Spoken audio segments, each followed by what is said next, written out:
The door to the weasel's den, guarded by the lion-head knocker. Both have seen better days.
This door has been closed with a padlock. A chalk-drawn number on the board says, number 11. It's a solid lump of metal, but the shackle is deeply corroded. A solid pair of chain cutters would make short work of it. Better whip out those cutters. You won't get very far otherwise.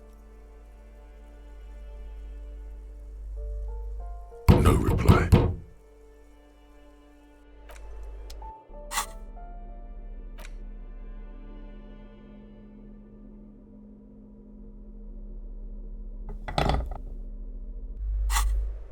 This door has been closed with a padlock. A chalk-drawn number on the board says, number 11.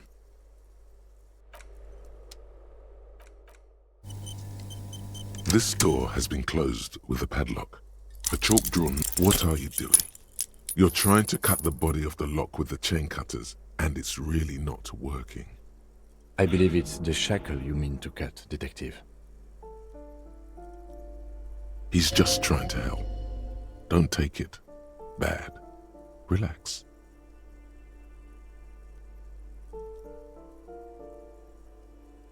Perhaps you should give it another go.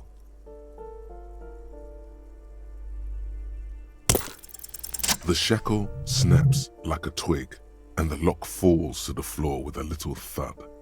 It should be possible to enter now. After you, Detective.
A plaster cast bust depicts a middle-aged man with impressive sideburns.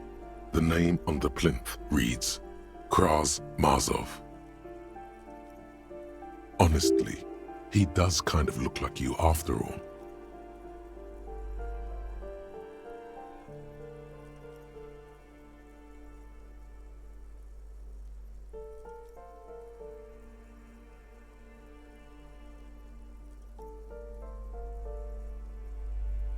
Hold on a second. Is this why you broke in here? To find out whether you're Krasmazov?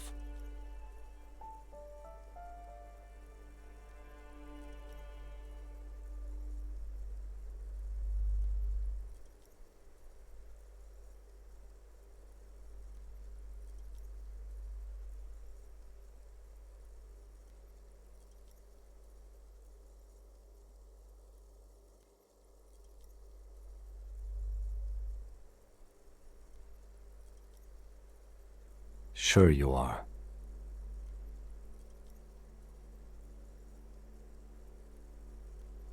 Well, you both do seem to share an affinity for sideburns, but it seems like old Kras here didn't drink nearly as much as you.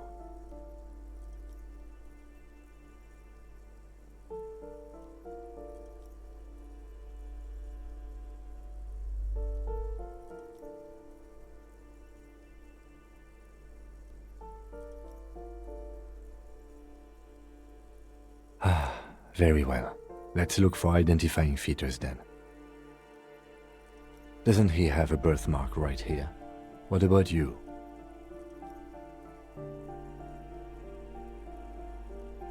Alright, but here's the big thing.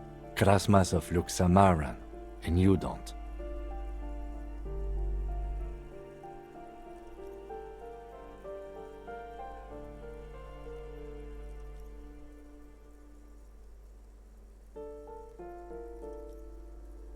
Okay, you win. Be Krasmazov then. I don't care. Why are you so hell-bent on proving that you're Krasmazov anyway?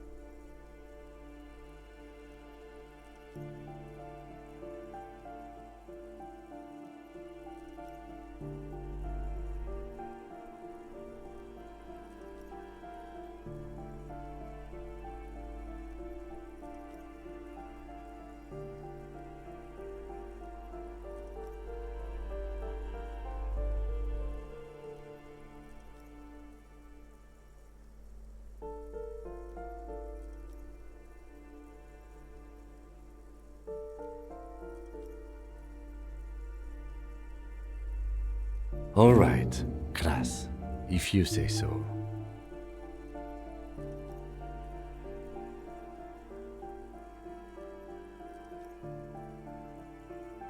He was definitely controversial. The tenant here seems to like him. There aren't many communists around, not after the revolution. Some youth still keep the ideology going, it seems. The White Star, the photos on the wall. I think we have broken into the apartment of a young communard. How fitting.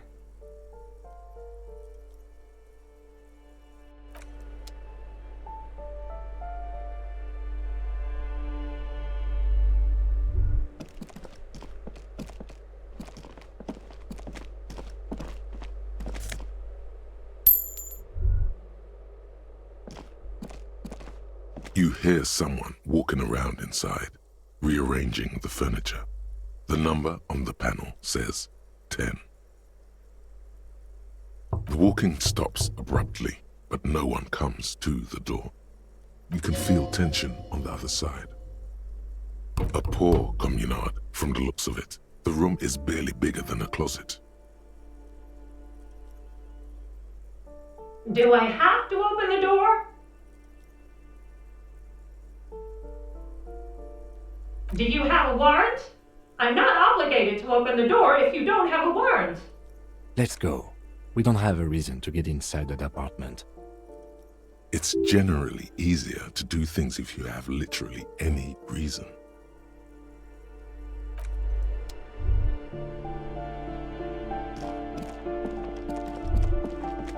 That isn't just a five-pointed star.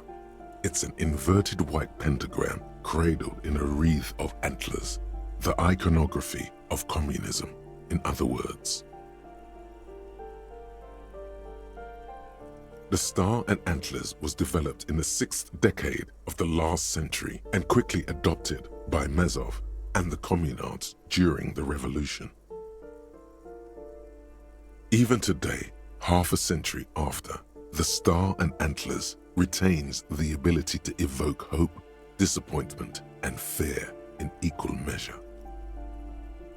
To symbolize the toppling of the old order. Also, some social democrats were already using it, because white is the color of peace.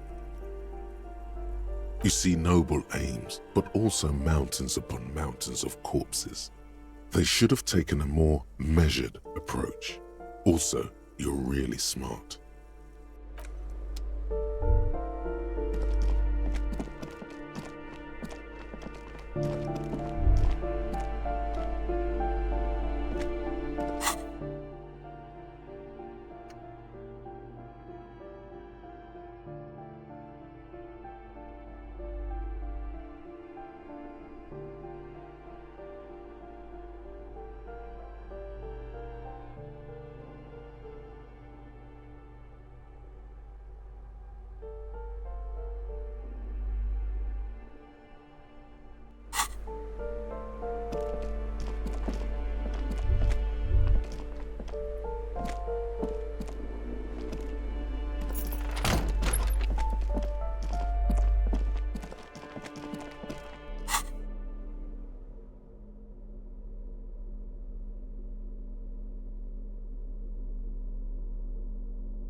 Give me a moment. The cold never does any good for my bronchitis.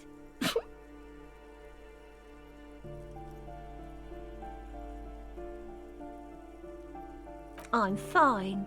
Fine. Don't you worry about me. You're still worried. It's very worrying. Now, what do you want from me, policeman? She's the cleaning lady. She knows the floor plan and the residence.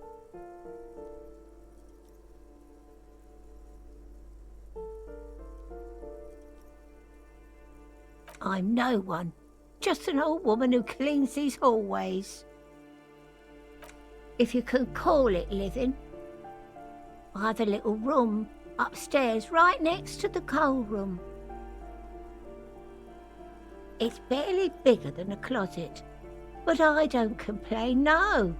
I have my bed and my aching bones to keep me company, and that's all I need from this world. Oh, you'll find plenty of Martins here. Don't you worry.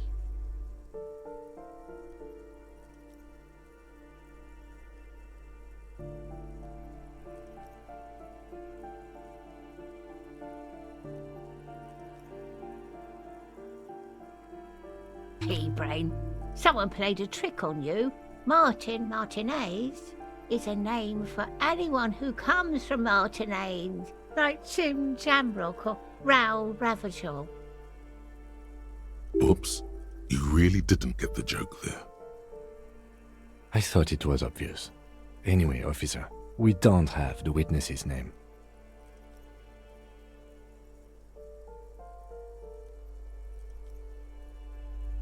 Yes, I know who you mean. The scrawny boy who's always smoking like the devil right? Somewhere in the building, a child starts crying. You hear a radio tuned to a talk show and someone taking a shower. What's he in trouble for?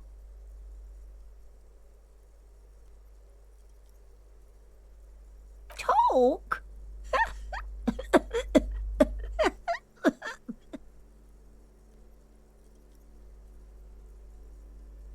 He lives upstairs in room 28.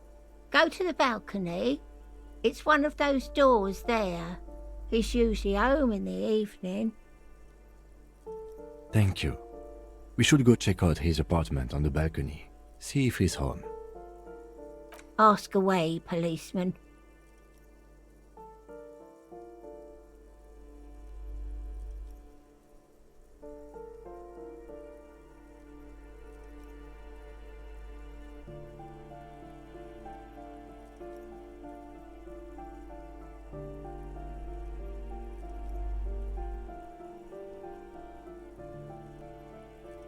Oh, that one is a scientist, a future scholar. I think he studies astrology at the community college. Education's good. I always tell them to study. Something to do with all those stars around his door. He asked me to leave his drawings up on the wall.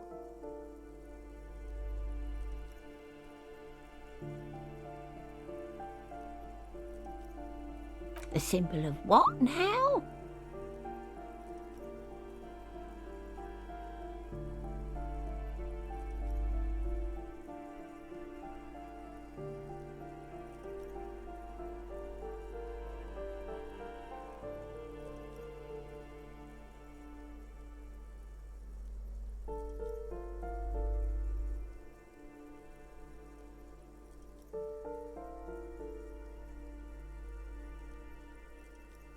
Ah, all I know about politics is that it's brought us more harm than good.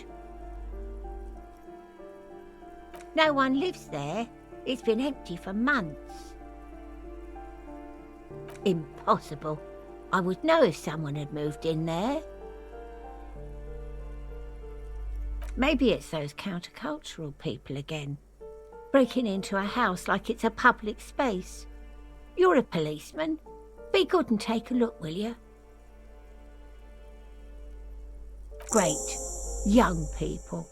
They're worse than rats. You know, always littering the hallways with trinkets and empty beer cans.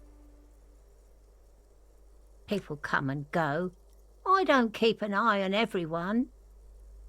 They probably just moved or died, hopefully somewhere else. She mumbles some kind of a response, then hacks something into her handkerchief.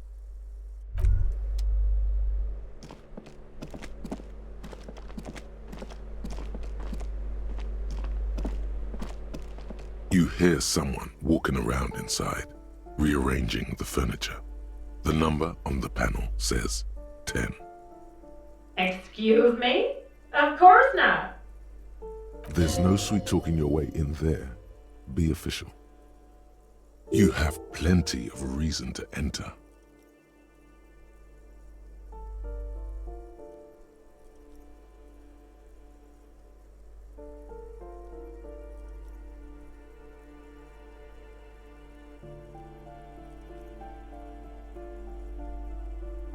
Oh, come on. That was smart.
The luxury of fine things.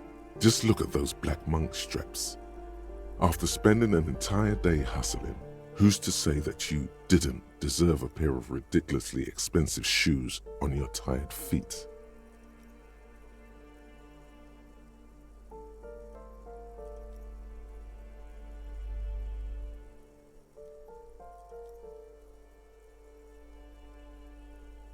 Beautiful things give you a rush.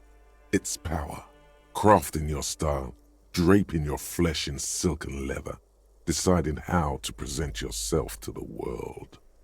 Remember, when they come to take it away from you, you worked for those shoes. Whether you like it or not, wearing these shoes has made you more liberal, ultra-liberal.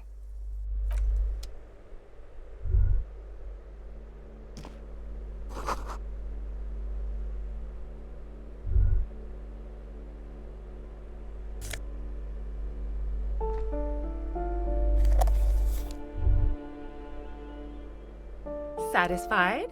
My name is Marielle Charpentier, and I'm an agent with Martinez Realty Associates. I am not breaking in, as I have every right to be here.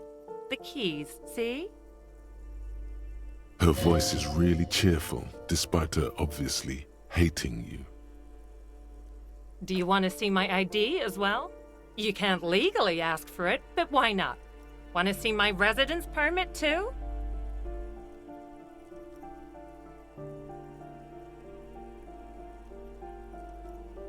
Very well, but please make it quick. I need to be back in La Delta in an hour.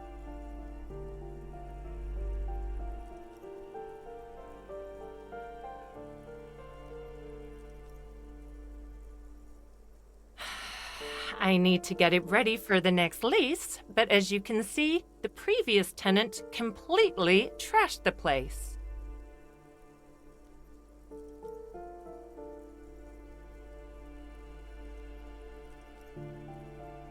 It was some kind of a moribund old man who used to be a business owner.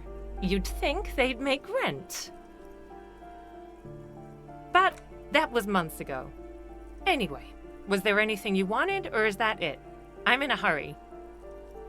Oh, that's another huge mess. The former tenant owes us 3 months of rent. 3. We closed the apartment and planned on auctioning off the valuables, but... And again, I have no idea how stupid mistakes like this can even happen. But Ron, when he came to close the door, didn't close the neighboring door. And there's a hole in the wall. A hole in the wall. Can you believe it? And then the tenant ran off with his stuff. He's gone. The money's gone. Just like that. The sum must have been puny. Oh, it irks her. The incompetence.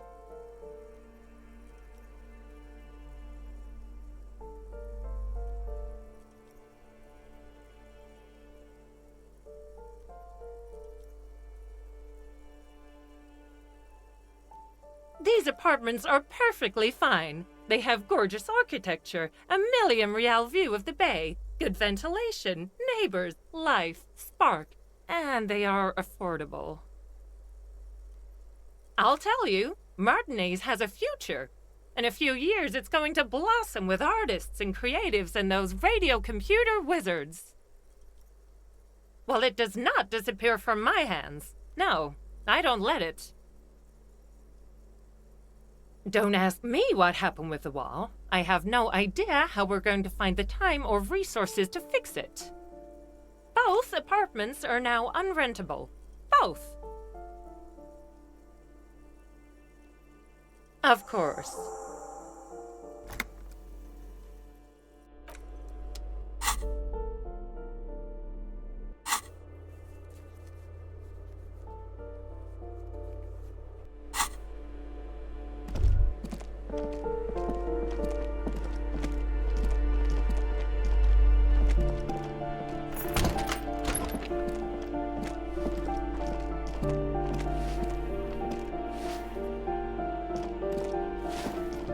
Give me a moment. I see. I hope some good people are finally going to move in. This place needs them.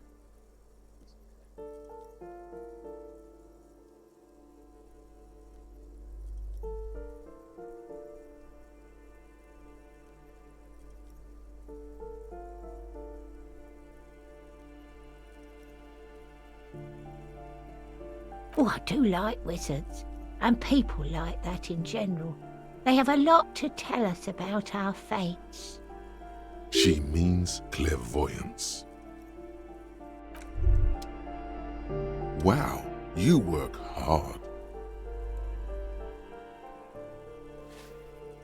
Oh, yes, you hustle. You're a provider. It's tough out there, but you keep it real and provide. Look at yourself. You're a human pedometer.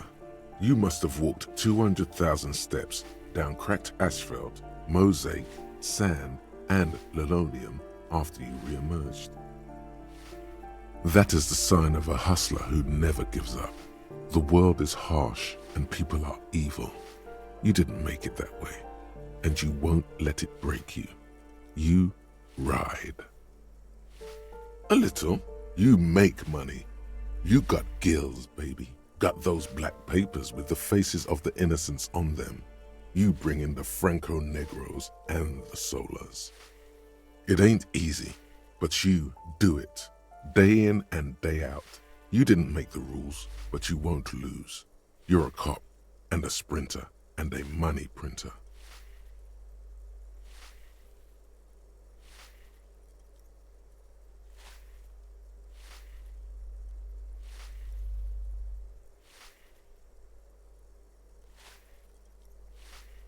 Yeah, you're in the sales business. Shake 'em for shit and then pawn it off. Law officer style. Sure. And has it been easy? Is life easy? Have you not gone into cardiac arrest? Are you not about to have an anxiety attack or shoot yourself in the mouth? But you still hustle 24/7, ride or die. Now, ask yourself, are you rich? That's right. You work harder than anyone.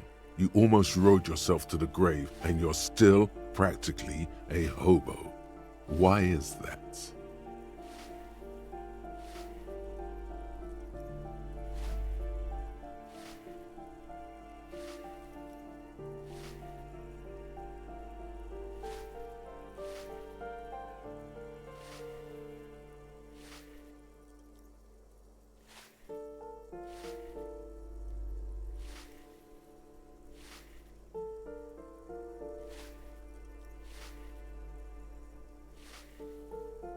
Because of the taxes, G-Man's got his jam-covered sticky fingers in your pocket, stealing from you every time you buy, sell, walk, talk, fart, so much as sneeze.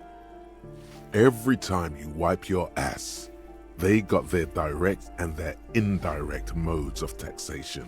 Sales tax, excise duty, extraction tax, alimony, one tax that doesn't even have a name. Plus there's the stuff people in other countries pay for. That makes them ask for more money from you. Here, total tax duties add up to 98% of all your money.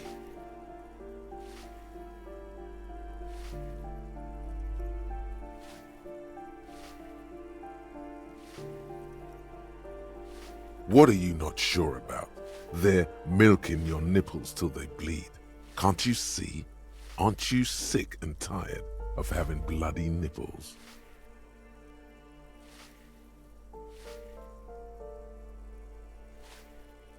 It's all about the tax issue, hustler. No other problem in the world is as pressing as top marginal tax rates. And don't you fucking forget it.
here, Piggo. The streets will flow red once more. A great torrent rushing down Rue d'Espérance. You wait and see. The streets will not flow red with anything. Who are you? I'm Cindy the fucking Skull. What else do you want to know? Date of birth, blood type, the last time I was tested for Hep C.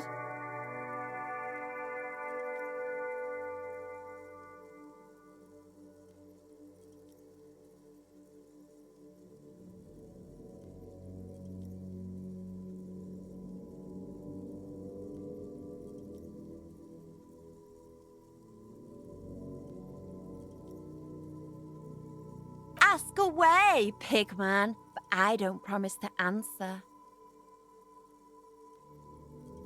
She's grown frustrated with her work and welcomes the opportunity to challenge authority in other ways.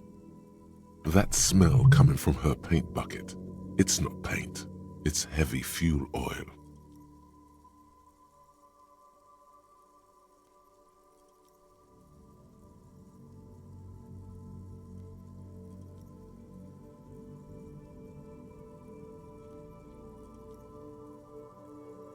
Red dyed heavy fuel oil, intended for exclusive use in government vehicles, to be precise. What did you think I was using? Aquarels? Sucked it out of a cop's fuel tank myself. Back in Jamrock. She really did it. She's proud of it too.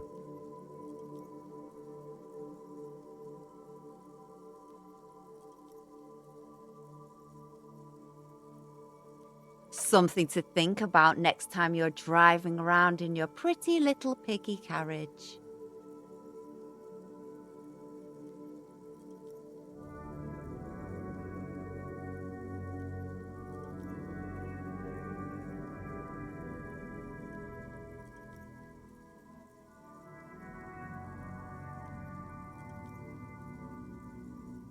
The lieutenant furrows his brow at another one of your eccentricisms.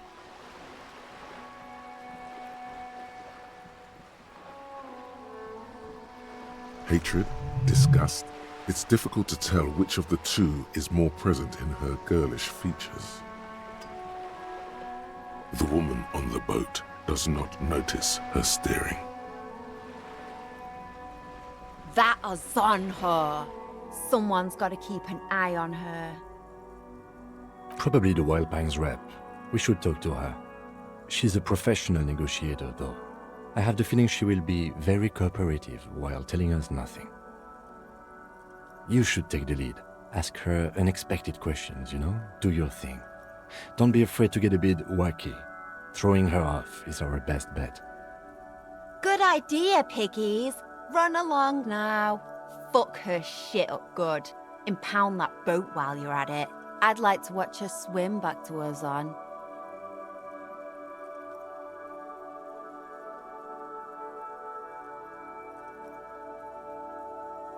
Can't you tell? I'm painting a beautiful mural, an aereo graffitio visible from low orbit. I haven't really started it yet. I'm waiting for the right words.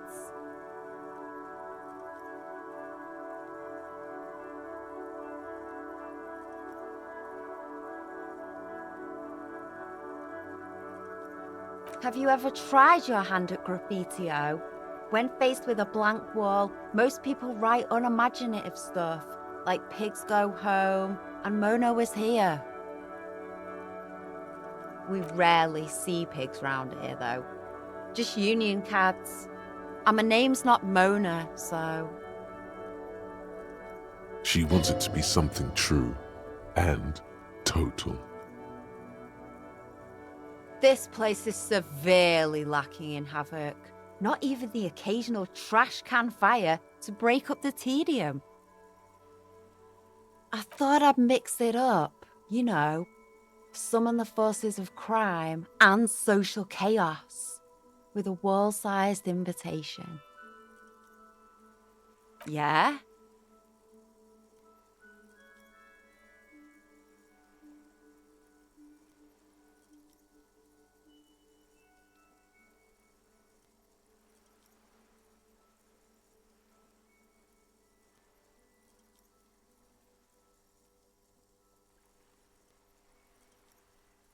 Thanks.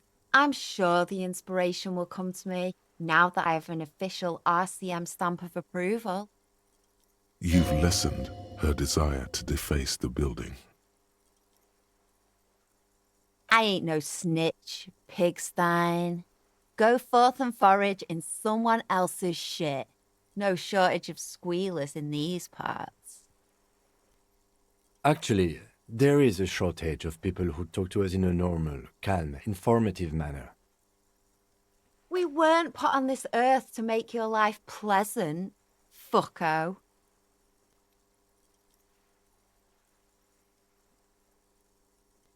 What do I care about some fucking tin eggshells?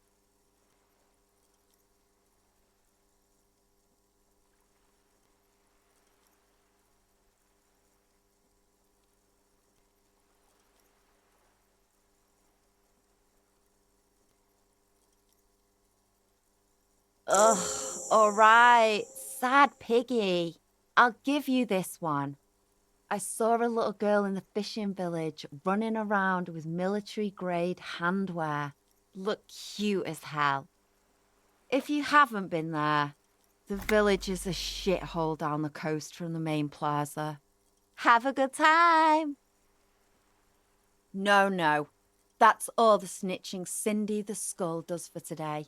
Actually, I don't even know why I told you what I just told you. I have a weakness for animals. It's the animal thing again. Damn it. Or a weakness for police officers, miss. Thank you either way. Watch your back, Ungulate. You've got eyes on you. Wow, so someone's been a little boring. Yes, my standard liege. Someone's seen all sorts of wild ideas pop off and thought, I'll take the boring one. The regular, please. The brown.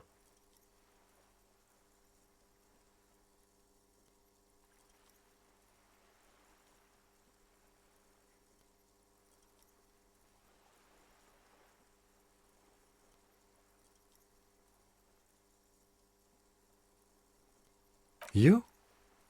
I wouldn't worry about that. See? You're so regular and vinyl brown, he doesn't even want to talk to you about it. No need to be defensive. The regularity, the brownness, the cut and dry have their appeal. A very standard appeal.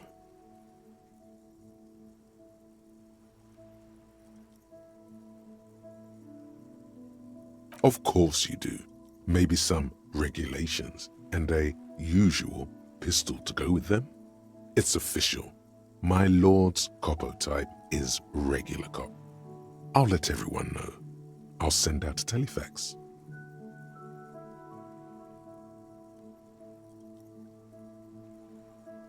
Yes, the type of cop you are, sire. Think of it as a caste, a class even, a nation of regular law officials that you belong to. It comes, of course, with the usual benefits.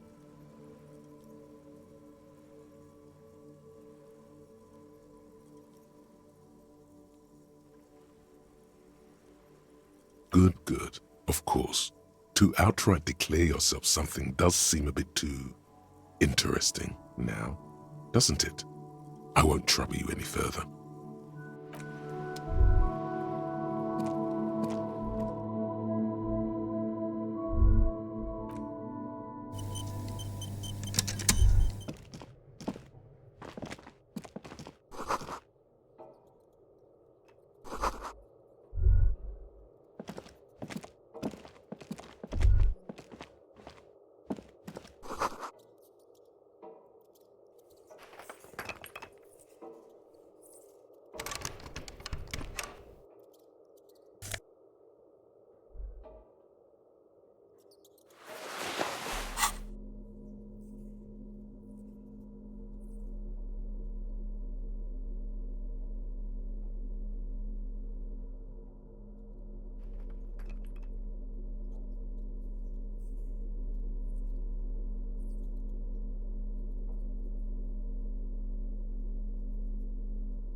The pockets of these new jeans are perfect for sticking your hand into.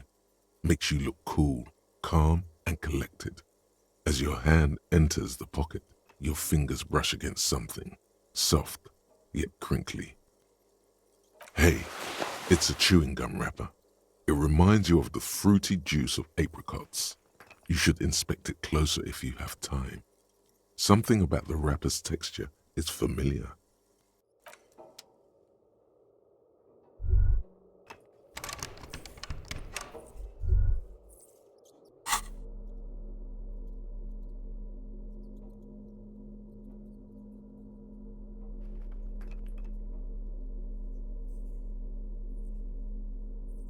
There it is again, the scent of apricots with a touch of cinnamon.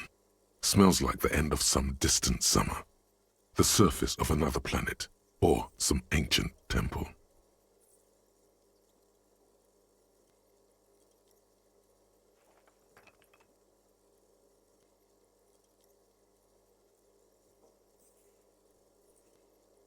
Bitter, citrus, sweet. It seems to grow stronger, like a glow, with every breath you take. Until a blossom of skin and flower petals erupts behind your closed eyes, made of toffee, cream, and distance. You just had to take a dive. Feels so familiar. The sun sets into the sea, but the water does not boil. Instead, it turns to liquid gold.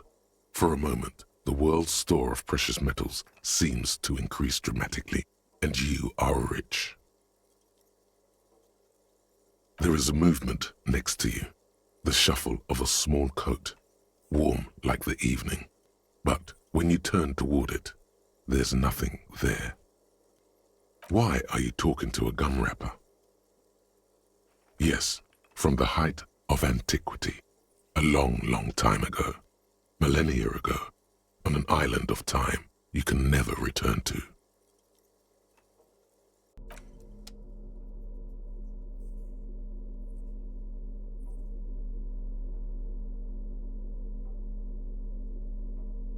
The Greatest Innocence by João Paulo Salomão Lopes de Fuego. The book is large and heavy.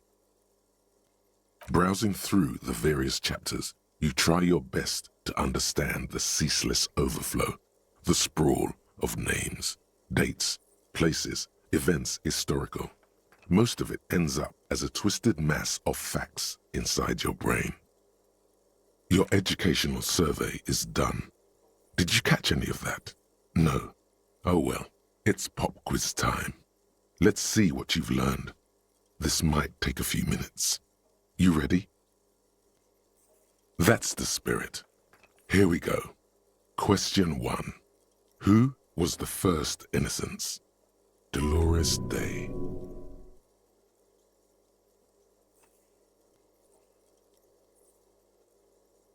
Incorrect. Dolores Day was the innocence of humanism, internationalism, and the welfare state. She codified parliamentary democracy and created modern institutions. Among these, the moral intern, she was powerful and beautiful on all her icons. Her colors are silver, white, and apricot. And when you think her name, Dolores, stomach acid rises to the back of your throat, and it hurts. You see a flash silver, a wreath, an airport bag, and blonde hair. You don't know why. Another choice, perhaps? Steer clear of this one. There's something terrible about this one. A strange sensation of loss. When she left the earth, the dust, and the ice, and the humans. That is unimportant to the quiz. Stop thinking about this. Yes, the quiz is impersonal. No need to rouse sensations in yourself at the mention of Dolores Day. Who was the first innocence? It wasn't Dolores Day. Then go with your best guess. Isn't that what students are trained to do when they don't know the answer? Incorrect. Sola was anointed during the previous century and even lived to see the current one. She was an urban planner who spoke her mind and largely left history to its own devices, encouraging people to excel on their own rather than prescribing to a deified model of history. She is often called an anti-innocence. Sola resigned after an assassination attempt by a Yugo nationalist who blamed her for not taking the side of the left during the turn-of-the-century revolutions. Innocences don't usually resign. Care to try again? Correct. Nothing much is known about him. It's not even clear that he was a he, but Franco Negro presumed as such and called him Pius. He's depicted as a young man with molten gold pouring out of his mouth. All he spoke was gold. It's said he invented God and equality of men before God. He also introduced the gold standard as a way for measuring people's love for Aurum. As the first innocence, he declared that there should be more of those like him. It is presumed his disciples were the beginning of the Holy Party, the founding party. Question 2. Who was the strongest innocence? Easy. Everybody knows the answer to this. You, me, anybody. An innocence is the highest category of historical personage in the world, a literal personification of history. Traditionally, an innocence, when anointed, assumes supreme rule over the Occident or the known world in general, at least the parts that matter. I can do better. Okay, so commonly an innocence does not enforce his or her power through military power. This is seen as unnecessary. The innocence wins because an innocence can't help but win, for their deeds are inevitabilities. Did this help? Damn. Great Dolores.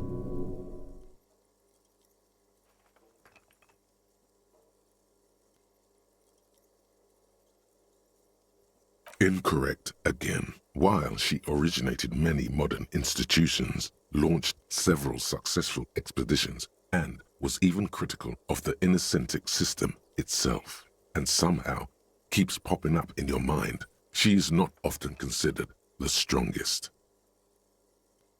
Even though the words most associated with her rule are l'amour, la compassion, la autodiscipline, love, compassion, self-control, which could be seen as facets of strength.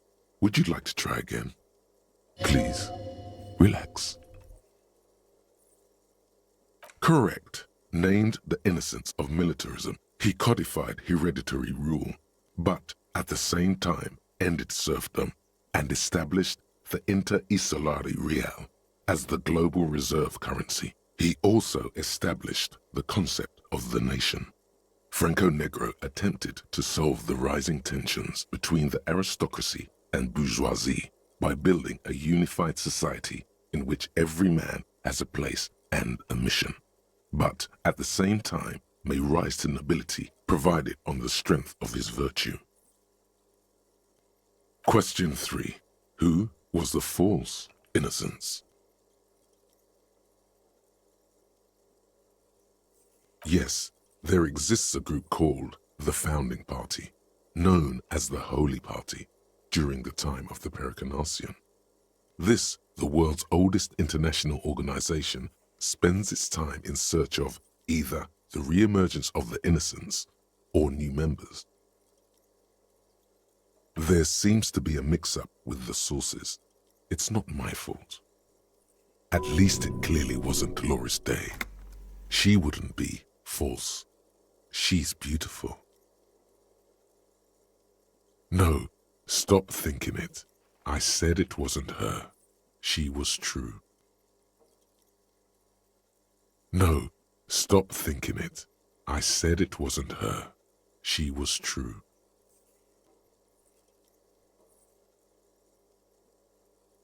Incorrect. Kedra is a large nation in the mid-northern area of the Mawindi Isola, north of the Occident, between the Ilmarin mountain range and the Pacentic Mare Interregnum. Care to try again? Correct. There have been a number of counter or false innocences, some assumed to have innocentic qualities, some who just thought so themselves. Occasionally, they have the support of a faction inside the ecclesiastic organization, and accusations of foul play have arisen. The most famous and important of these was Ernau Pasternak. He was into torture, despotism, hymns, cannons, and world conquest, but got defeated and humiliated by Stepan the Despicable of Kedra.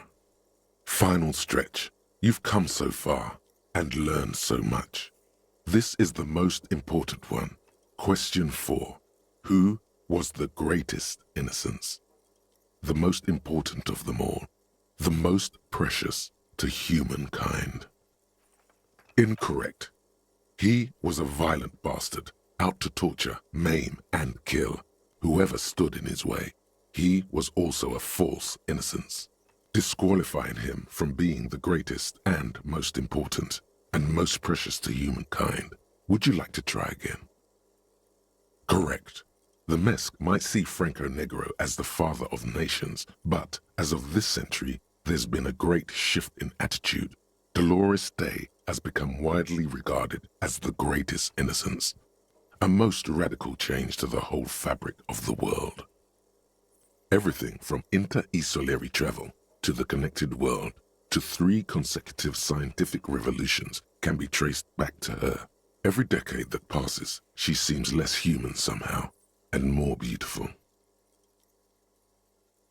Congratulations on finishing the test. The results and your subsequent grade have been calculated. You get an F for failure. Ha ha ha. You would have done better if you just left Dolores Day for the end. Dial the Dolores Day down a bit.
A striking woman leans against the cabin top of her sailing boat, smiling as you approach.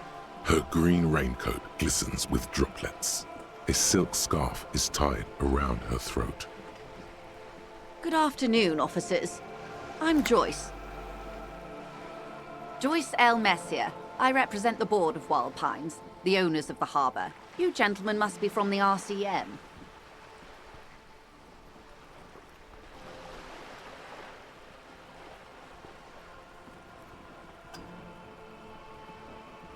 Leighton, my maiden name.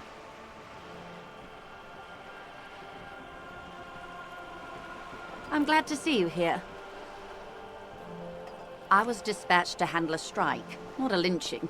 Anything I can do to assist the RCM in this matter, I will, gladly. That is good to hear, madame. My colleague will take the lead on this interview. I should let you know that he is recovering from an unusual medical episode.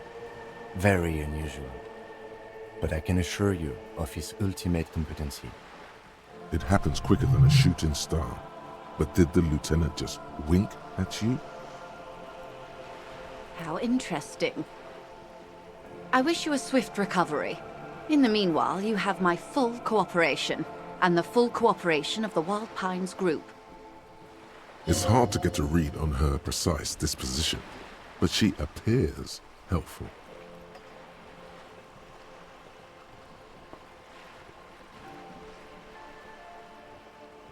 Why, yes I am.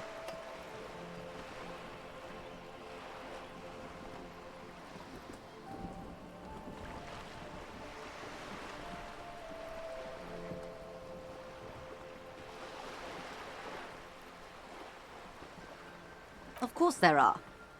We're on an archipelago. How else are you supposed to get around?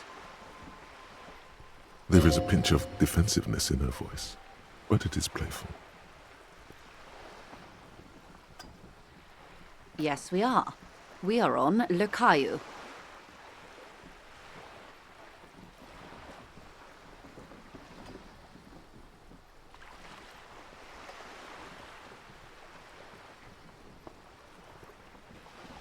We are, and the city of Revachol is on the island of Le Caillou.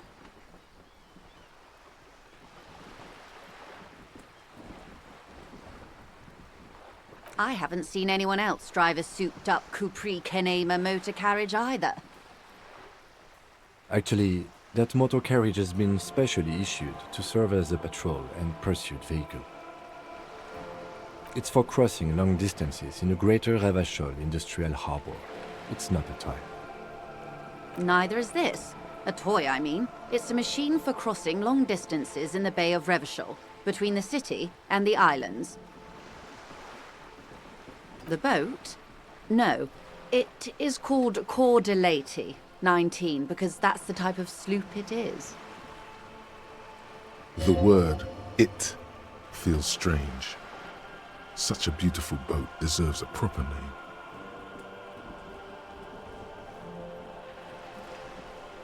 Okay. How about Cor de Leyte 19? Why? Because it was manufactured in Revachol East by a company called Cor de Leyte, and its hull is 19 paces long.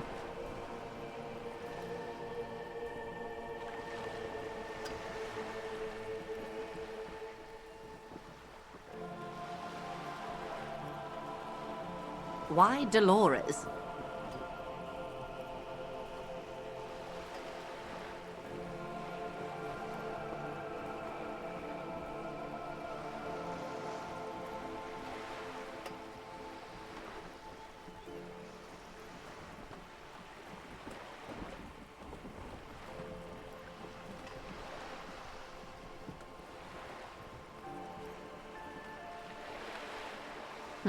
Well, it means nothing to me.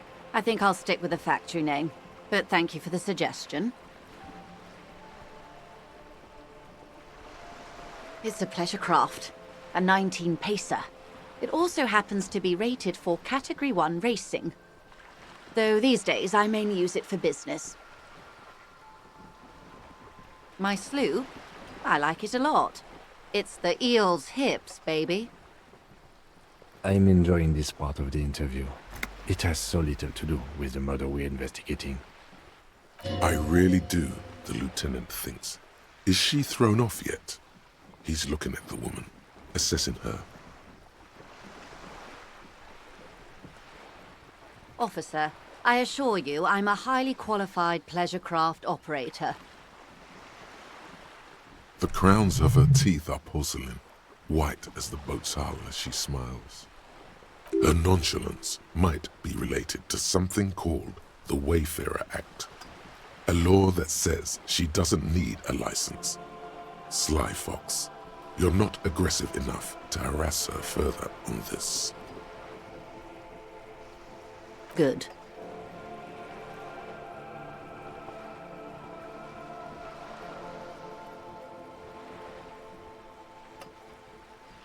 What we do? I'm afraid I don't speak for Wild Pines as a whole. It's a giant undertaking. The Pines' core competency is logistics. Container shipping, freight, that sort of thing. See those airships there, blinking? Those are the shipping side of things. And that is the terminal. Another subdivision deals with energy, oil and gas exploration, offshore platforms. She enjoys talking about the company. It would not hurt to inquire more. I'm not at liberty to discuss the company balance sheet, but I can tell you that last year, the company booked more than 20 billion real in revenue. A billion?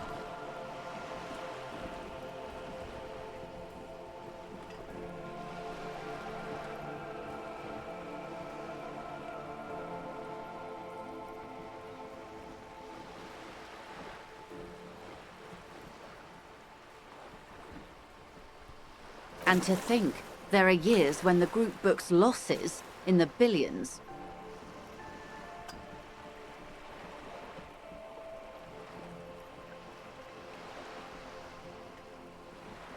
Wild Pines employs 72,000 people, all of whom have families that depend on their salaries. It is a tremendous responsibility. They started as an exploration and cargo fleet conducting trade between the Samaran and Insulindian Easterlers 250 years ago, when Pine ships explored the South Seminese and charted Lomantang on behalf of the suzerain. Centuries of care, deliberation, and madness have gone into this endeavor. Vessels pass through the great unrest to re-emerge with apricots in tow. The logic of the system is totalizing. It's taken everything from its employees to build it. You mean aside from being the terminal's legal owners, who are responsible for moving 8% of the world's cargo?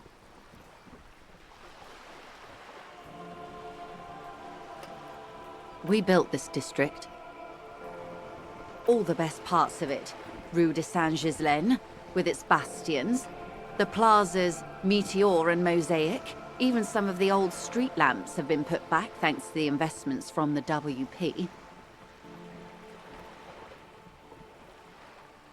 Before Martinez was swallowed by the industrial harbour, even before it was part of Revachol, long before Terminal B was erected here, the Pines built it as a resort for its Revacholian employees. A company getaway, for a weekend or a summer holiday. Then came the revolution.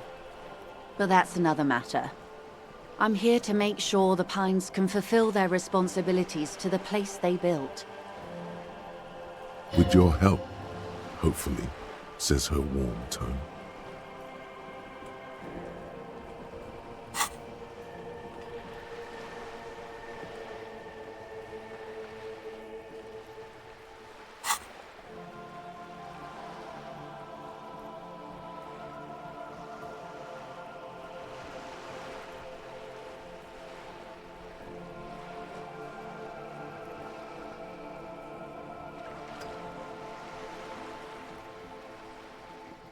Everything.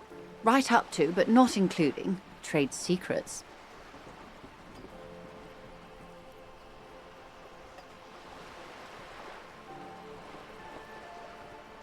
First, you'd have to repeal the Emergencies Act of Trade in Aliments that gives me the right to silence. It's quite the octopus.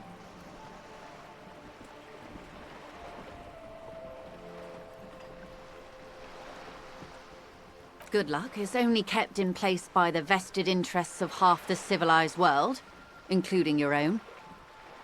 What the ma'am means is that the Emergencies Act and the RCM both get their authority from the coalition government.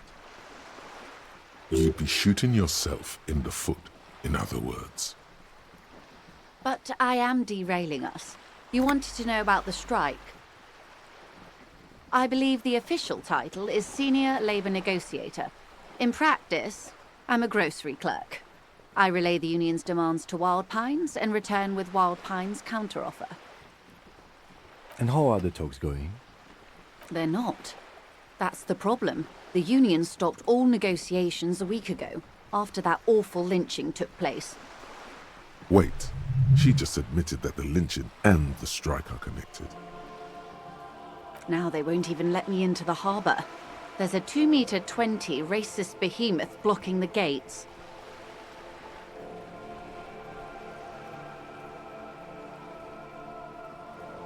Yes, Jean-Luc Measurehead. Yes, I believe there is a connection, but that's a subject for later. She is resolute in this, yet you sense that she wants to tell you. You'll have to earn her trust first. Let's say I was not making the kind of progress I'd hoped for when I first arrived. And when did you first arrive? I arrived 3 weeks ago. Yes, in the middle of February. The bay was still partially frozen then. I prefer to do these things on site, like the RCM. But the strike began in December. I wasn't the original negotiator here. I took over after Mr. Gaumont hit a wall with Mr. Clare, the union boss. Mr. Clare refused to speak with Gaumont despite concessions he'd granted the union in prior negotiations. This isn't the first time the union has gone on strike. Heavens no. There have been 2 prior strikes. Both times the union won significant concessions, including overtime pay and a medical plan. This time their demands are more, I guess you could say, aggressive.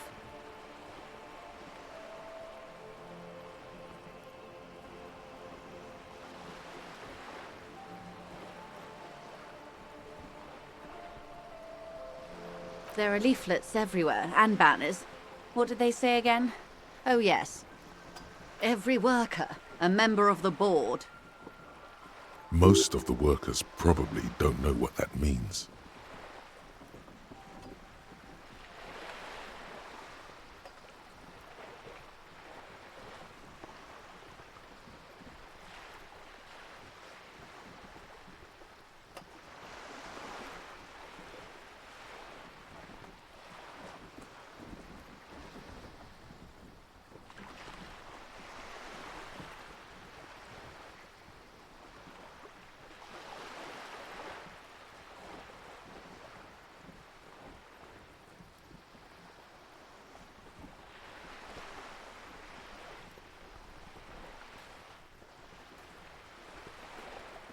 Fortunately, they explained it. Every time the Wild Pines group makes a decision about anything, it needs the signature of each of the 2,200 workers in its Martinez terminal. Just so you understand, this is but one of 22 terminals owned by Wild Pines. Essentially, not only are they kings of the company, they are also kings of the 72,000 employees of Wild Pines Group. They're having a blast. But how can they afford it? After 4 months, my assumption was they would prefer a more practical solution. I'm not sure. Naturally, I assumed that was just their opening position, a hard-nosed tactic with a side of mockery.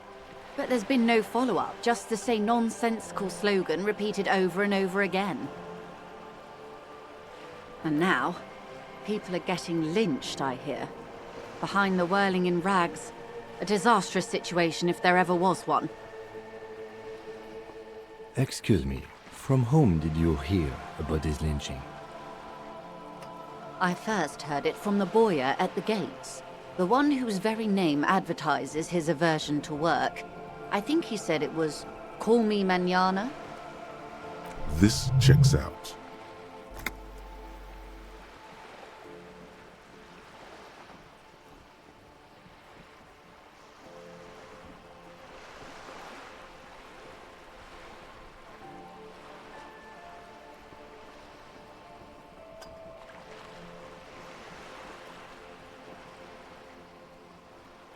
The scabs? You mean the huddled masses of Jamrock, come to plead for work where the Union refuses to? Don't let her answer it herself.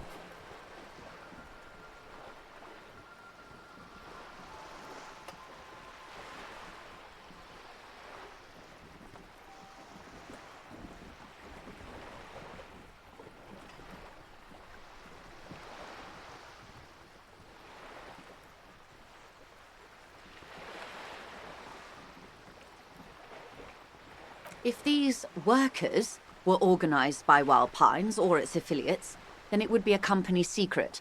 I could not share it with you. Not yet, at least. It's implied. She's open to discussing this matter with you at a later occasion. Everard Clare is a man of the utmost integrity. If you can say one thing about him, it's that he always puts the interests of the workers first. Of course not. Everard is fantastically corrupt. I imagine he has a thick, viscous goo where you and I have blood. He is the most corrupt individual I have ever seen, and I deal with men like him for a living. If there is anyone more venal, more irredeemably nepotistic, then it's his twin brother, Edgar.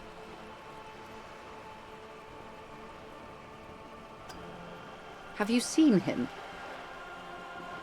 Edgar looks exactly like his brother, except for that lazy eye.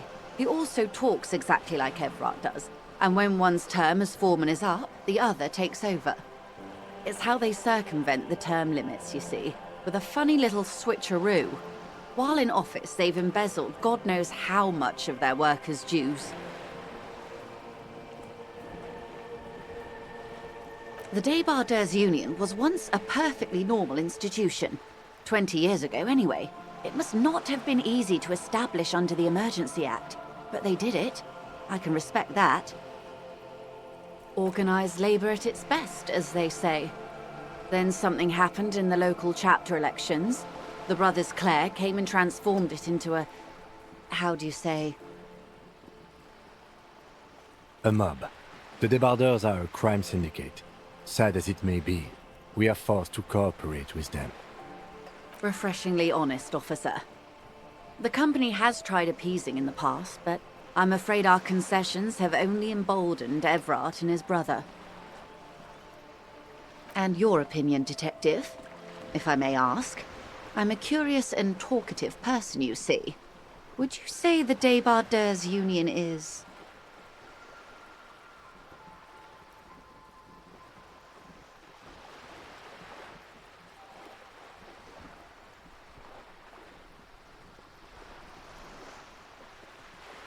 Indeed, and a hungry one. Sadly, Wild Pines have cooperated with what amounts to a crime syndicate for 2 decades. However much you feed the leech always hungers.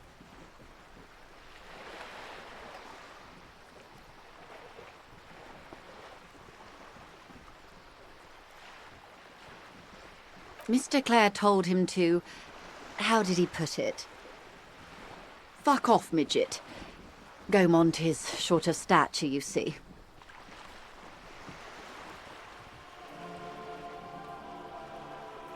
Yes. Keep in mind, this is a negotiator Mr. Clare has worked with before, and who was more than fair with him and the Union. I'm glad you asked. There was a woman, the previous forewoman of the Union. She disappeared. Disappeared? Yes. On the last day of the local chapter elections, her daughter phoned in and said she wasn't running anymore. or coming to work. Ever. End of story. This forewoman, her name?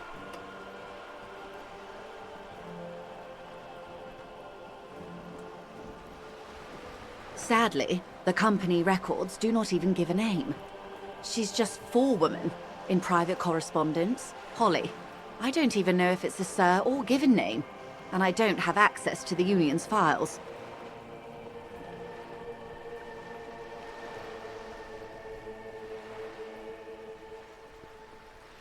Does it? The company suspects foul play, but there's nothing they could do. It was a union matter. The point of the presentation is, these kinds of things happen around the Clares. Watch out when you're dealing with him. Thank you for your concern, ma'am. We'll be just fine. Of course. How else can I help?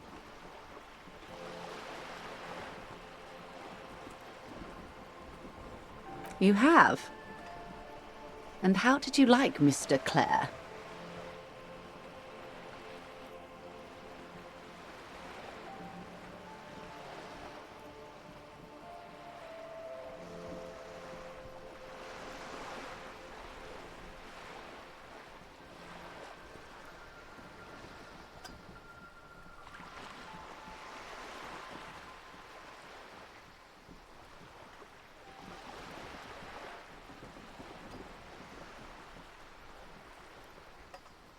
Oh, come on now. He has his uses. How else would he have stayed in power all these years? Or wait, actually... corruption. That's how he's done it. Fantastic, Verm-like corruption, reaching into the bowels of the earth. The position of my unusual colleague does not reflect official policy. I hope you understand. The RCM does not pick sides. Of course. And I don't expect you to share anything he told you with me. I'm not a corrupt Verm myself. However, if you felt like discussing something, how could I stop you? Are we not human?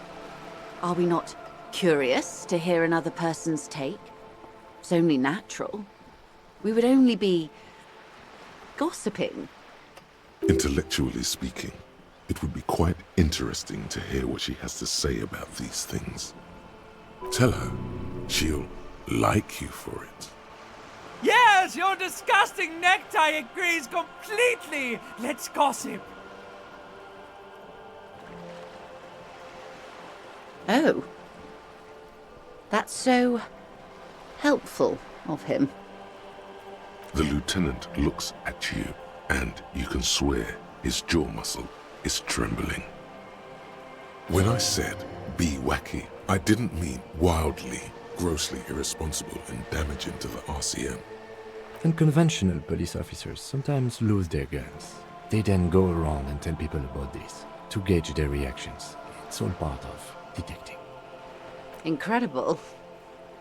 Simply incredible. And how is it going? Has this detecting produced a gun?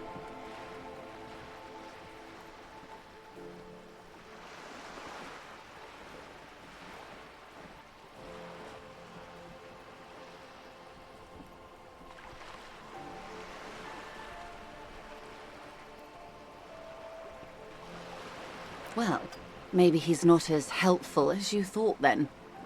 Is there anything else? Of course, Detective. Should something come up later, down the road, don't be afraid to drop by for a chat.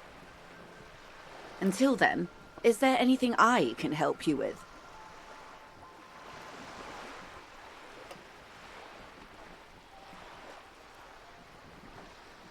This reality. Yes, reality is your side case. An experimental side case.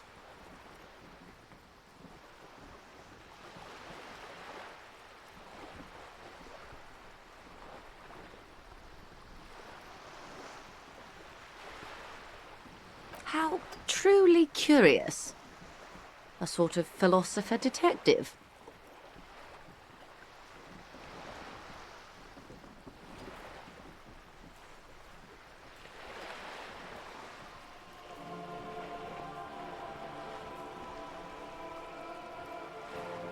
are they now?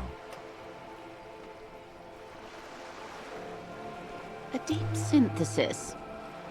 I'll assist you however I can then. Go ahead. Ask. All right, we're in.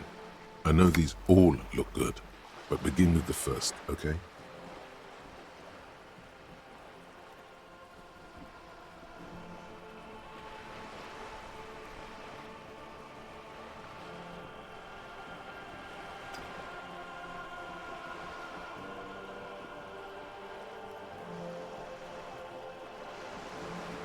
We're in Martinez, baby.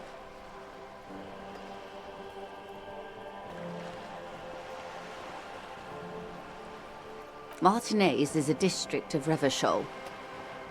A very small district tucked away near the industrial harbour, north of the 881 and Jamrock. You would be excused for not knowing about it. Unimportant, they say. Forgotten, even. Shelled to smithereens during the Revolution. It has its charms, just not this time of year.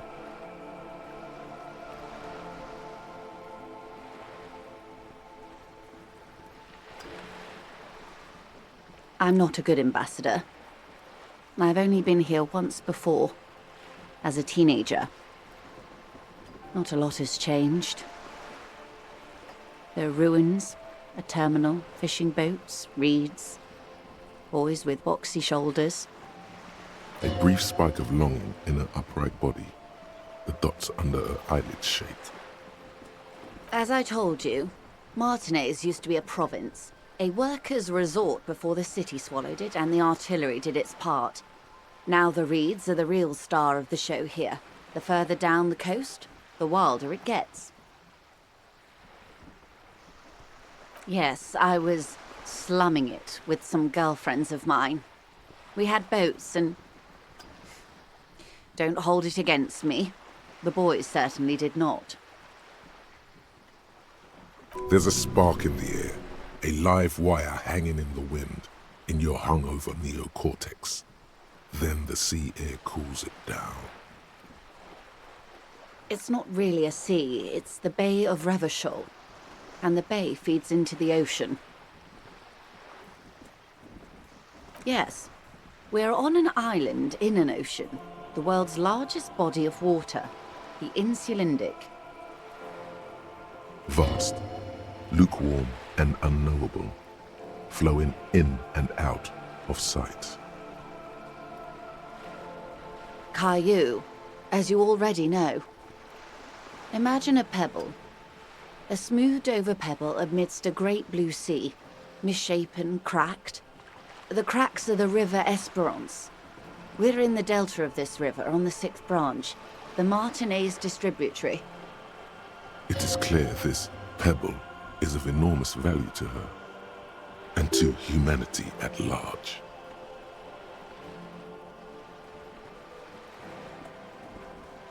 Revachol? Revachol is what you call a city. The great kind. As if it's self-explanatory, beyond patriotism, a fact. History detective.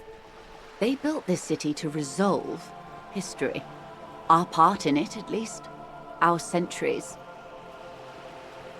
The nations of the Occident, or migrant workers from Seminine and Ile-Marat, depending on your creed. In the DeLorean century, 380 years ago. They say it's where the terrible questions of our time will be answered. The tensions are highest, the fault lines deepest. By that I mean conflicts. Ideological conflicts. The stuff of men. We are standing on a fertile, self-sufficient island able to sustain up to 200 million people in the middle of the Insulindic Ocean, the world's connective tissue. It's where the money is.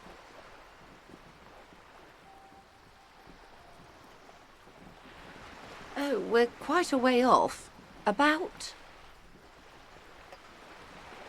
22 kilometers from the center of the world. That soldering iron is the Bank of the World building. The bottom floors are Insiacom. Coalition government, Insulindian Mission Command. Silence. She lowers her hand. The water, the light. It's as though you're seeing it for the first time. There is no recognition, only the immensity of the sea and the cold radiating from it.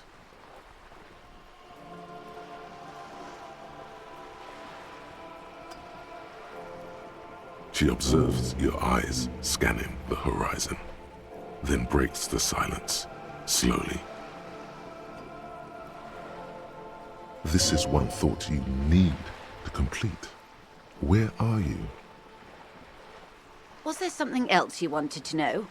I remember something about a lowdown. This has been informative. Thank you, ma'am. I'm sure my memory-impaired partner has many more questions to ask, about even more fundamental aspects of reality. Might I suggest not asking them all right now? Messier will be here later too, and tomorrow. Isn't that true, ma'am? Absolutely. My commitment here is long-term.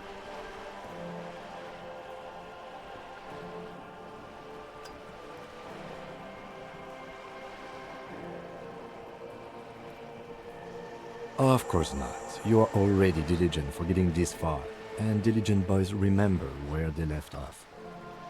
Indeed. I'm always at your service.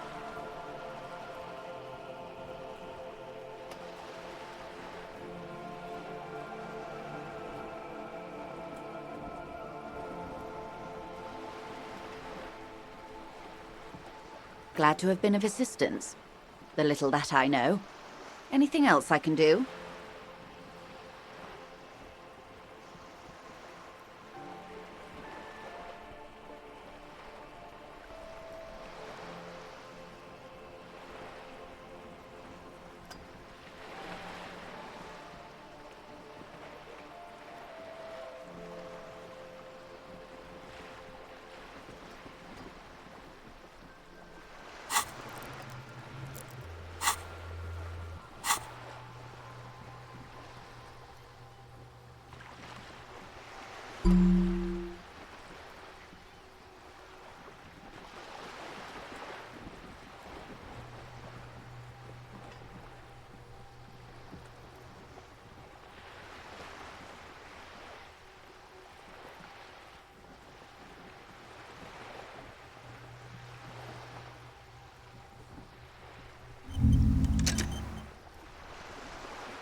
Quite a few things, I'm afraid.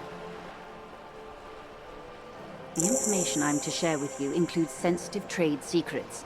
For the sake of my employer, I have to ask for your names and badge numbers. Of course, ma'am. We should have introduced ourselves. I am Lieutenant Kitsuragi, from Precinct 57.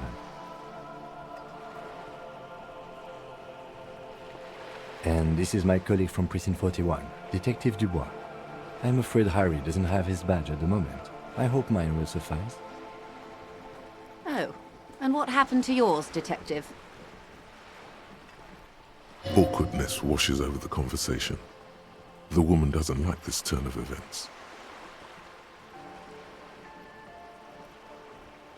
I see. So, are you saying you lost your badge during the course of this episode?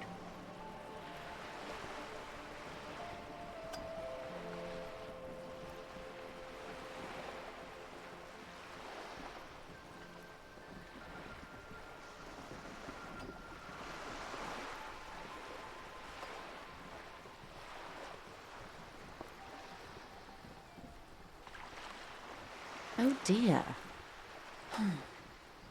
I suppose this does explain some of the more curious turns in our conversation.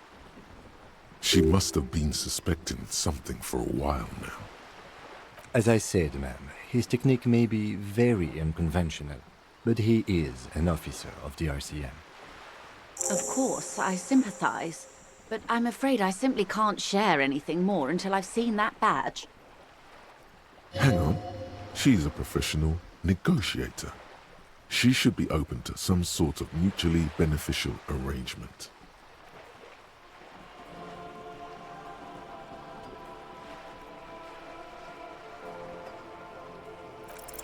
She's a negotiator. Just float a favor at her. Insinuate.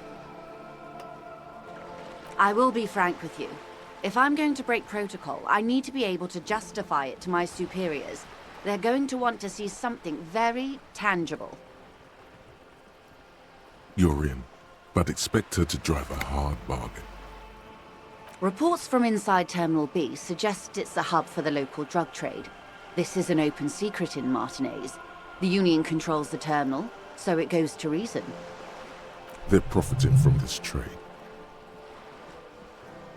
The company has tried looking into this matter before, to no avail. Perhaps someone with your authority and resources might turn over the right stones. Or you can recover your badge, though if I may be blunt with you, it sounds like that may be a lost cause. Detective, a word in private before we continue.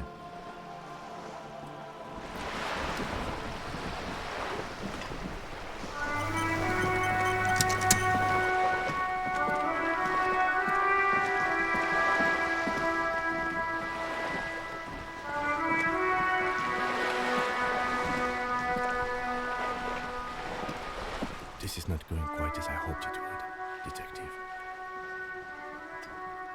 Honestly, I was expecting you to use your unorthodox technique to keep her off balance, and not volunteer us to be her henchmen.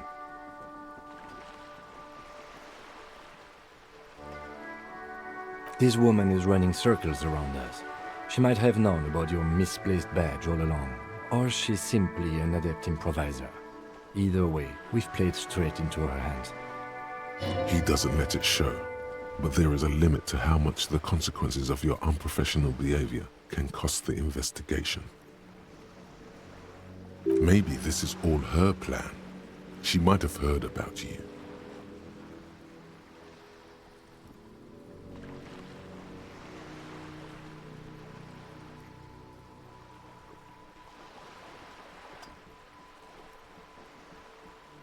I'm sure you will, Detective.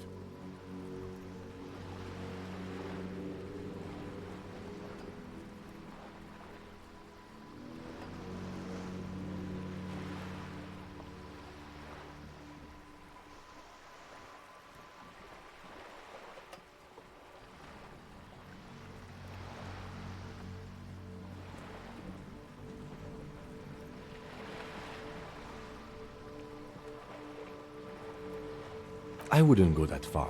Her reaction did come off as sincere to me. I think she's just quick to adapt. She's a professional, after all.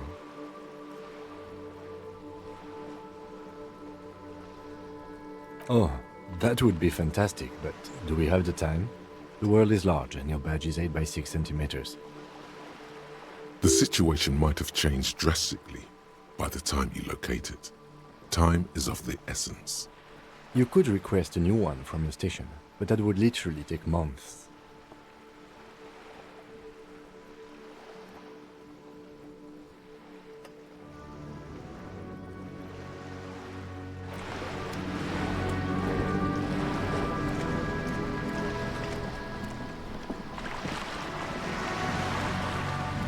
You're back. Good. What can I help you with?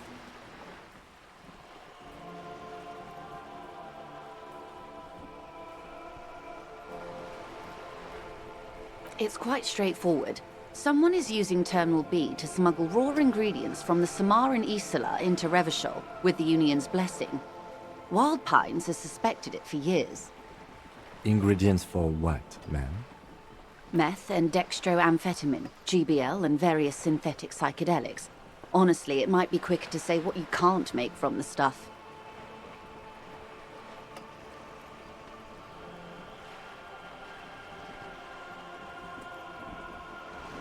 Yes. After they clear the terminal, we lose track. The actual production is taking place at various sites in and around Jamrock Quarter, north of here. While Pine seems to be well apprised of the local drug trade, ma'am, do you mean to say the union also produces the product? Sells drugs, I mean? We're in logistics. It's our business to know. And no. As far as the company knows, the union does not produce it. They transport the ingredients for a cut.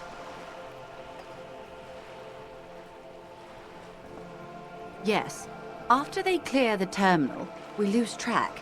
The actual production is taking place at various sites in and around Jamrock Quarter, north of here. While Pine seems to be well apprised of the local drug trade, ma'am, do you mean to say the union also produces the product? Sells drugs, I mean? We're in logistics. It's our business to know. And no.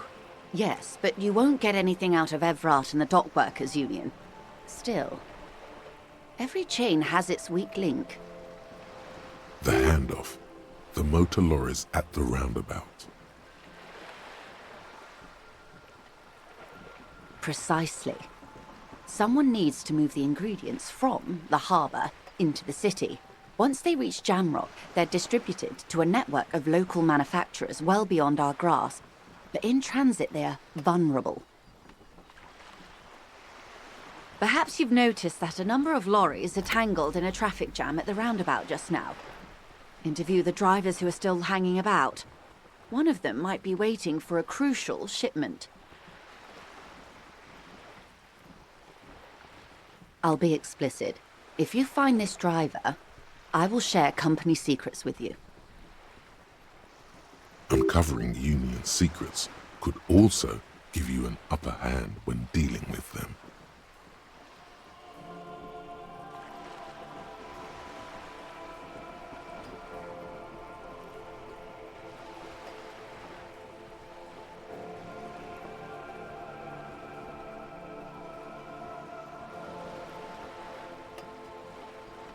We did. On more than one occasion. Apparently, there's some sort of inter-precinct disagreement about whose jurisdiction this area falls under. We know the company has launched its own probe into the union's alleged involvement. We also know it's come up empty. It's not just the RCM. No one's been able to find any hard evidence.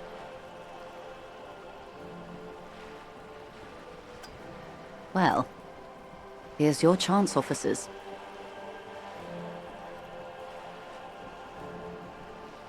No. We asked East Motor Track to raise the drawbridge. The road company is a partner of one of our subsidiaries. However,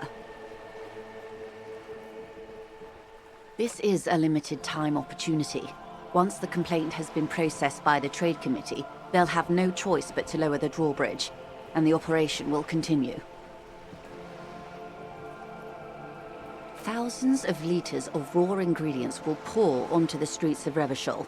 Not the east across the river, but the west. The vulnerable, the weary. Well, at least this solves one mystery. What is that, Lieutenant? Why I had to call East Motor Track and beg them to open a drawbridge for me. I'd wondered since I first drove in, on my motor carriage. I am sorry for the inconvenience, Lieutenant Kisaragi, but we need them trapped here. This is a unique opportunity. I'm sure you understand. How do you think they're financing this strike? There are thousands of unpaid dock workers going strong for the 4th month straight.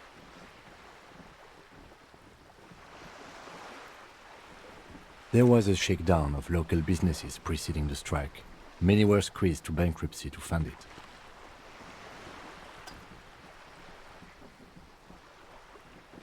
With all due respect to these desert cacti, the contents of a few cash registers cannot provide for 2,000 men. The local businesses can scarcely provide for themselves. Precisely. Smuggled out of that very gate at night, most likely, then loaded onto lorries and driven to Jamrock. You simply need to find one driver who will open up to you.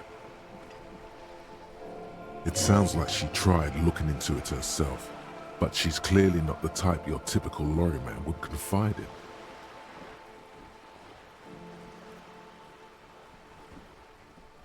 Yes?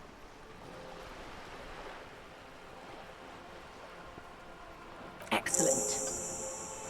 According to my reports, there are at least 3 lorry drivers lingering near the roundabout. Hopefully one of them will know something.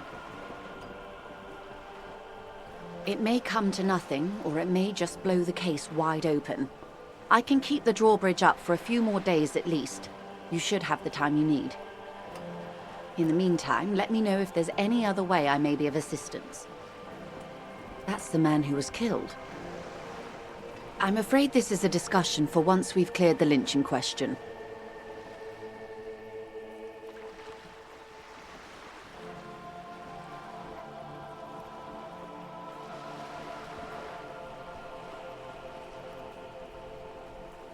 Better not tie the forestay to the backstay on this. I hope there is something else I can help you with. She wants to answer the question. Protocol keeps her from it. Of course, Detective. Take care.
This door is made of metal and appears to be reinforced.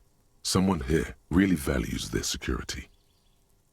Number 28. This is where the cleaning lady said the smoker on the balcony lives. Let's see if anyone's home. Knock on the door. No one answers. Looks like the young man we are looking for isn't home.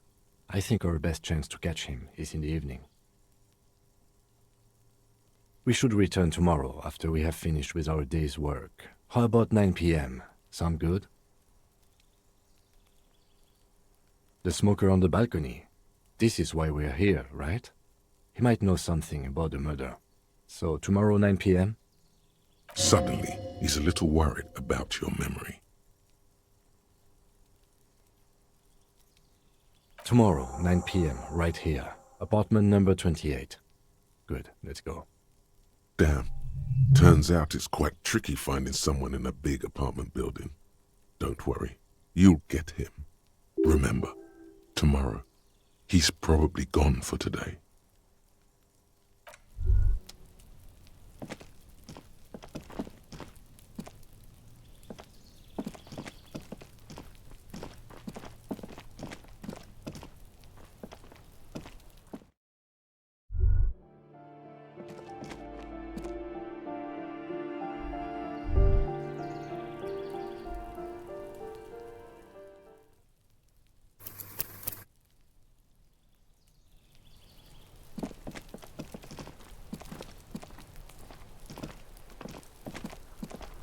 The door to the weasel's den, guarded by the lion-head knocker. Both have seen better days.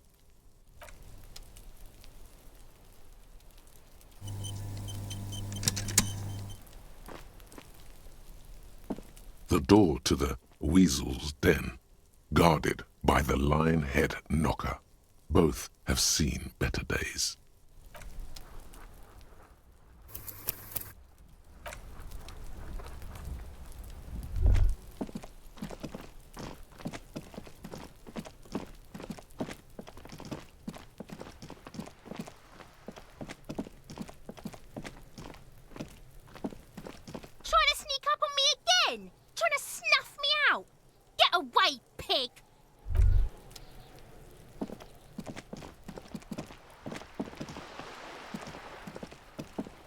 Just an ordinary wall. Nothing to see here. Yeah, why? It's a wall. An ordinary wall. Why must we stop to look at this wall every time we pass by? We have business to attend to.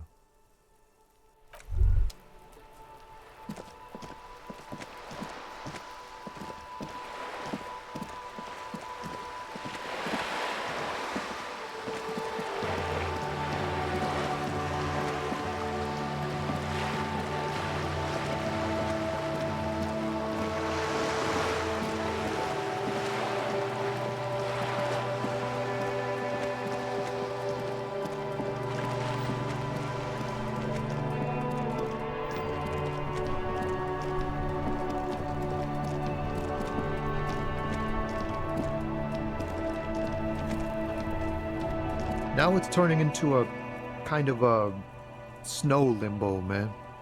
What's on your mind?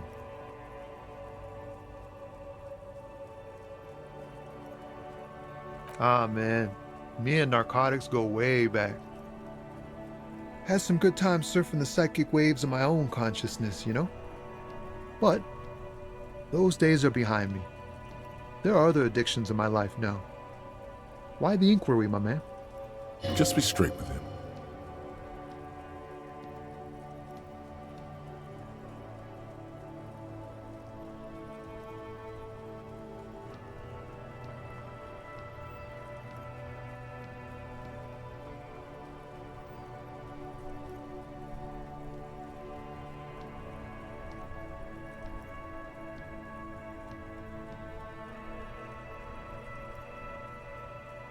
We have a credible lead, sir. Someone on this roundabout is waiting for a bulk shipment from the harbor to load it on their lorry and drive it to Jamrock. Not me, man. No way. I don't need any trouble. Shit's bad enough anyway. This jam's got folks up in arms, and I'm afraid it's headed toward a conflagration.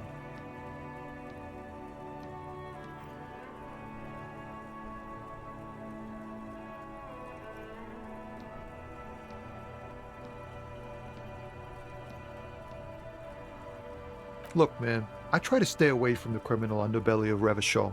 I'm a guest here. You really need to find another man to probe with those questions. We wouldn't say he's lying, sire.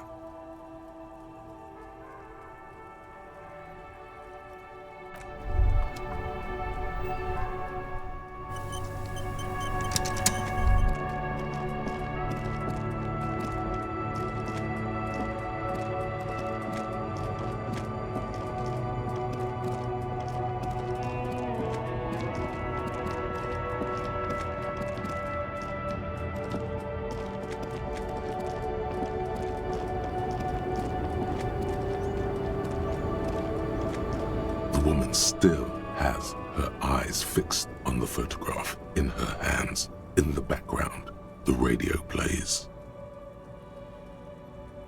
If you want her attention, you may need to be more forceful. Where am I? Who are you? The smile on her face has disappeared, replaced by the wary aspect of a cornered beast.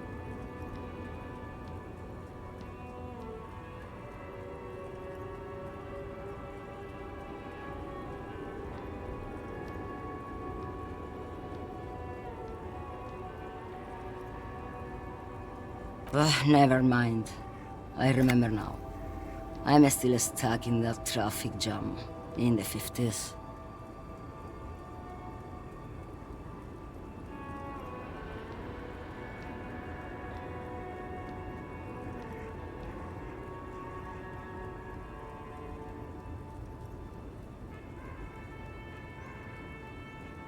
The men have the small jaws and everything is made out of plastic.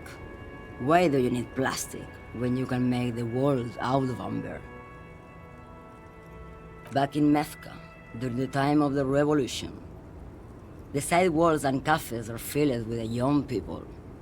I was on my way to see a new Boyadero picture starring Gabriel Buenguerro. Until you came along, that is.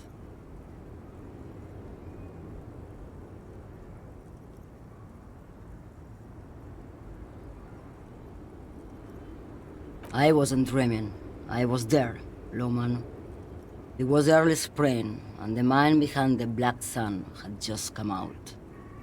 The posters were 20 meters tall. Everything was golden. While you, people, were tearing each other apart over your petty little revolution, in Methk, it was a golden age. Why not, Harife? It's not like I have anything better to do in this hellhole.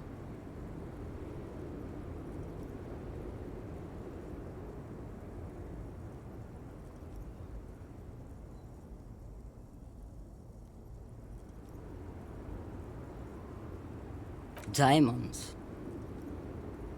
Of course not. But wouldn't it be marvelous if I was? Whatever stupid things they put in the lorry, I imagine.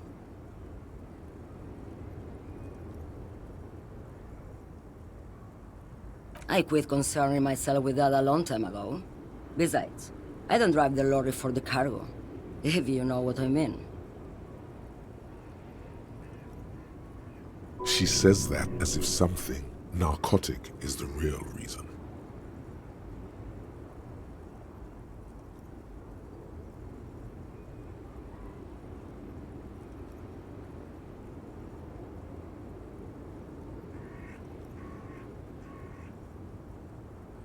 Then it's contraband, Loman. What? Do you want to take an old woman in? Be my guest. Lock me away like Bad Hand Hermenegildo. Bad Hand, Hermenegildos's bad hand, strangled 300 people. What can I say? Some people just really like strangling people.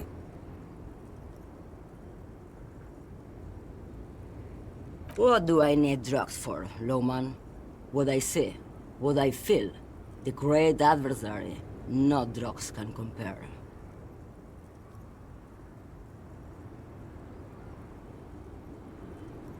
Yes, there is a protagonista and an adversario.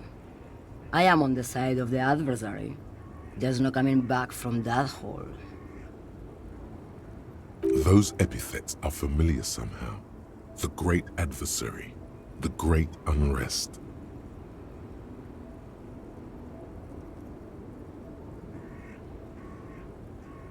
Then what were you getting at? Maybe if she thought you're corrupt.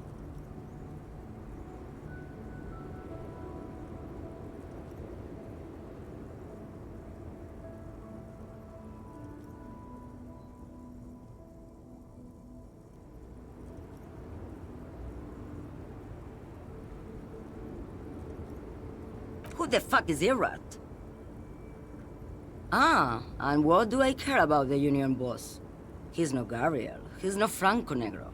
He's not even Hermenegildo the Hound.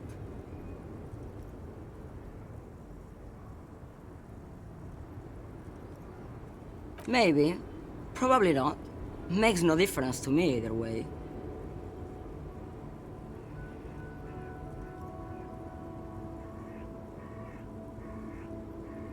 Just this month, I made half a dozen trips from Saramiris to Grad, on the U41A. What do you think they take from Saramiris to Grad, Loman?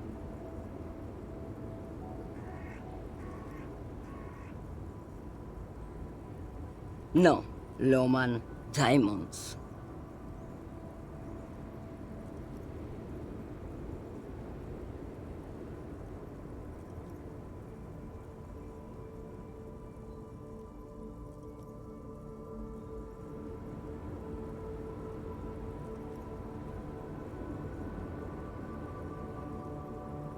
Easy. He's the skinny man who thinks he's a poet. Never trust a poet. Also, he's the only one I can see from here. That's correct. There is no visibility of any of the others. Where do you want me to go? This isn't so bad. I can listen to music, or the seagulls. Look at all the colors and the futures of this world. It's a good palate cleanser, this jamboree. Or I can just relax and let my mind carry me back where it will, to the Great Plains. I think we're done here, no? She's just a distracted old woman. We should maybe let her get back to her things. So he doesn't think she's a smuggler. You hear that, Lowman? I don't think your partner likes you spending too much time with me.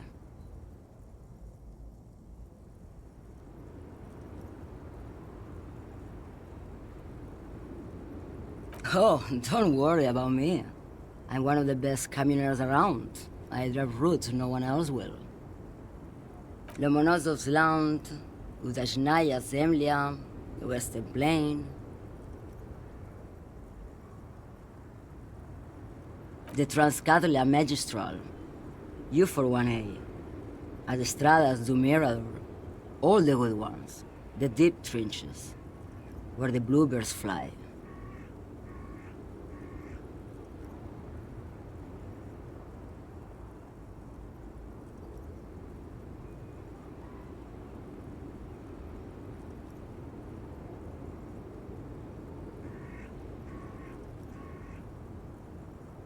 You're right, Lowman.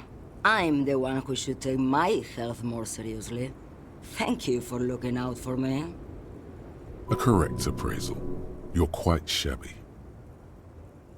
Is that all you woke me up to say? Yes, go. Enough jamboree. I need to get back to Mesky.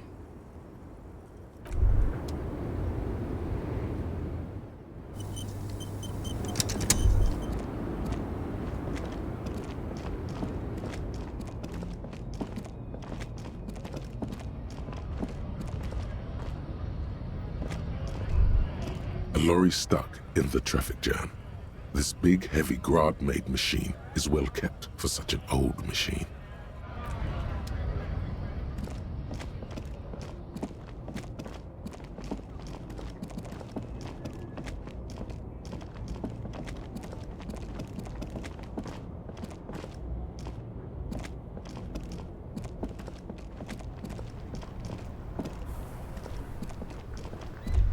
Still here. Stuck in this damn jam, my man. What's up?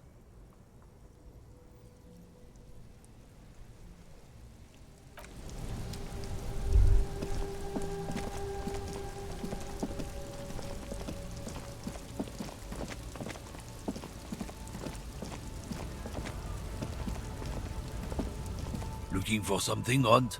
Come to tell me to fuck off again?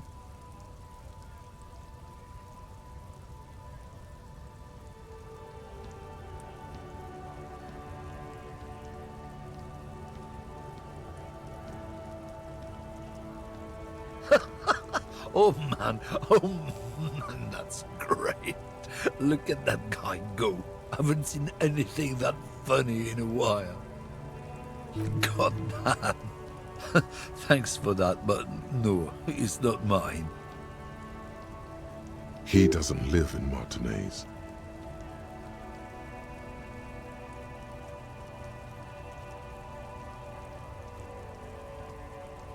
Oh, not much anymore.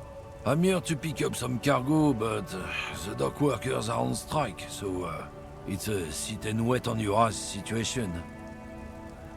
Apples? Yeah, apples? I take it you had other questions? He's given you the runaround. Let's be honest, you were bested.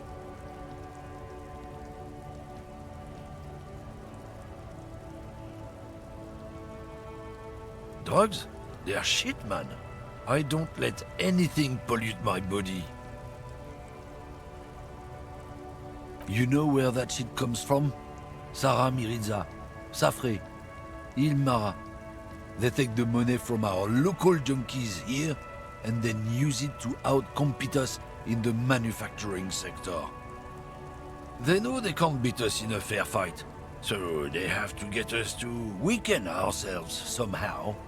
It's racial sabotage, racial economic sabotage.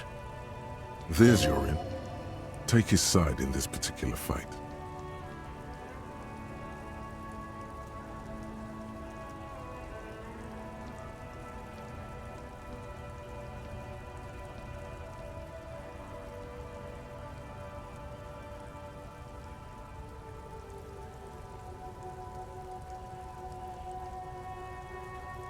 He eyes you warily, unsure how to respond. This goes on for about 2 seconds. Then, damn, it didn't work. You should have signaled you're a nationalist before. I don't know shit. And if I did, I wouldn't tell you. What do you think? I can't leave the lorry unguarded. Stuff's been getting looted lately. It's those little kips sneaking around at night. If they touch my stuff, the bosses will be on my ass like ass cancer. There was a bunch of spilled boxes in the back of a big lorry nearby. Yeah, I knew that guy. He was an honest driver who loved this country. We were having a good debate about genetics at the Wheeling in Rags when some kip boys smashed his luck and took damn near everything. Lost his fucking job over it. Since he left, I haven't had anyone to talk to.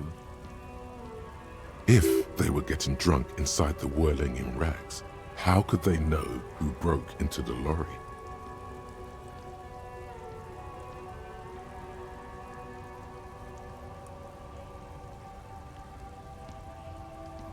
What? Aren't we allowed to say that it's the kips who do all the stealing around here? That's not road to science, man.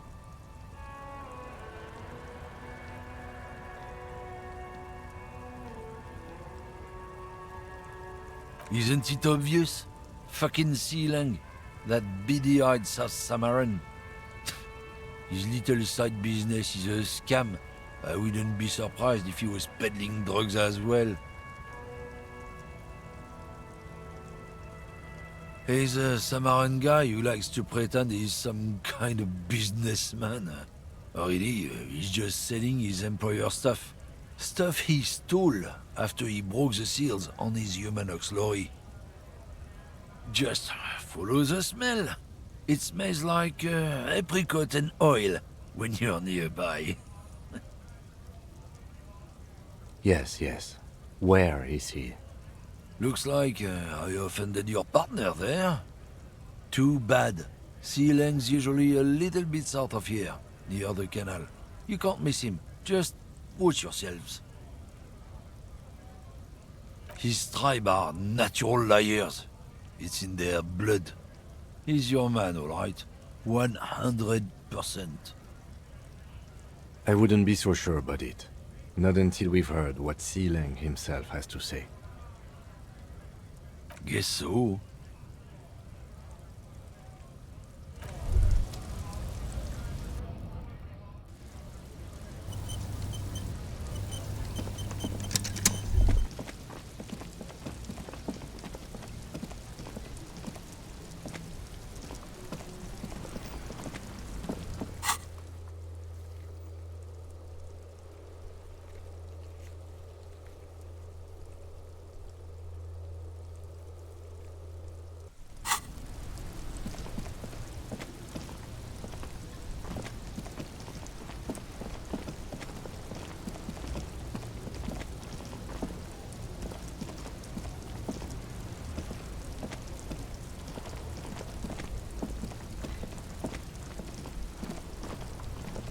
There are clothes inside. Cheap second-hand clothes, smelling of strangers' body odors. Don't be shy. These are premium class clothes. Good quality fabrics, best retro design. Save the economy with your style, officer. You find your hands deep in tattered and faded garments made from weird polyester blends that make your body itch and sweat in all the wrong places. Economical, but also trendy. Look first-hand, buy second-hand. Keep the economy moving.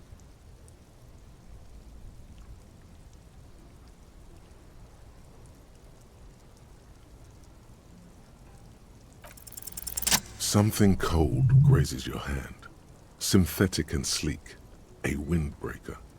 Surf, it says, but also wind, summer, 100% waterproof, and sport. All in different typefaces. Good choice, officer. Mega sporty. And it's only $4.50 for you, sir. You find your hands deep in tattered and faded garments made from weird polyester blends that make your body itch and sweat in all the wrong places. Economical, but also trendy. Look first-hand, buy second-hand. Keep the economy moving.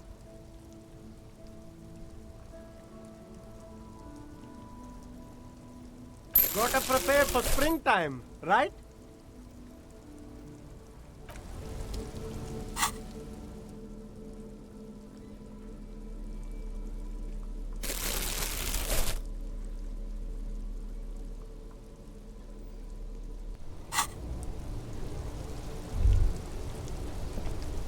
You see two lowly, defeated speakers, thralls, slaves basically, perched atop them like conquerors surveying the land. A pair of found, durable wear sneakers, Ultra series. I can see you've a taste for luxury, officer. Can't keep your eyes off those sneakers?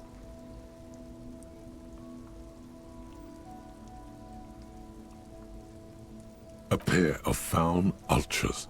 The design is impossibly sleek and simple. A futuristic silhouette with a sleek monochrome colorway, a jet black upper, and a silver-lined midsole. Dedicated, victorious, sporty, these found sneakers are a must-have for a track and field legend. Those sneakers, mister. Those sneakers are the latest found sneakers. Super rare, super fine, super cool. Only 50 real. Only? That's madness.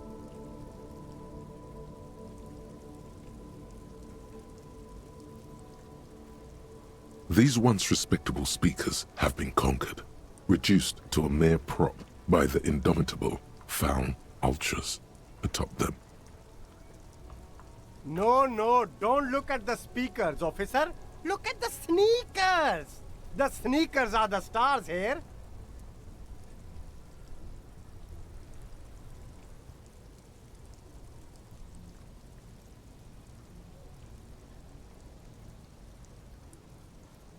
No, don't pity them, officer. These are old Samaran garbage. Don't even look at them. Check out these super cool, fun Ultras instead. No way, officer.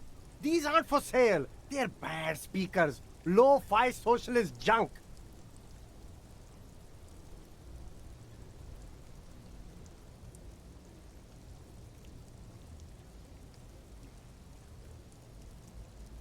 No, officer.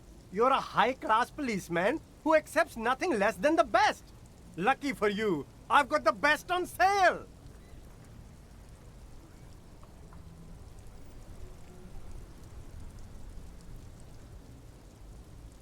Well, if you want them... But see, they are the pedestal for my sneakers. If I let go of the speakers, where will the sneakers go? I can't leave premium lifestyle sneakers on the ground. If, on the other hand, you wanted to buy the sneakers too, I could maybe throw in the speakers for little extra. 50 cents? Damn, so you have to buy the sneakers first.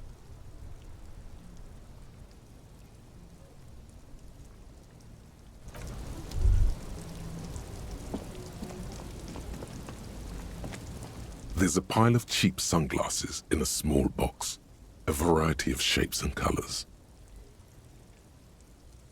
You like sunglasses, officer? I've got the latest styles right here. These are all boring. Boring third-rate ho-hum sunglasses made of cheap Syrahese plastic, the kind of plastic that melts in the sun. Those UV stickers are almost certainly just there for the show. If anything, these lenses probably direct more UV light into your pupils. A UV magnifier. These are all first-rate sunglasses. Premium design, super material, very cool, UV resistant. These will definitely keep your eyes safe and cool while doing your dangerous police work. Abort. These are hideous. What's more, they don't even fit your face. You can feel them pinching your nose and chafing against your brow. name, officer? You look like a mega secret spy. Very secret. They're practically made for you. I'll let you have them for 2 real and 50 cents. They're perfect for concealing your bloodshot and baggy eyes. It's going to be very difficult for anyone to take you seriously with these things on your face. No, you are definitely not buying those.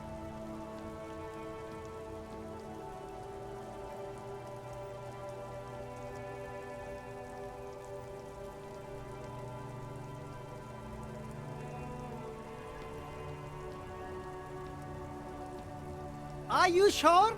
But they look so good on you. You should think this through, officer.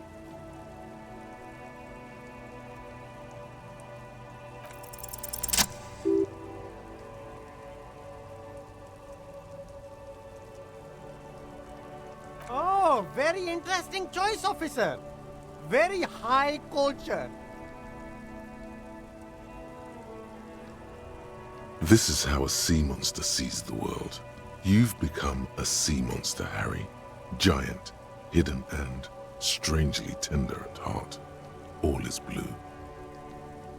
Yes, but they also make your soul quiver like jello. So deep. Wow, officer! You look so cool! And they can be yours for a mere 3 real. My regular customers have passed them all up because they've got no taste. But you found them. The lieutenant tilts his head and steps back, eyes narrowed in a thorough examination. It's a case to him. You look like a musician. Like a blind musician. But you could do worse. Take them if you want.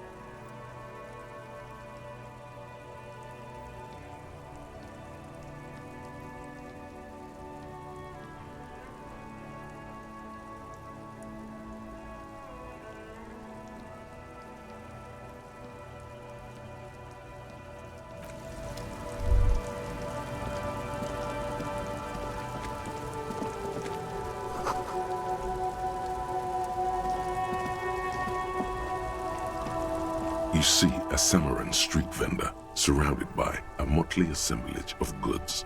When he realizes you're looking at him, his face breaks into a wide, welcoming grin. The name Sileng is embroidered over his breast pocket. Happy shopping, officer! Everything's cool here. Everything's cool. The goods are cool, the customers are cool, the place is cool. And one more thing, officer. You're very cool. Bang, bang, bang, bang!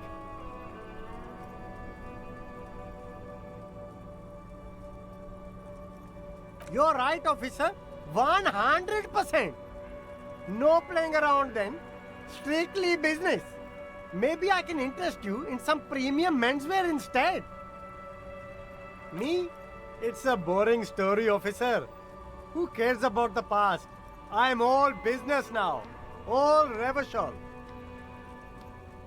Very sharp, officer.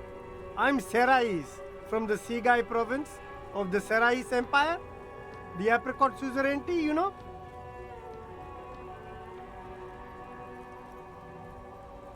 The apricot suzerainty is what the Sigai archipelago is commonly known as in Revachol. It's a bit of a fraught term, I'm sure you understand. No, apricots come from Sigai. My grandma used to grow them. But Sigai is a shithole. That's why I came to Revachol. Here's much better for an independent entrepreneur. Less laws.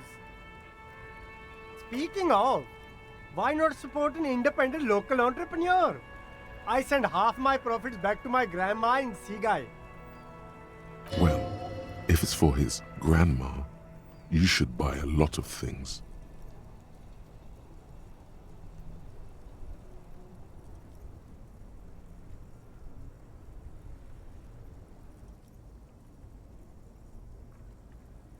Drugs? I don't go in for that, officer. Drugs ruin lives. Unless you're into drugs, of course. In which case, drugs are excellent. Mwah! Tasty, tasty drugs.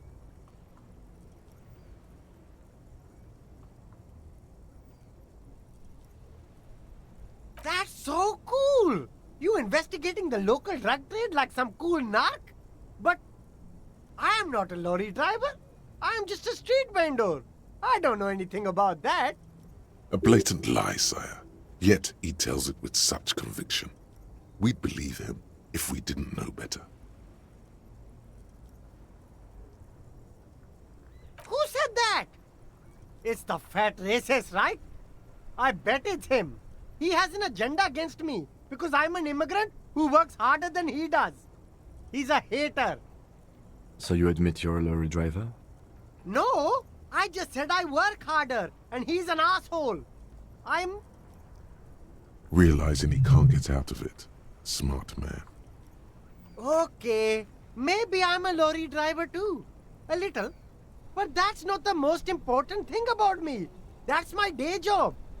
This is my dream.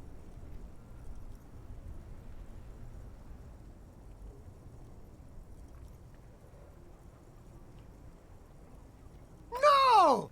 That's insane! It's the fat hater. He's been eyeing me for a week and he sent you here. Maybe he's the one, huh? Have you thought about that?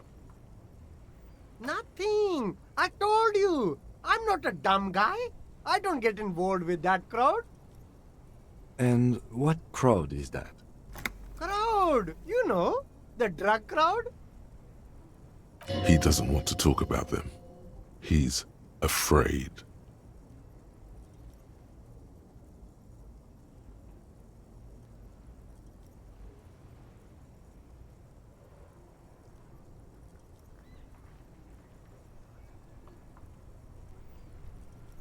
Look, there's bad people doing bad things here. That's all I know. Please don't get me into this mess. I've spent 15 years working my way up. Here we go. There's a tiny bit of truth on the table. Zoom in on it.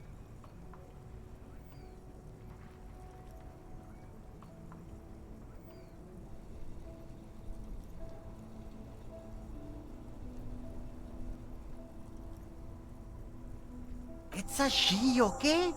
The other drivers call her the lady driver. You're better off staying away from her. The way they talk about her, she's no lady. Interesting. Could this driver be connected to the Hardy Boys?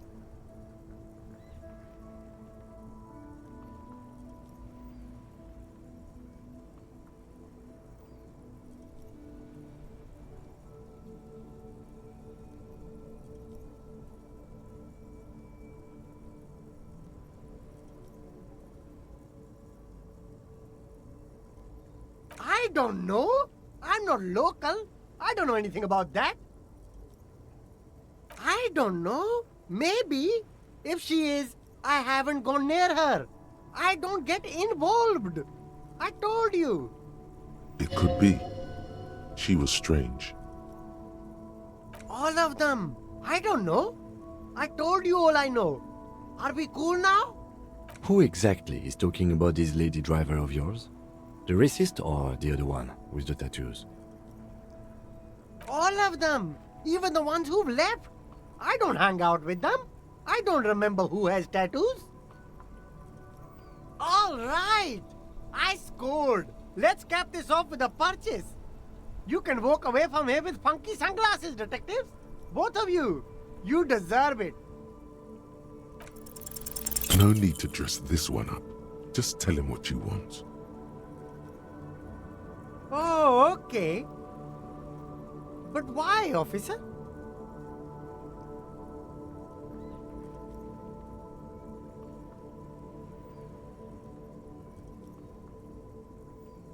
Ah, yes. Money is very important. Are you trying to ask for a bribe? If so, you're not doing a very good job. Sorry, detective.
Its draw has not lessened since you were last here.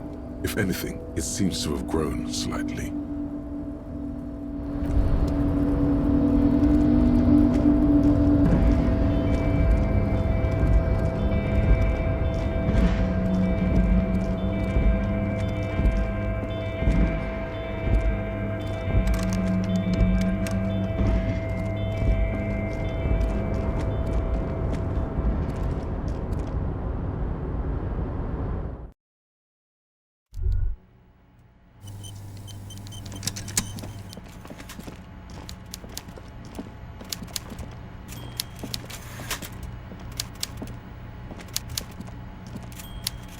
Mr. Dubois, a pleasure as always. You don't have to sit down this time, since you've already sat on that chair.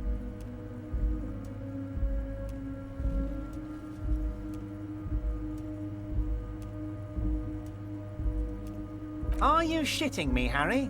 Did you not really open the door and are now just telling me you did? You're a wild one, Harry.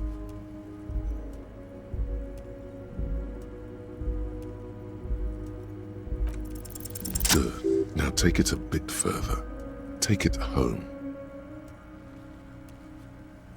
I bet it was, Harry. But seriously, what did you see in his apartment?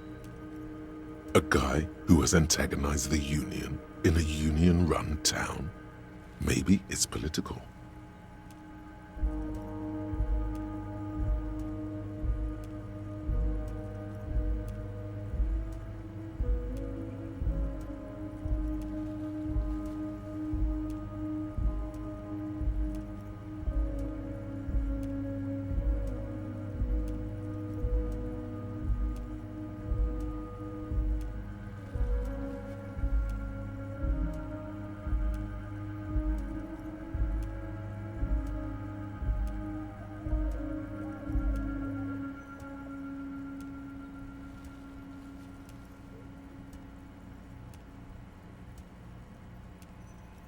That's exactly what I thought, Harry.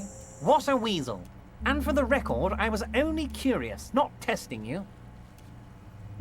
He was testing you. You succeeded. Thank you, Harry.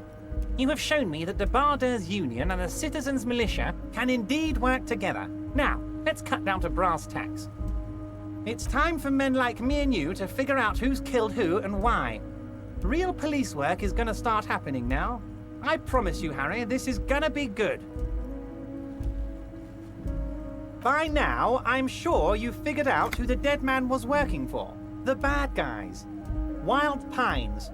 Sent to scare us. Another violent measure of the top hats against us flatcaps.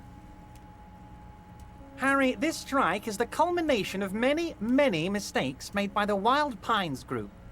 They tried to shut the strike down by sending in armed mercenaries.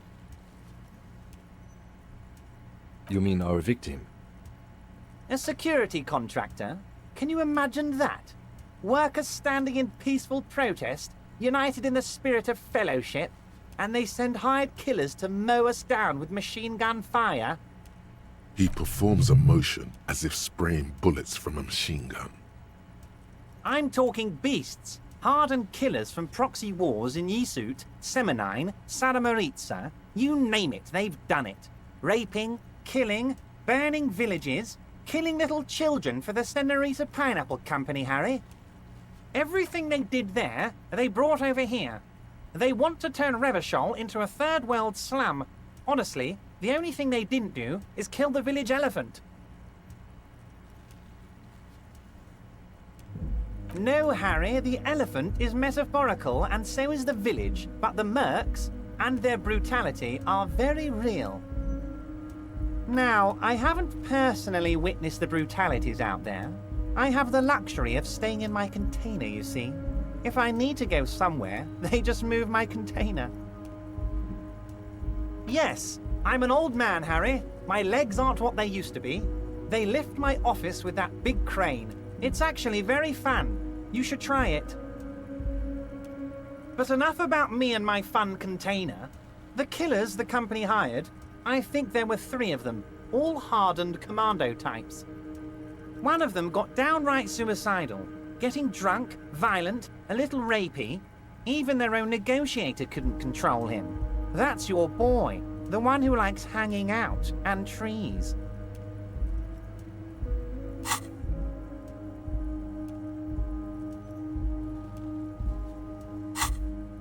By negotiator, you mean Joyce? Harry, what you need to realize is, we dock workers are not pushovers. We got grit, Harry. This whole neighborhood does. Push us hard enough and we push back. And when we do, we push to kill.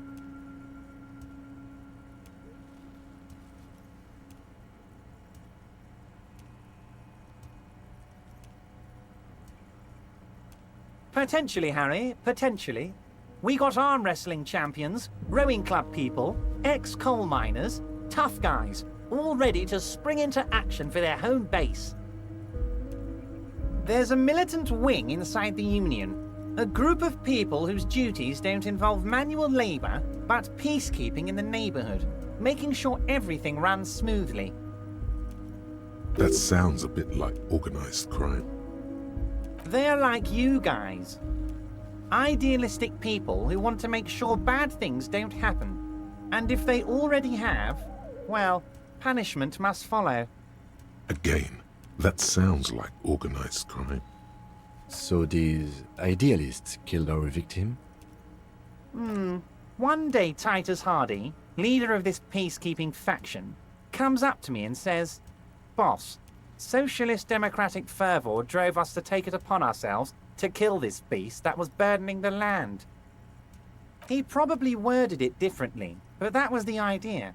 Sure sounded to me like they killed him. I gave them 2 weeks paid leave and told them to lay low to avoid retaliation. Aren't you worried we might arrest them for this? Oh, I'm not at all worried about that. These are not the kind of men who get arrested. They're Martinez boys, tough and gritty. I'd like to see the man who takes them in. Besides, I sent my lawyer girl to look after them. Despite his boastful tone, he's having doubts about something. But what? Maybe he doesn't believe the boys really had it in them. They're his boys, after all. That's very clever, Harry. Yes, they might have said it just to impress some girls or something. But Titus has a bad temper, so the chances are 50-50. He thinks it's closer to 60-40. 60, they didn't do it.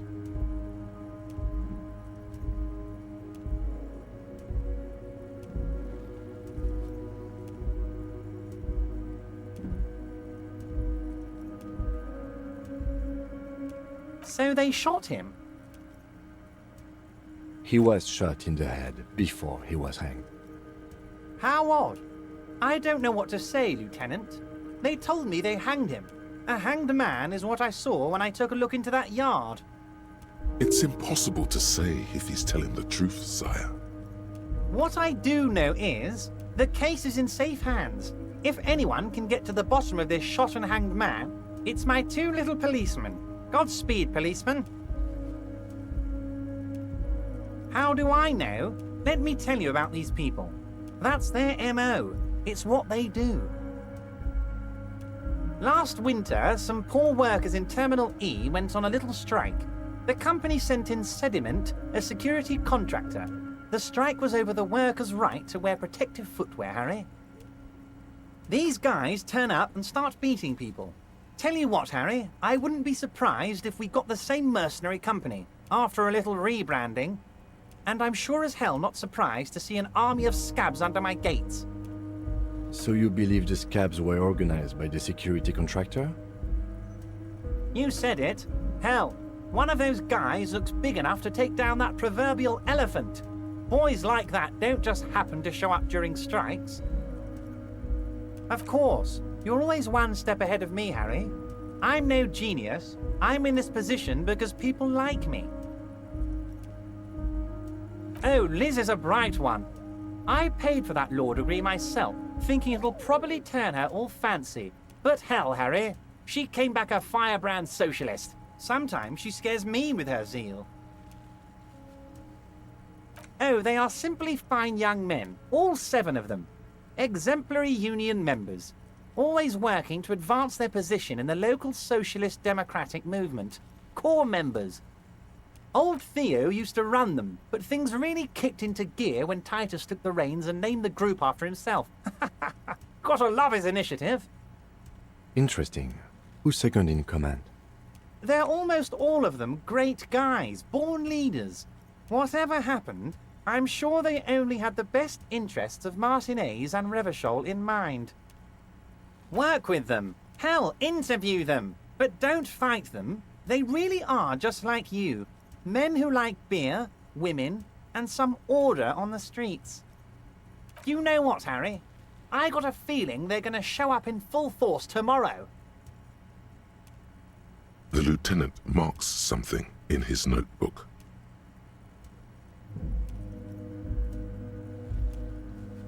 But of course, it's the least I can do for my good friend Harry. I'll do it right after we've concluded this talk. When you meet this Titus, tell him about this. See what he has to say. Also, Harry, here's 5 real.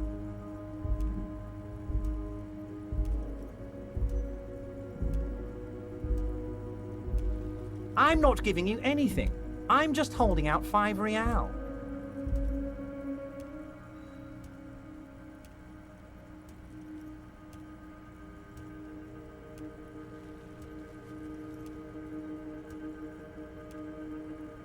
Oh, I wasn't offering it to you, just holding it out there. But I'm willing to share information. Was there anything else?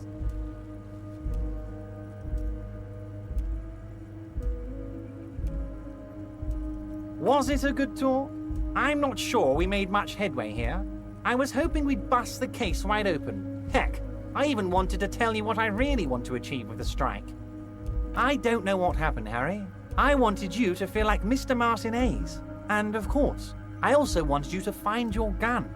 But it's like I can't completely trust you. Yet. Yes, Harry. It's like I can't fully trust you if you're not a man of the left. I want to, but I just can't. A man of the left, so you have to be a social democrat. He's been hurt too much in the past by men who aren't social democrats.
What does your heart tell you about your lost gun, Harry? Does it tell you to forget about it? Or do you think it wants to be found? I think it's lonely and cold. I think it wants to be found, and I have a proposal for you. And what would this entail? Once again, I require nothing unethical or illegal of you. You just need to get 2 little signatures on this piece of paper, and then mail it to my accountant in La Delta.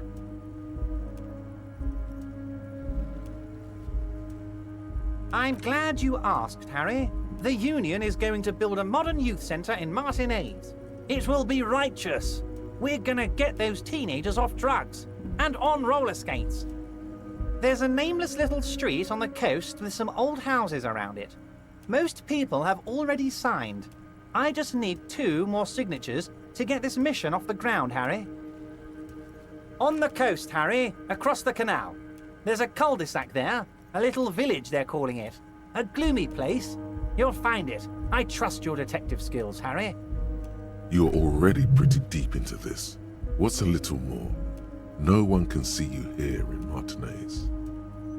They are just gonna have to deal with the construction noise for 6 months, and then they'll be living like kings. Right next to a fancy new youth centre, designed by the best architects from Stella Marie. It depends. I don't think what we just got from Mr. Clare was very useful. But, he thinks, it's your call.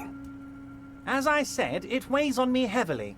But once we get really talking, well, I'm gonna hand you the keys to Martinez, and maybe even help you figure out who's behind this killing. You bring joy to my heart, Harry. Such a pleasure to be working with you. Here. You need to get signatures from Isabel Sadie and Lillian Carter. The cul-de-sac is right past the pawn shop and across the canal. I hear there is some trouble with the water lock, but they should fix it by Wednesday morning. Once you have the signatures, mail this to 13022 La Rocca in La Delta. Then we can talk about your gun.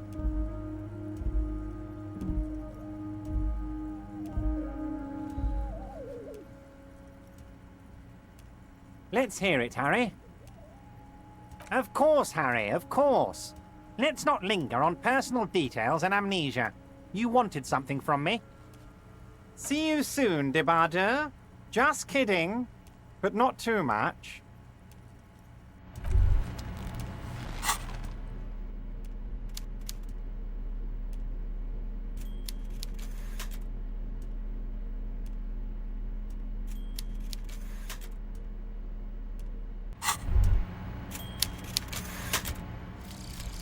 Indirect modes of taxation.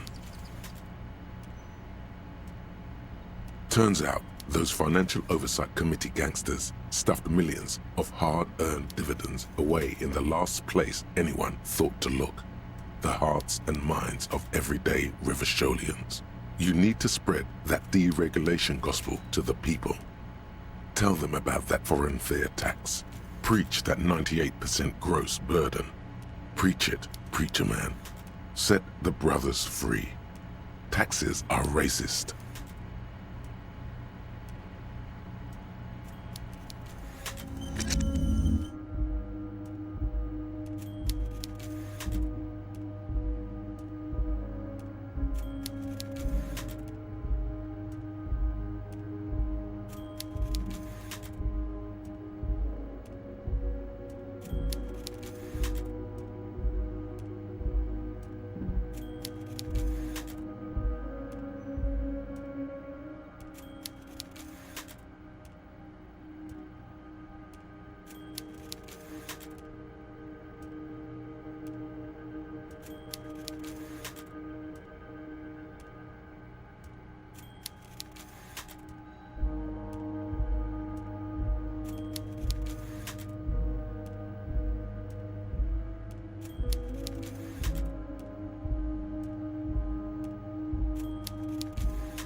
Hey, mister.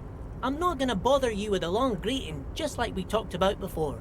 I know you're probably a busy man being an important police officer and all, and personally, I think the more people keeping the peace, the better.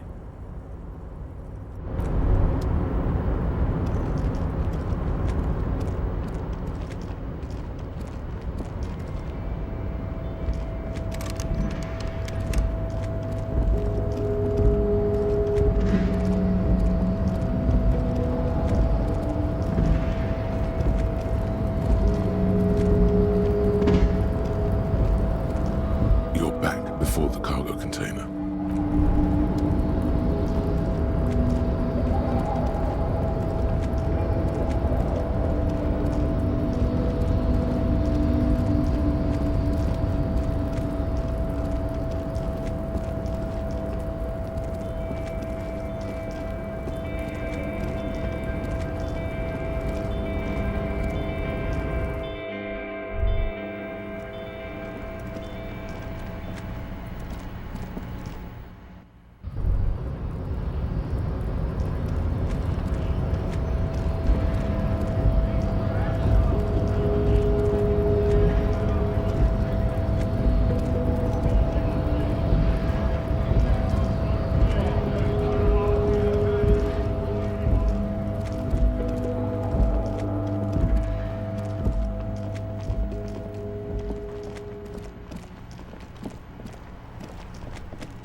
Behind the dockworkers, a ceiling height window.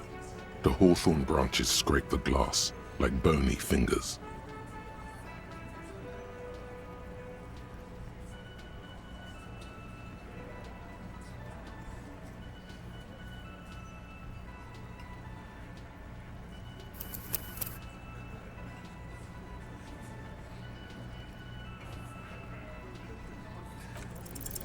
Nothing.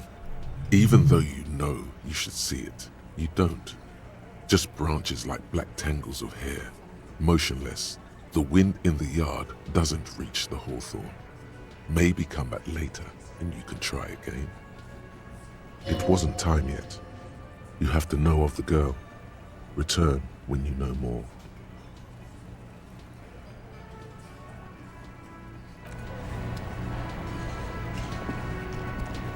This is where you say your bed.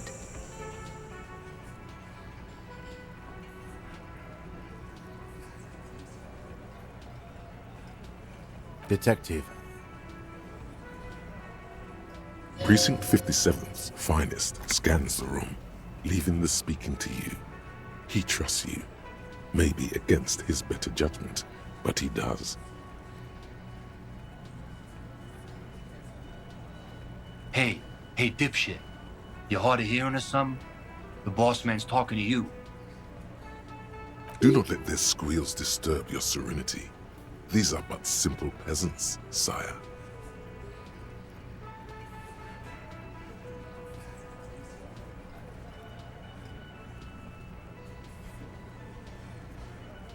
Oh, this is about him.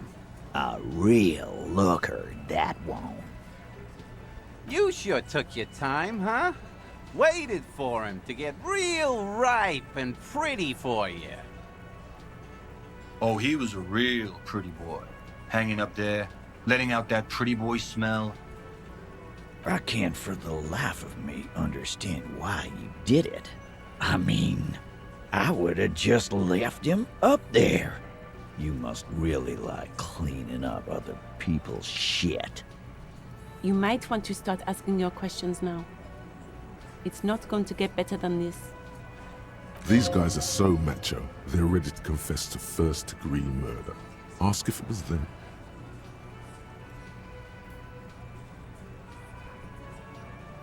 No. I see her. You got business with my boys. You got business with me. He understood what you were doing. taking inventory of them. Now watch the other guys fuck it up by falling out of line. Yeah! You fuck with the Hardy Boys, you fuck with Titus Hardy! Yes, falling out of line to please him. This is the best kind. And now this guy is going to... Relax, Dennis. No one is fucking you yet. use it to take a dig at his friend. Floodgates open. Yeah, Dennis, calm down. No one's fucking you, you stupid fuck. Let Dennis enjoy his fucking, man. We don't mind. This one knows how to keep things going. He's a hothead, but not one to be taken lightly. The last one is a bit of a black sheep. Yeah, you're not even being fucked, Dennis. Easy, fellas. We got company. Let's see what brings the cop around. Too late. You already got a pretty good picture of these guys. You can use this.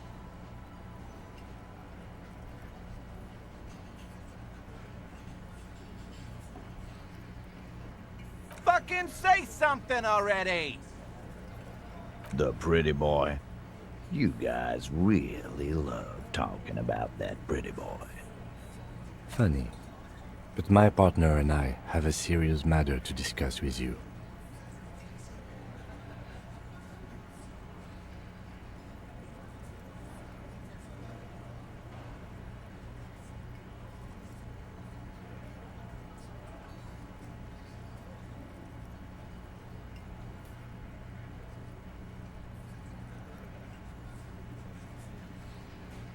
Everard? And what did he tell you? That we killed him? That we took a cargo belt from the harbor, went out back, and used it to hang him? Because we did. All of us together. I hope he told the story straight. I hope he told it well. There's a catch hidden somewhere. He didn't confess so that you could take them all away. It's too simple.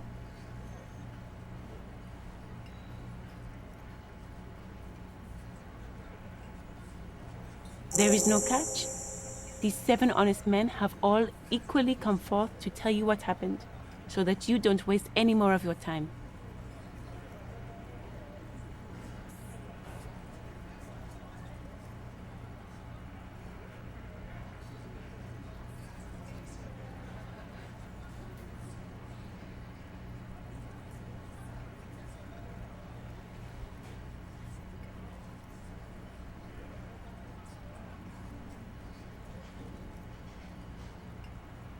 How many people have you sent to the Shays? Ever felt remorse for them? Or send them to Reunion to rot. For 20 years. For life.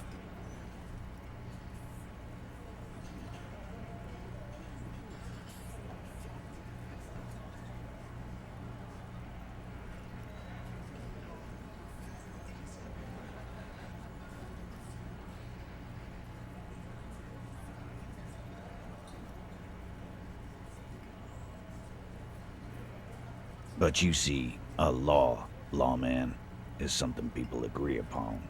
And here in Martinez, we agreed that this man had to die.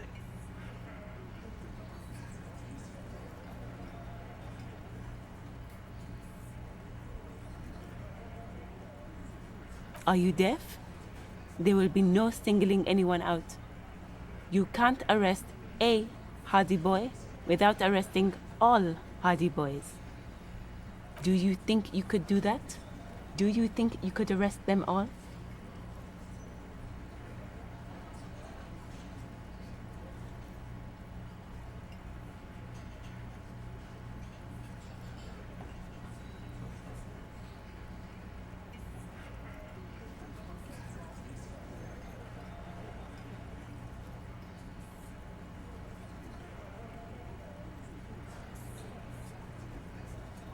That's for the courts in Les Jardins to decide, not for the officer making an arrest, which we all know you won't be.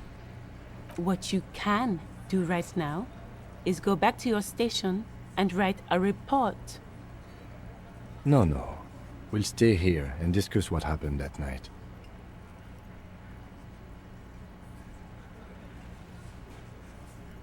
You don't have to keep answering his questions. I know, Lizzie. Relax. We killed him last Sunday night. Seemed like a good way to end the week. Known him? We don't associate with scum like that, asshole. Yeah! Who do you think we are? Quiet. He came around about 3 weeks ago when that Pines cow first sailed into town. Happy? By the Pines cow, you mean Joyce Messier? The representative for White Pines? The same company you're striking against? No. I mean the Pines cow. The stupid-ass cow they sent in to fuck us over. But you know what? Why don't you ask her about the pretty boy? I'm sure she has interesting things to say when you ask her hard enough. That's enough insinuation for today, Titus. Officer, your interview is drawing to an end. Don't waste your last questions.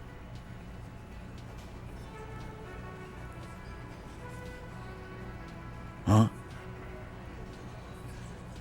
There was a bullet in the dead man's brain. Why was it there if you hanged him? How the fuck do I know? Anyone could have shot him. Target practice, maybe. Interesting, sire. It's as if he's lying to protect someone. He's not very good at it. This line of questioning is over. You got the cause of death already? Hanging. If there's any post-mortem trauma, it's your problem. This will not turn into a cross-examination. This was a good move. Also, notice how Titus doesn't like her much, especially when she's calling the shots.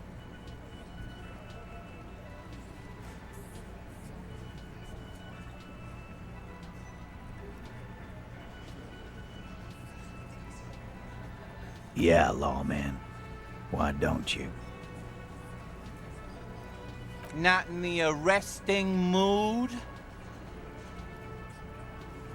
By your side, the lieutenant keeps his hand away from his holster. You hear the nylon of his coat hiss as he steps closer. Easy. Walk back from the provocation. They're armed, and they outnumber us. The lieutenant tries to establish eye contact with you. While the little rat-faced man reaches into his sleeve, there's a knife in there. Some of the others reach for their belts. Their eyes are light. Wise move. You made the right choice there. Now make another one and get the fuck out of our booth. We're not gonna do this again. Why? 'Cause he was worthless mercenary scum. And he stepped out of line in my town. And he stepped out of line. What kind of mercenary? The kind that shows up when you start a strike. The experienced kind, too. Had Cohoy and Semenine written all over him. Ex-Oranese Special Forces. A live grenade. Right here in our bar. This one has a special gripe with him coming here. I can't prove it, but I know he was sent by the Wild Pines. They hire merc shit like that. Story of every strike from here to Samara.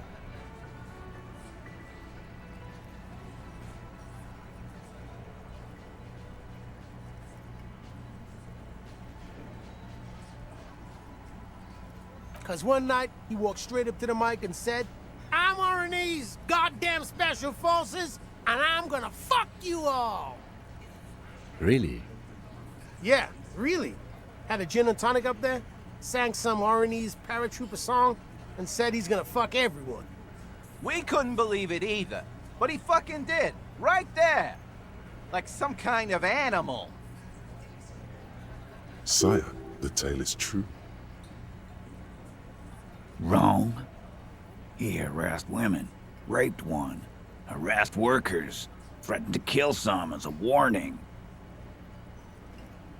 There's a slight unease in him, suddenly. He regrets mentioning the rape. He'd kill us all if we don't open the gates, if we don't let the scabs in, if we don't bend over. And that was before he started coming here. Yeah, he said it was his favorite joint now. Started coming here every night. Drinking, grabbing girls. Grabbed one of ours mid-karaoke, right there on the stage. He grabbed someone? Yeah. This girl's on the mic. A beautiful girl. Young. Gets into the second verse of Lover Lake. The fucker grabs her legs, starts screaming. Show me your cunt! Why don't you show me your cunt? Then, he gets knocked on the head with a wine bottle. Doesn't even fall down.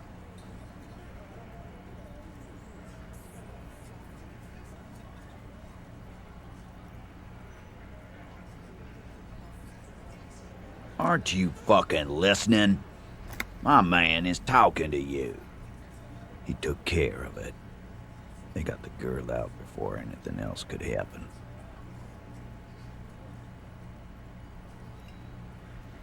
Yeah, me and Eugene got her out. Aren't you fucking listening? There's something odd here. No. You're not getting the name. That's a Martinez matter. And I'm not discussing it with you clowns.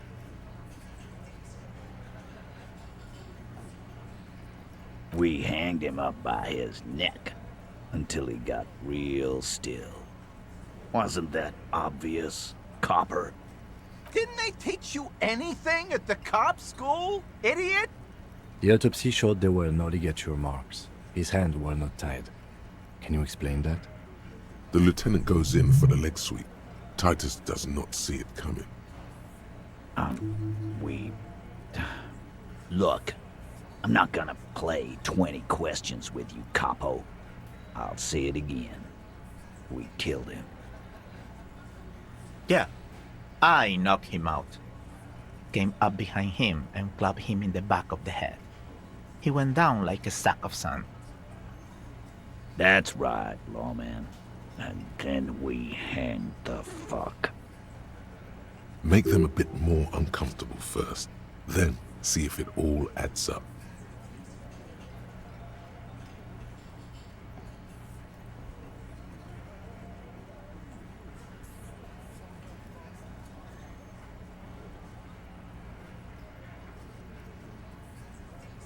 My fucking elbow, Copper. Samaran boxing style. He may be lying, but he's good at it. No twitching, no rushing, no uncalled for details. Right fucking here. Eugene already told you that the fuck had started coming to our bar. Yeah, man. Weren't you listening? Titus is solid as a rock, and so are a few others. But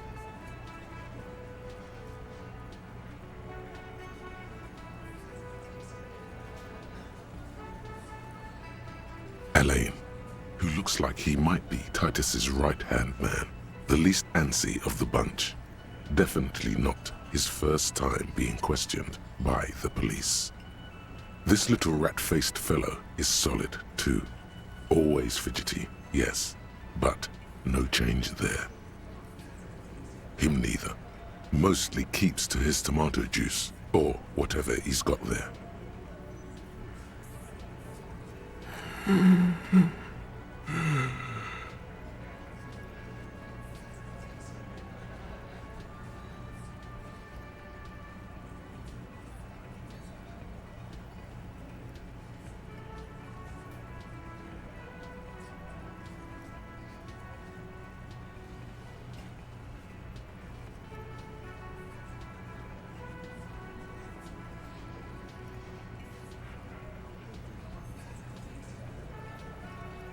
Fuck off, copper.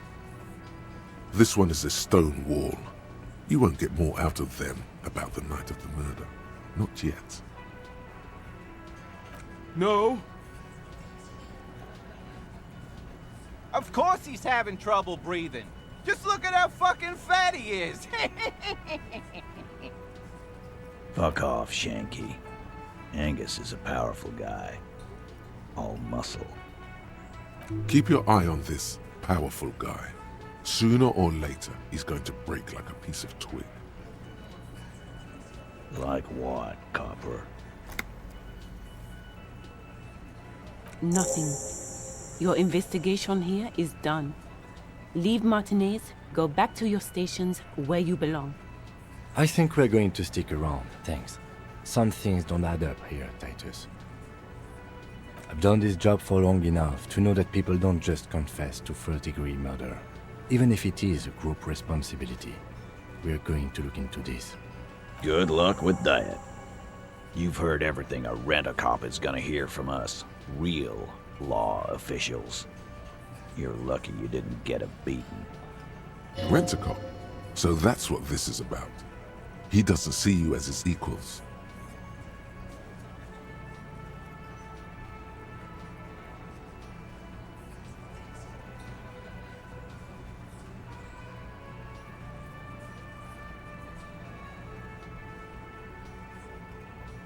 You still on about that bullet? A bullet in a hanged man's head. You're right, Copper. That is mighty curious. Indeed, mighty. How did it get there? Well, there are so many bullets in the world, and so many heads.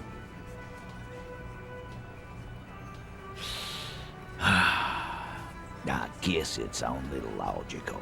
At some point, one of them bullets had to end up in one of them heads. It's bound to happen again, you know? Just statistically speaking, of course. Sire, it would be an event most dramatic if you were to produce the bullet and dangle it before their very eyes.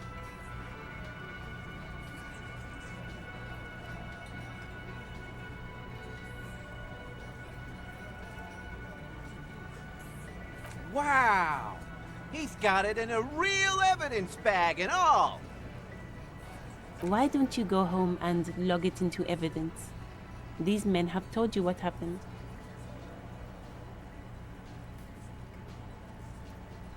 You know what I think?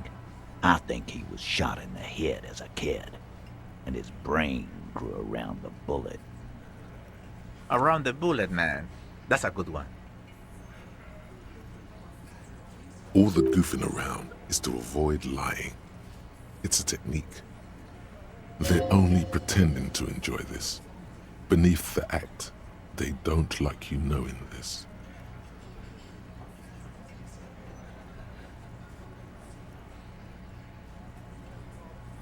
Shit! I probably did shoot him. I was drunk last night. You guys know me when I'm drunk. Yeah, Glenn likes to shoot his guns when he's drunk. Better hope he stays sober. No, he meant before he was hanged. Did you shoot him before you hanged him? Before? After? During? This is getting ridiculous. They told you what happened. Stop wasting your time. Never been worried in my life, lawman. It's not like he blew it wide open, but there's a little crack in there, somewhere.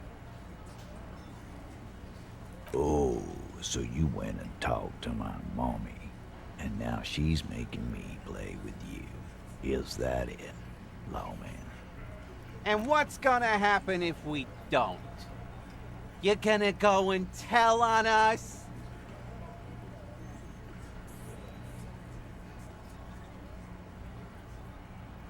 Yeah, I heard him. The fuck do you think I'm doing here? You'd have your ass handed to you if it wasn't for the boss man's word. Let me state this very clearly, Capo. Hello, officer. I'm Titus Hardy, and these are my boys, Hardy boys. How may we assist you?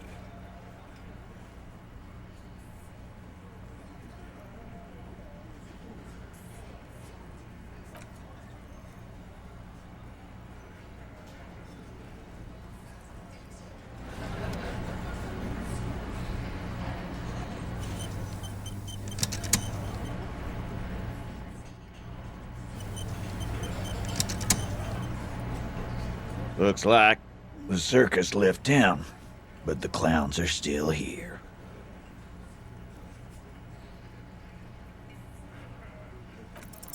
Establish authority. Yes. Authority. Feverish thoughts race through your mind.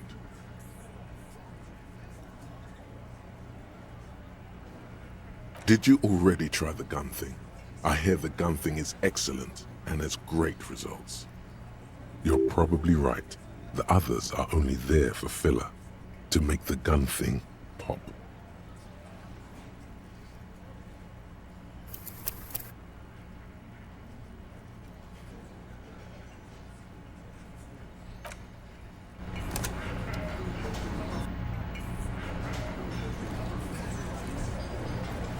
Looks like the circus left town, but the clowns are still here.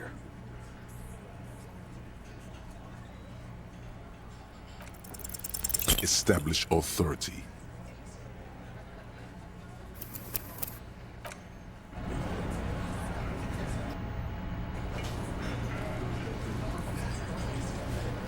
Looks like the circus left town, but the clowns are still here.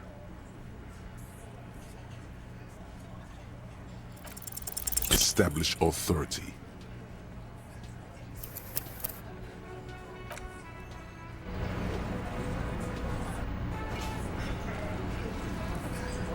Looks like the circus left town, but the clowns are still here. Establish authority.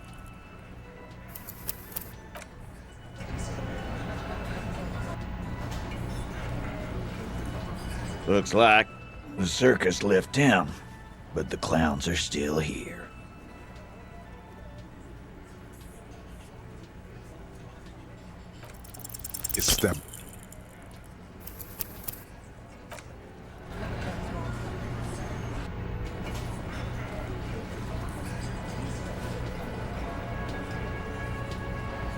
Looks like the circus left town, but the clowns are still here.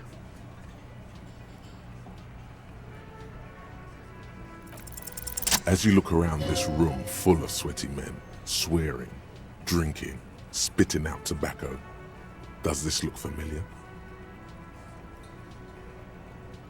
You believe the place was called Precinct 41. It was also filled with, almost exclusively, men, sitting on desks, talking shit and wasting time. You seen Apricot, old Purdue's daughter? Asks Lieutenant McCoy. Uh-huh, replies Torson. The ass on that one. McCoy shakes his head in appreciation. A bit strange the old man named her Apricot, but, I mean, who am I to judge? Wanna hit the kebab joint? Huh?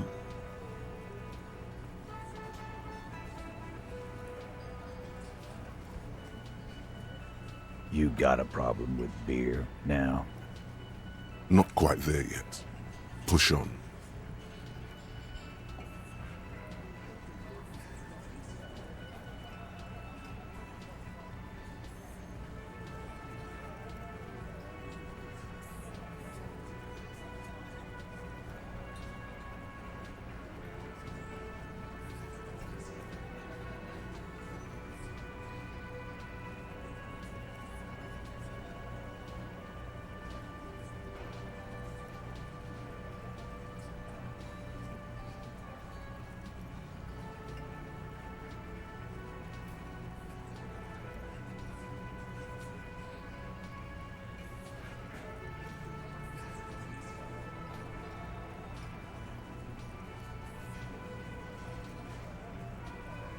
Speak for yourself, buddy. I've been running this outfit for 10 years now. You should have seen Martinez before it started. It was like Jamrock now. They didn't see shit, man. Kids getting shot. We had 3 shootings a week. Fucking graffito everywhere. You cops haven't shown up since the 30s. Congratulations on the graffito removal. All I see is you sitting around talking about Monica's titties while there's a rape victim. So what? What do you want from me? We took care of that fuck. Don't let him drink that. One more push, quick. Just don't antagonize him. You have this already.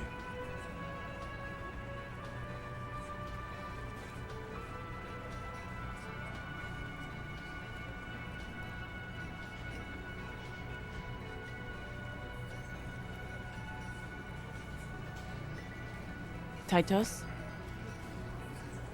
She stops mid-sentence. That's it. You got him. He's going to give it up, but on his terms. You wanna help her, cop? Fine. I'm gonna let you help her, but you treat her with respect. If you don't, if you question her, harass her, a freight train of pain, buddy. What is her name? Claudia, I'm on due. She's staying here at the Whirling in Rags, a real pretty one. Silvery jumpsuit, blonde. That's I'm on due, with an O-U. Shit. The girl. The girl upstairs? That can't be her. She knows you drank so hard you forgot you were a cop. Oh, it's her! It's definitely her! It's Miss Oranje, disco dancer!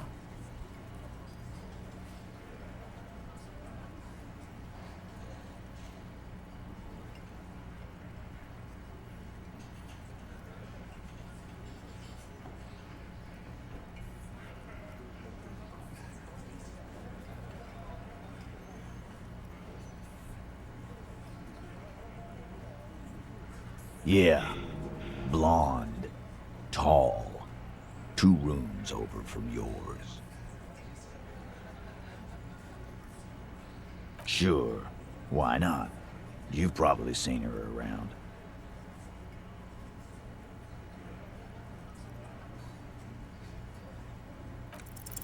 You inexplicably add cool after the victim's name, but no one notices. Your spine is too damn straight. None of these people would ever suspect you've met her. Whatever you do, do not tell him you know her. That would sound off.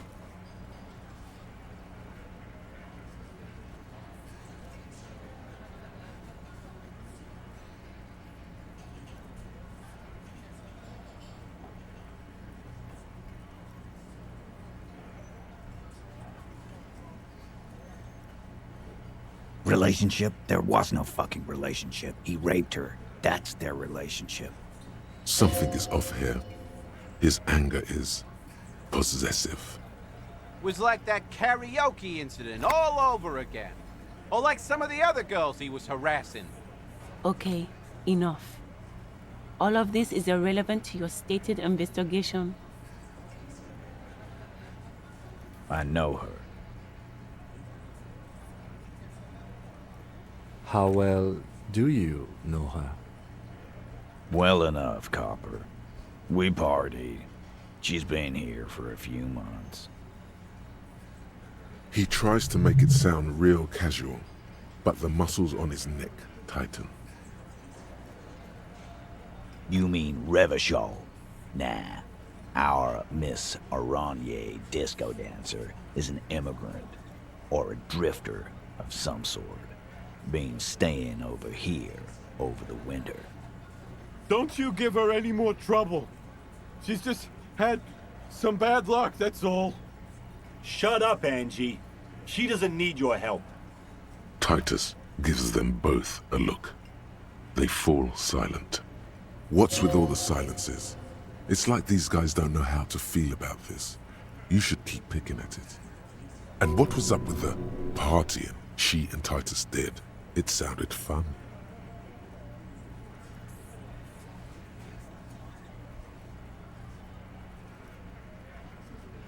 What do you think I meant?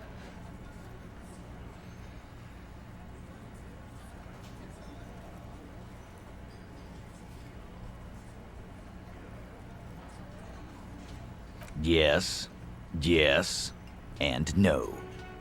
Got something to say about it?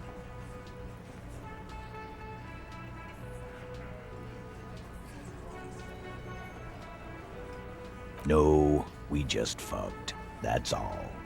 I'm not gonna give you any details if that's what you're after. So put your dick away. He really went out of his way to seem comfortable with this topic. That's all you're gonna get for now. He's doing a good job here. A commendable performance of I don't give a shit. He did it before we killed him. He's not gonna do it again. So what does it matter? It would help if we establish a timeline. All right. 2 weeks, maybe? I don't know. I need another beer. Here you go, boss. Remember what I said. Freight train of pain.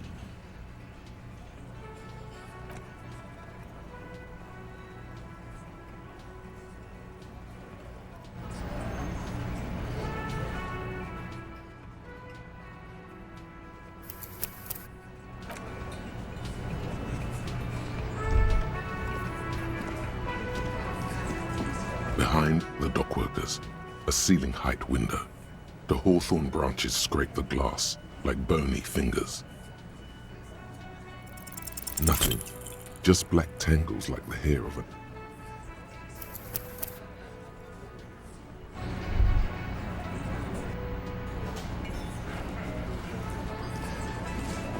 Behind the dockworkers, a ceiling height window. The hawthorn nothing.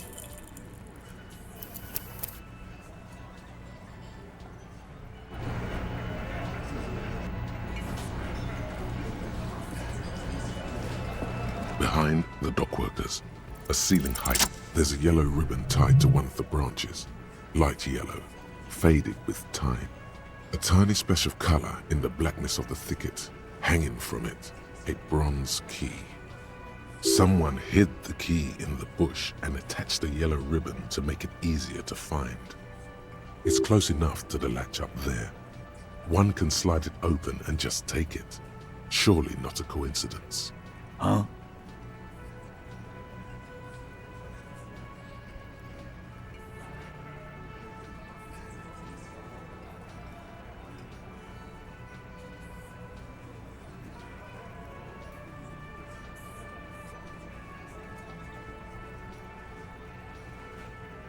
I don't know about that. I'm comfortable here. Don't think any sliding would really help right now. Sorry, fucko. Looks like you're gonna have to go bush diving. Good fucking luck with that. The hawthorn's got a bitch of a bite.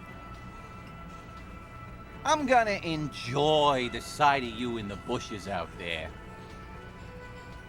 With a loud thud, the old man stands up, pushes the window open, grabs the key from the hawthorn branch and slides it across the table to you. The key is brass. Workshop spare is etched into its bow. The old man closes the window and sits back down in silence. Come on, man. We were just having some fun. Where's the harm in? I'm tired of listening to your shit.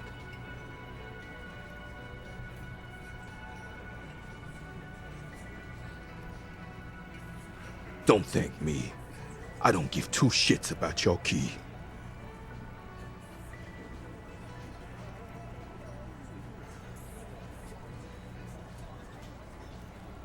It could open the door in the kitchen. The blue door. It says workshop spare. Maybe there's a workshop there? It's worth a try.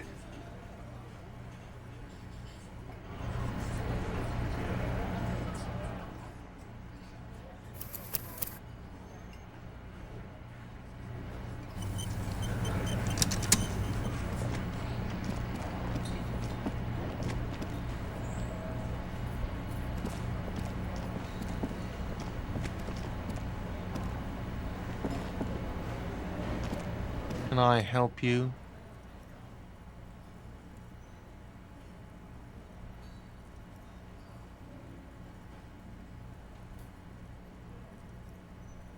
Got the 20 real? Good. You got the room for the night, but remember, you'll need another 20 real tomorrow.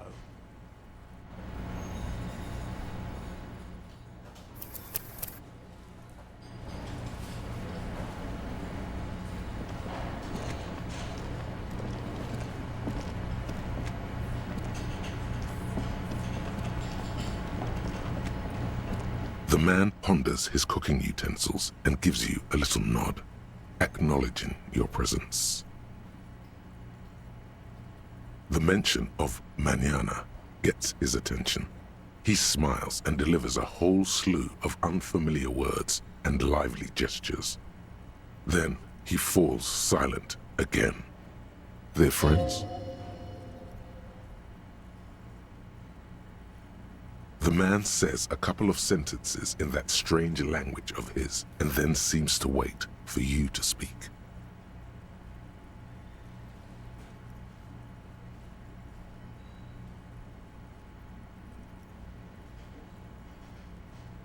Just one word. Sounds quizzical. Then he awaits your answer with his brow arched. Horse need more vodka? Okay, so it's vodka that keeps the men happy and in good spirits. Clever move by the Union. Vodka borscht! I love it, Bratan! Turn it the fuck up and then ask for some yourself! Turning it up seems like a dangerous idea, honestly. The place is a powder keg.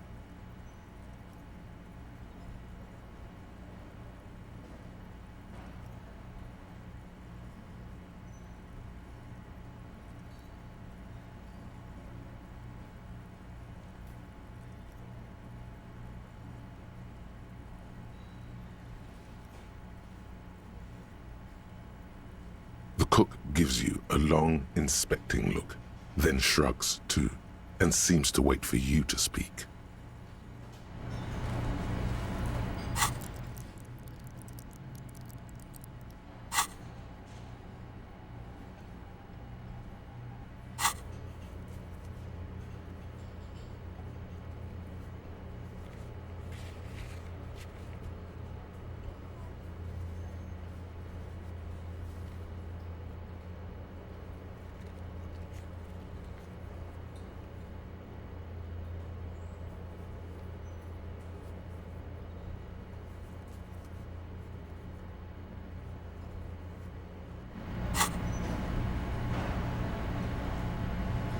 Yes?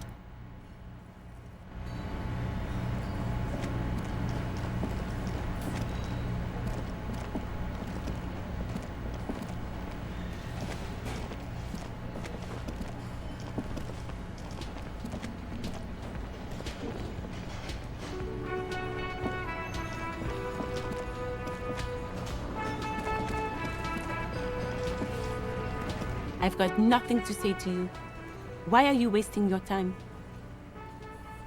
I suggest not wasting time on trivial pleasantries and focusing on why you are actually here. Titus Hardy.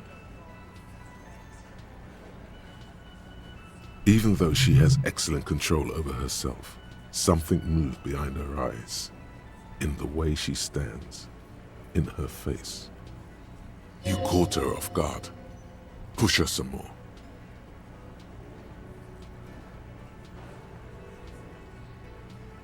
You are not here to chat up the legal counsel. You are here to question these men. You set the pace and the topic of these conversations here. Establish that. A man like Easy Leo could have said anything. Do not be restrained, sire.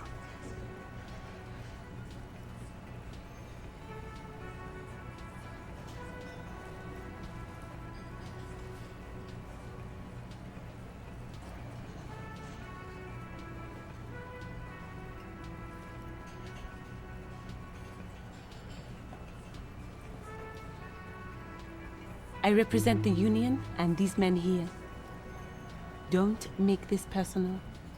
A very minor victory.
There it is, a brave little army in your pocket. The 1st Smokes platoon, 20 brave souls standing in salute, ready to step into fire for you, sir. You picked the best one. This soldier is fat and succulent. What are you waiting for? Light up. Re-become yourself. Oh yes, Bratan! Please light up! You need a trooper between your lips right now! Calm your shit down! Go to Pleasureland! Become a genius! Get a load of this rock and roll cop here, people. Johnny Thundercop fishes a cheap lighter out of his pants. With a flick of the thumb, there's fire. A primal satisfaction. Here we go.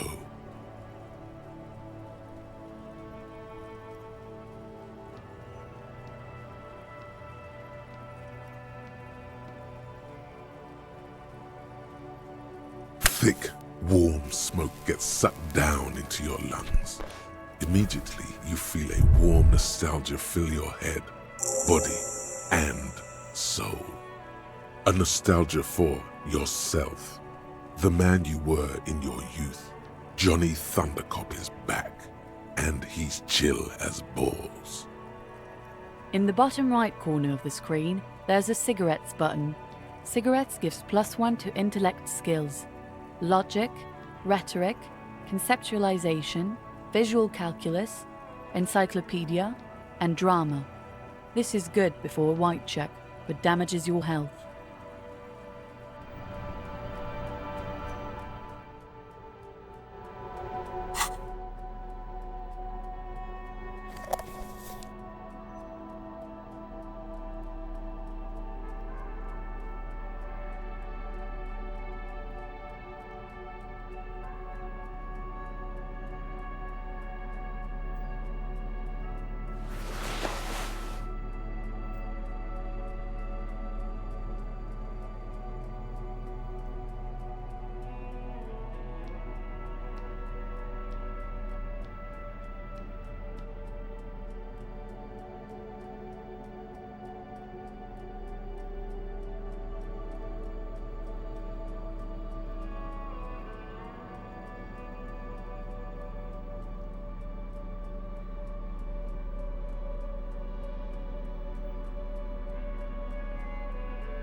see a heavy steel door with a prominent dimple lock.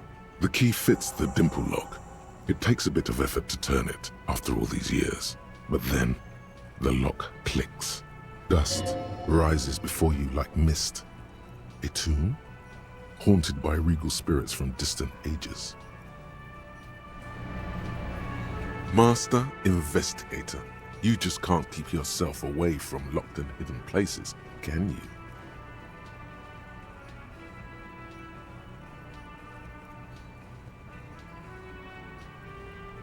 Nothing.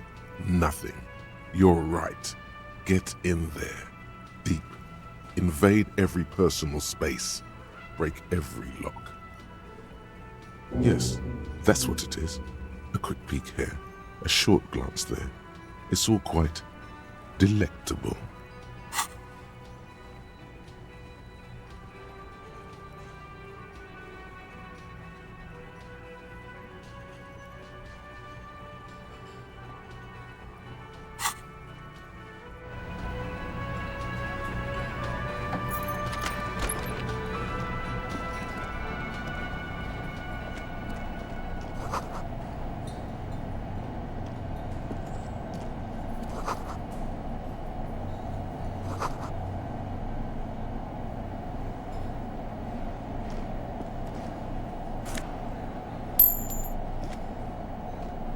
Over there, in the corner. Not just any pinball machine. This is the pinnacle of pinball. Cornelius Gordy and the Mountain Goats. It's lit. You can't wait to get your hands on it. Cornelius Gordy and the Mountain Goats reads the golden lettering on top of the back box. There's a small column of text underneath. The machine is coin-operated. Get the game on, Fingerboy. Those flippers are ready. Above the painting of a mustached man climbing a hill, a column reads, inspired by the legend of Cornelius Gordy, taken on the world's tallest peak, Corpus Muindi. The Mesk legend holds that when the nation is in danger, heroic Gordy shall return and save his people. The theme of the game is to explore Gordy's climb through the perspective of goats and to ascend to the top of the mountain in a time of trouble. The peak of the mountain is at the top of the playfield. All the balls have small goat icons on them and represent the goats as they race up and down the mountain. Areas around the playfield represent Gordy's climb, places he was said to have camped, which the goats can discover. Get them to the summit. Indeed, think of them as balls. It takes a while to get into a rhythm, but pretty soon you're able to keep 3 goat-faced balls in play with relative ease. Go, go, Fingerboy. Your game is definitely improving. The jolly goats are flying all over the board. And although a few plummet to their deaths, you're never left with less than 3. Suddenly, a special passage leading to the summit slides open at the top of the board. This is where the balls need to go. Maneuvering a goat ball into a position for a perfect hit isn't easy. More fall to their deaths. But finally, the opportunity presents itself. One of them gets through. The words "Pale Rupture" light up on the speaker panel, and the machine starts filling with a thick, milky fog. Something's happening. There's so much fog, you can barely see anything. Some is actually leaking out of the machine, and one by one, your goats start slipping, disappearing into the milky nothingness. This can be navigated. The balls leave almost imperceptible disruptions in the fog. Use them to calculate where they hit next. You're down to your last goat, going mostly by sound. Eyes are useless at this point, but that goat is something special. 5 times you snatch him back from the jaws of death. How, if you can't even see it? The last goat plummets into the fog with almost suicidal glee. There goes nothing, Fingerboy.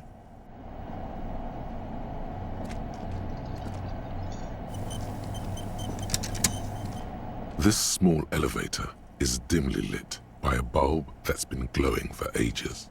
The latticed cage is open, inviting you to step inside.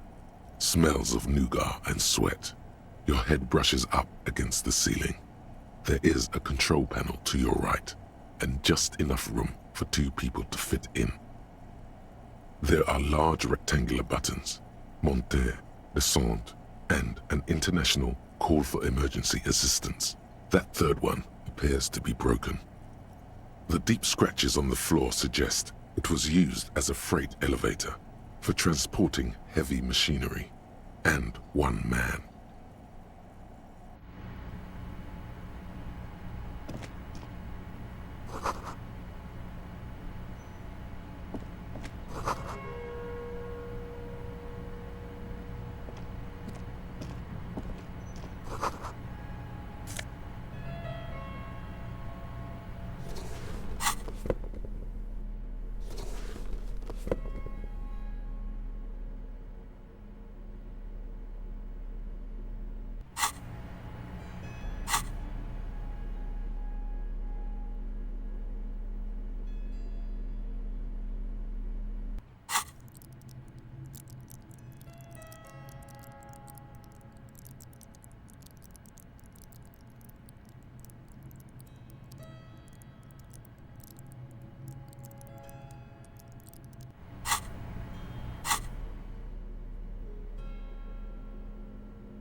So this is where they brought 40 pinball machines to fix them up, a long time ago.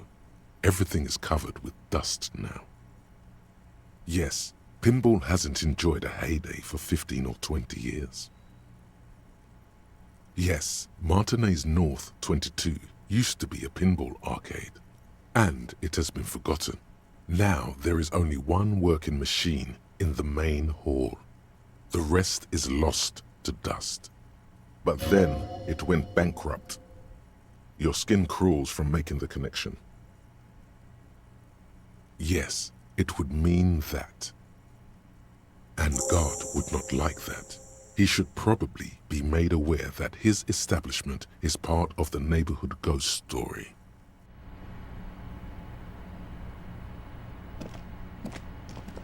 You clearly see footprints in the downy carpet of dust covering the workshop floor. The dust has not settled again where these footprints have been made. The displacement in this dusty hell tells a story. Neither the footprints nor the dust speak their secrets, but you know it means that someone has been back here. Large prints, most likely made by boots. The size is hard to determine. Sole could be bigger than vamp. The soles have left a pattern, uniform, horizontal lines. The footprints are still there. They have told their story.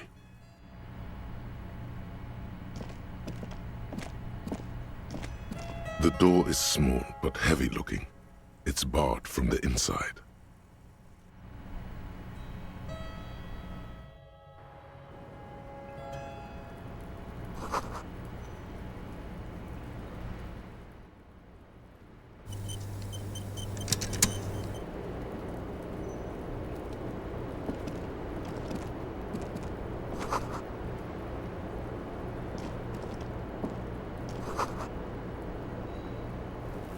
Just as you look at the flowers, a gust of wind raises them from the roof, picking them up in the air. You catch a single white flower between your fingers. The rest fly off into the wind. It's a Maybell.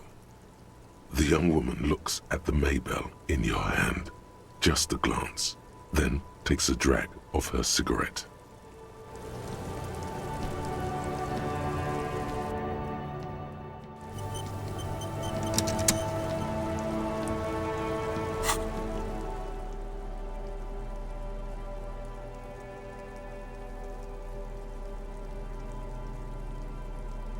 Six crumbling petals rest on your palm. They're white, a bell-shaped crown. Somewhere in central Jamrock, Lieutenant Kitsuragi steps into the public library.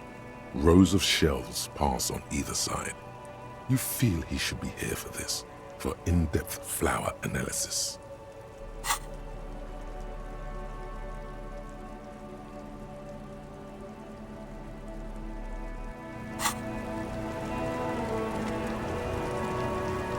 Welcome to the roof. Below her silvery jumpsuit, an athletic young body, built long and lean. I'm sorry for the mess down there. The cleaning lady hasn't come by in days. I'm beginning to wonder if she ever will.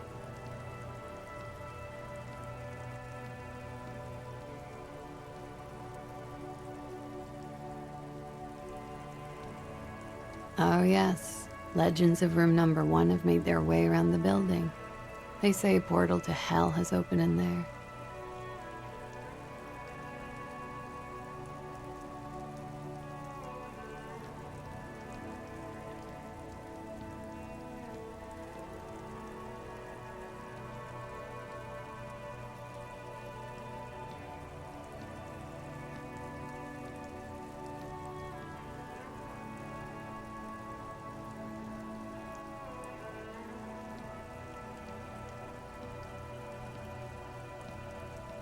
They also say that's why the cleaning lady quit, because of the infernum. Across the city, the lieutenant stops to consider a smoke break. He shrugs off the urge. Maybe tonight.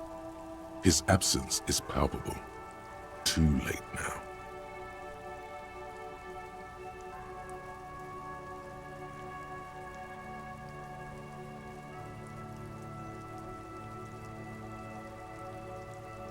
Huh. I see. Be careful. Ask something else first. When you go there, use words like, I hear you have been through something difficult.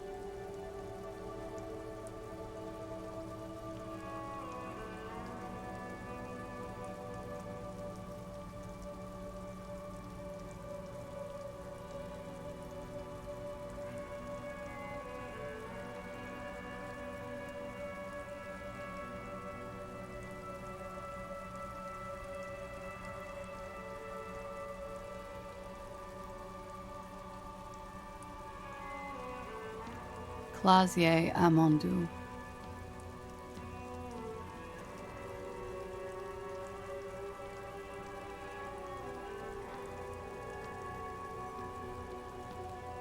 Vredefort, Republic of Oranje. A bad memory, officer.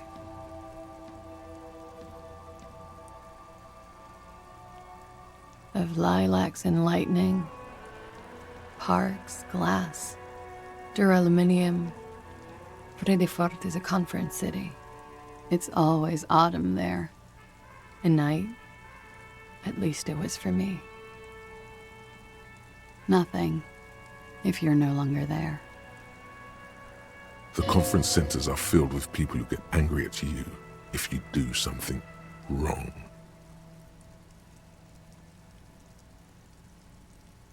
Sooner or later, everyone does.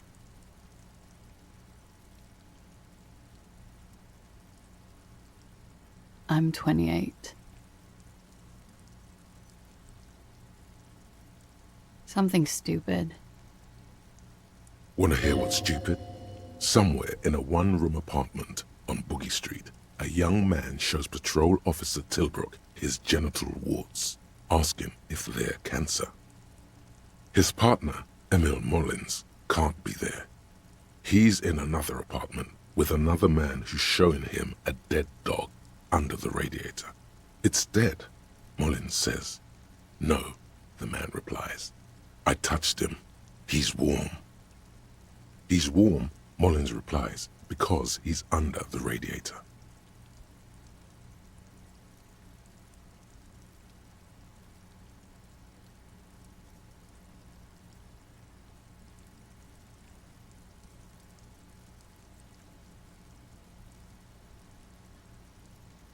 No, no.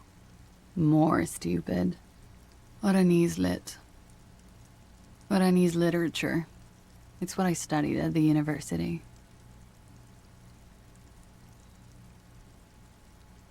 Fear of failure, fear of death, how it sucks to be Oranese. All national literatures are. Only the name of the nation changes. If that's true, then Revacholian lit would fit you like a glove.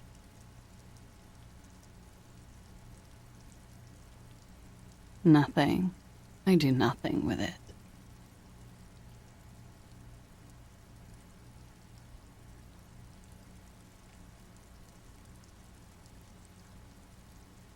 Cool. I've made more money by just being than I have with Oranese lit. Many things. A roller skating instructor, a secretary, Miss Oranje 37. It's the world's most tired smile. The record. So official. Yeah, it's pretty deluxe.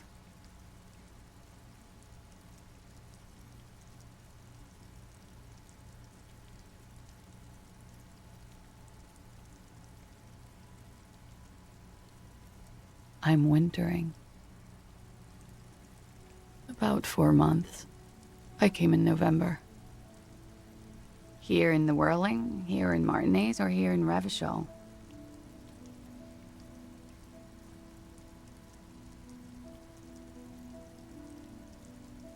I always wanted to see the only city in the world in the worst time of the year.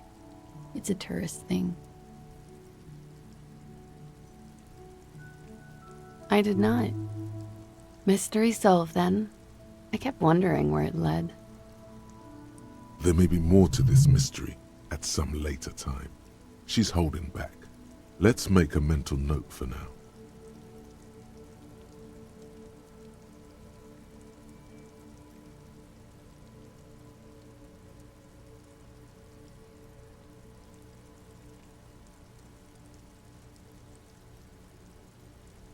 Okay. I'm glad someone's had fun. Huh. This isn't good. Mm-hmm. She's lost in thought. Eyes narrowed. Forehead furrowed. Okay.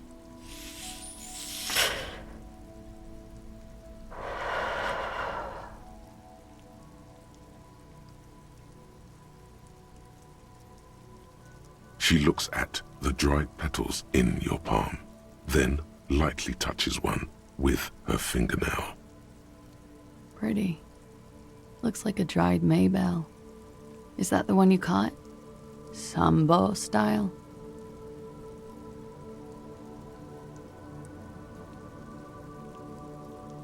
Why was there a flower on the roof? I don't know, officer. Because of the wind? Or an admirer?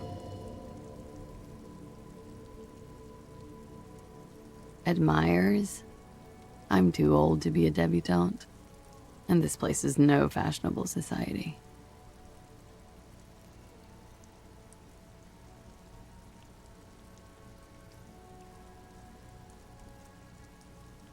Something difficult? I've been through at least half a dozen difficult things. Which one do you mean?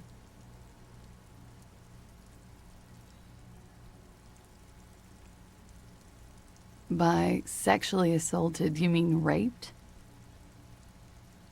It's a bit early in the morning for raped, isn't it? She sounds positively buoyant, vivacious, totally unbothered.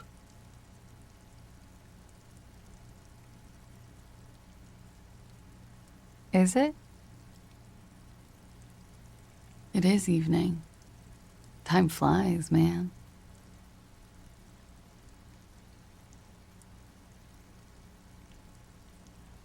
Yeah, I'm gonna go with not raped. I don't want to say that shit about him. By him, she must mean the victim. Tell them it's not my style. They'll have to, if they want to jazz up the charges, they'll have to get someone more, rapeable.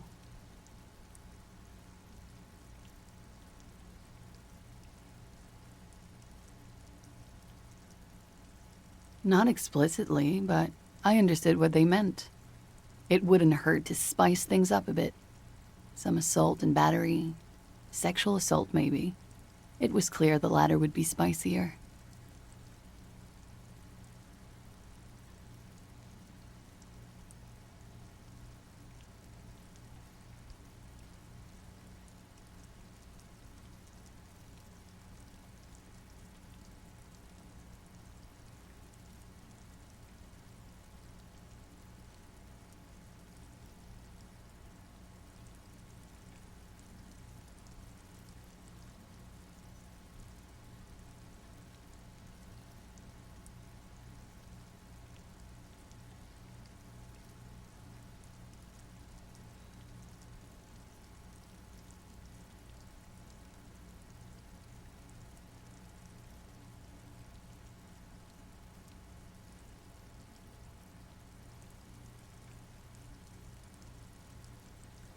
Pretty much.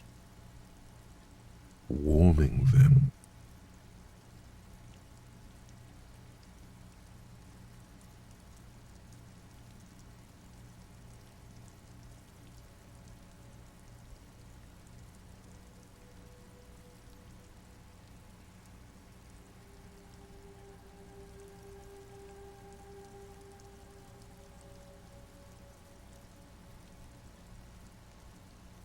We partied.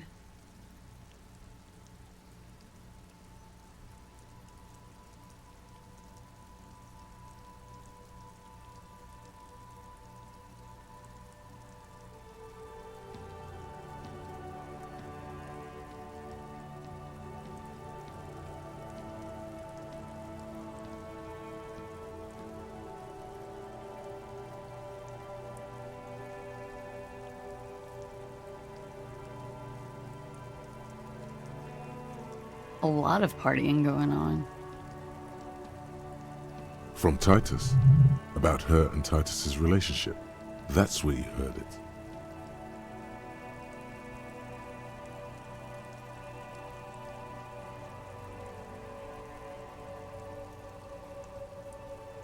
Yes. We made balloon animals, drank lemonade, inflated a bouncy castle.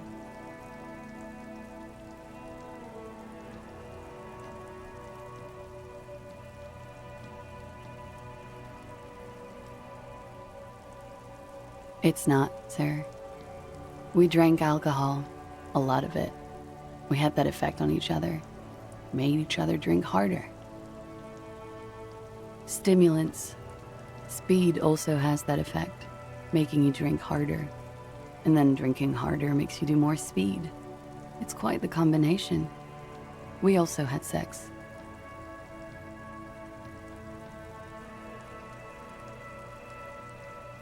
A little. The drugs were good enough, and we did enough of them.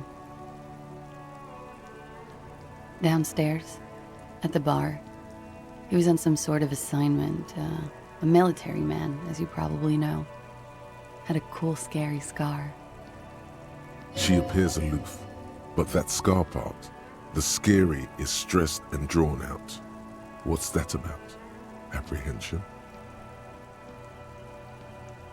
With longing, she misses him.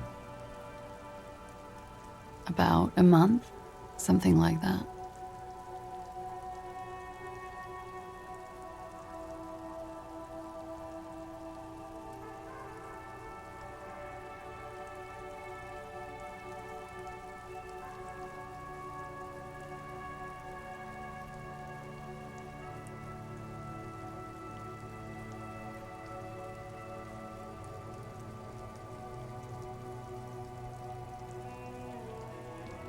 Oh, yes. I've had a great view. From the roof, out of the bathroom window, in my dreams. A bitter cringe. It hurts her. You wonder, is it enough to?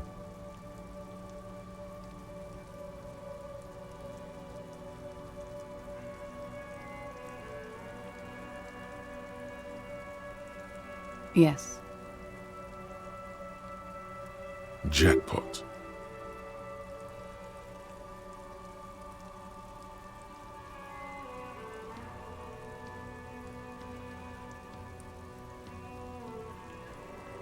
I made it. And I would appreciate it if you didn't tell everyone.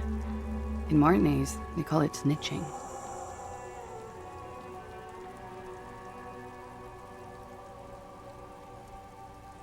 Because I couldn't handle it anymore.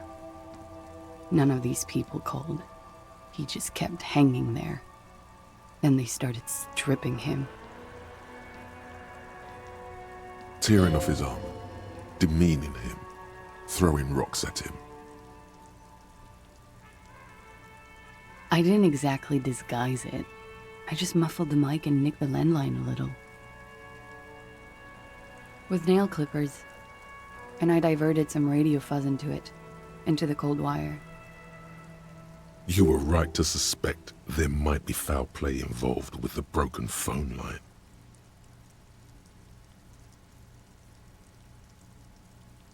Did I? Fuck. I didn't mean to. I had no idea what I was doing. I don't know, sir. It was stupid. I was drunk, too. I was probably afraid the union was listening in. Locals say they have ears in the wires.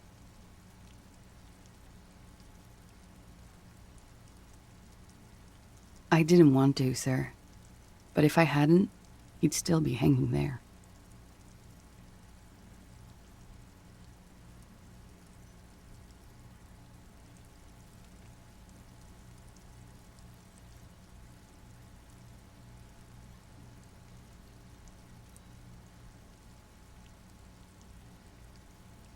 I'm sorry, I can't do it. Not right now. Later, maybe. I keep seeing him. Like he is now. I can't talk about his... I don't know... hair. She meant she sees him in her dreams.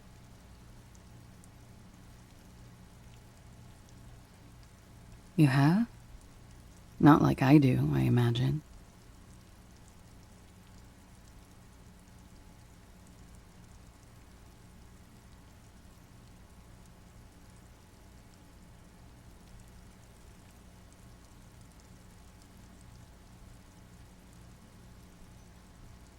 You don't want to know.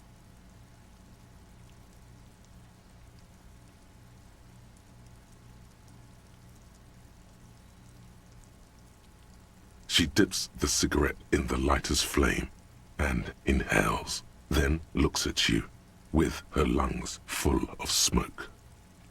I can see the similarity, yes.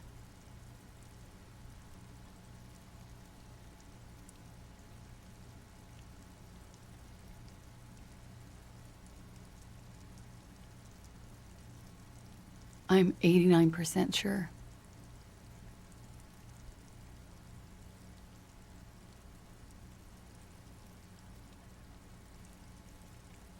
You know how it is. Do you?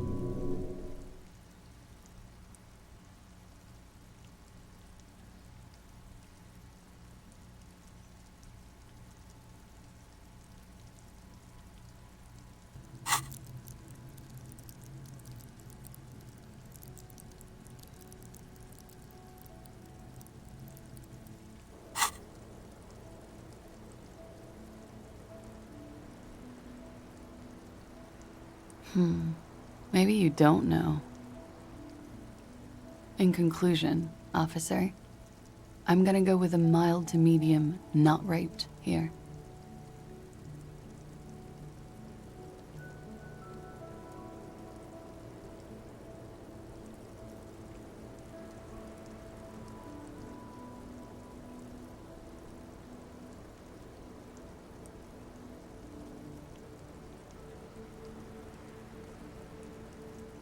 Let me make this 100% clear then, officer.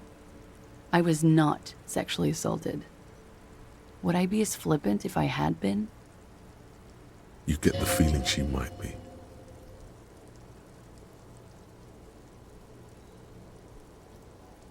He had something to do with the strike.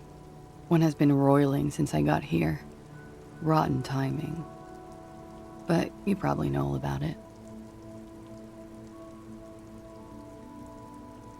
I think he was in a security detail. He was ex-military, worked for Wild Pines, against the Union. We didn't discuss work much, if you know what I mean, but I understood it was dangerous. She nods.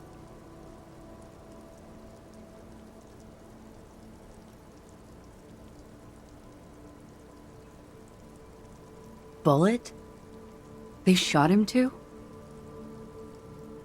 I'm not picking up on any theatrecraft here, sir. The pause is sincere. They stripped his clothes and they shot him? I'm confused, sorry.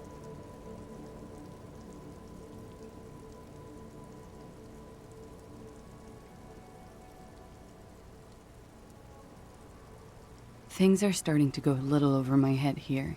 I thought he was hanged. I was not present when they did it. I don't know what happened. I just know what they told me. And Sylvie, the bartender.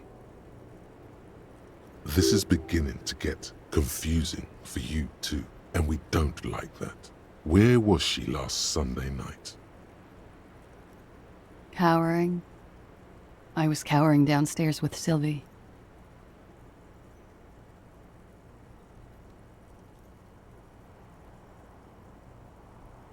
They're frequent guests downstairs. They have a booth for union members. They're probably down there now. Over drinks. It's been a long, boring winter. A little, yeah.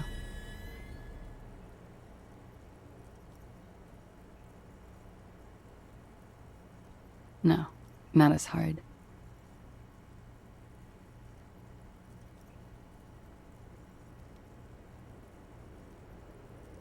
Have I slept with any of them?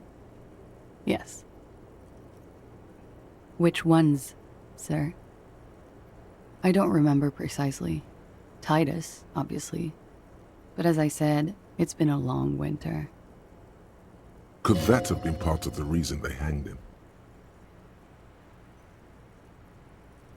I hope not. Actually, I know that's not the reason. I'm careful about that kind of thing. Not crossing the wires, you know? But that's probably where they got the rape idea. Men like that? I don't know. It's the way their imaginations work. I suspect it's what they'd like to do to me.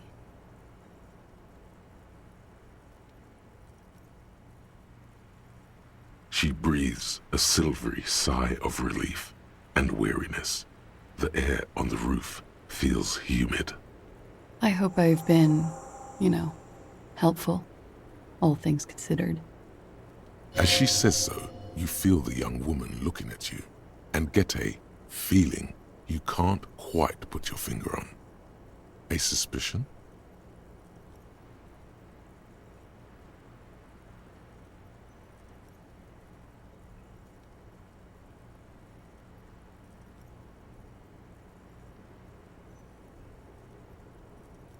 Why not? I'll be here until 11 p.m., drinking coffee, most likely.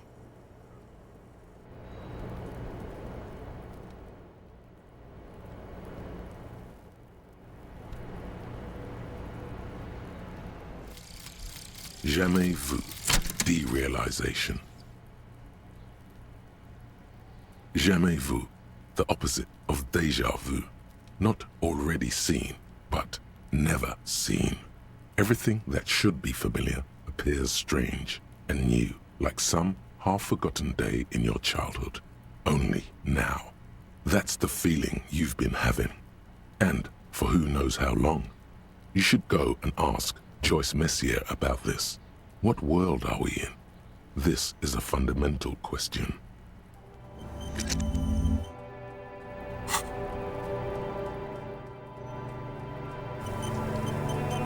I was just thinking, what a nice evening it is for taking part in a murder investigation. She looks back. Time moves slowly.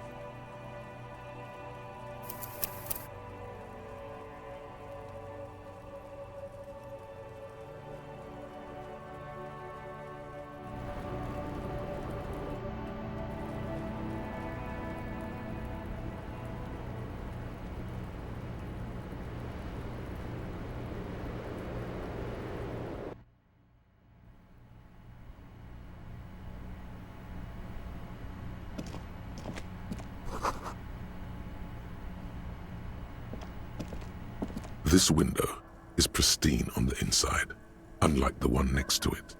Light from the desk lamp reflects off the glass in an untarnished golden halo. Smooth as ice, there are spots of mud and rain on the outside, even smudges. But the surface of the window is clear from the inside. No chips, no hairline fractures.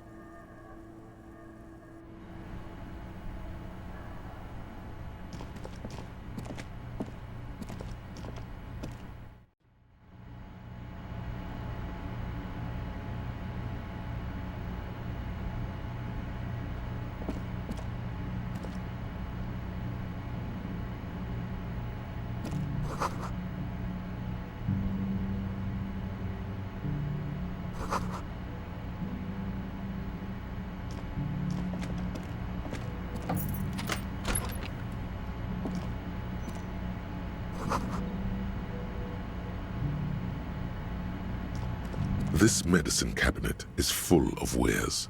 Sheets of pills, haphazardly stacked, one on top of the other. There's also a toothbrush somewhere in there. It's been used quite a lot. This toothbrush belongs to someone who doesn't give a damn about her teeth. Pharmaceuticals line the shelves, sheet upon sheet of pill bottle next to pill bottle. Acetylic acid, APAP, eye drops, blood thinners. Pill bottles rattle like bones as you search the cabinet. Paracetamol, histoperidol, something in a foreign language you can't read. Behind them, an unusually shaped nasal spray. Its label reads, Nacra.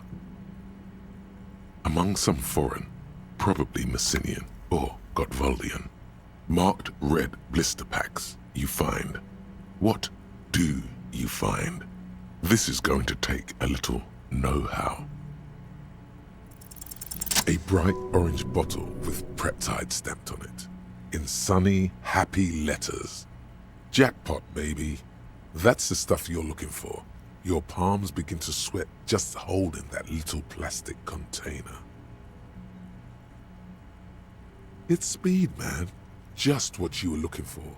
They call it dextroamphetamine and talk about psychological disorders. But what we're seeing here is some scientifically advanced trucker speed.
Medicinal purposes of the Pearl. The cover of this heavy tome features a number of esoteric symbols. Flipping through the book, you find a number of sections on the general benefits of the Pearl. A large pharmacopoeia makes up nearly half of the book. You come across the following explanation. While modern pharmacopoeia are continually updated by so-called experts based on the results of clinical trials, readers will find assembled here the timeless wisdom relied upon by generations of traditional Seolite medicine practitioners, Mesk mystics, and Ilmaran folk doctors. Finally, something to calm the angry spirits that have been plaguing you. It seems to contain descriptions of the medicinal properties of various ingredients that may be gathered from the Pearl, as well as instructions for producing a variety of herbal remedies.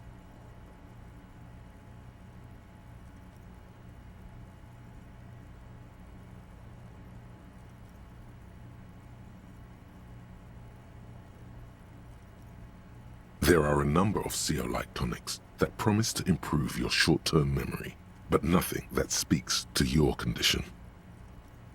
What you're describing is booze. You don't need any herbs for that. There's nothing in here that speaks to hangovers directly. However, while browsing through the various descriptions, you become convinced that you could assemble something from the ingredients listed here. Want to give it a shot? First, you need to choose a base ingredient.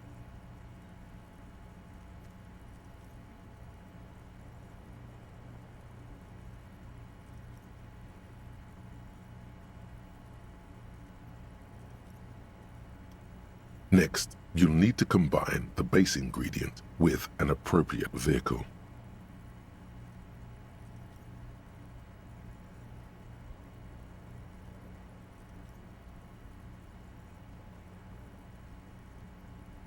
Lastly, is there anything else you'd like to add?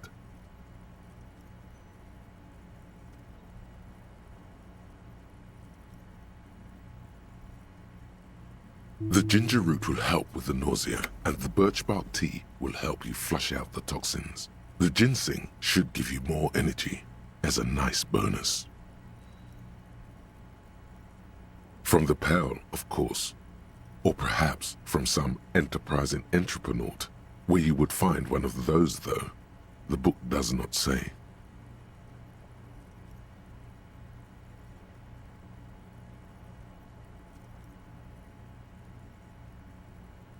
Flipping through the book, you find a number of sections on the general benefits of the Pearl. A large pharmacopoeia makes up nearly half of the book. Have you taken any walks through the Pearl recently?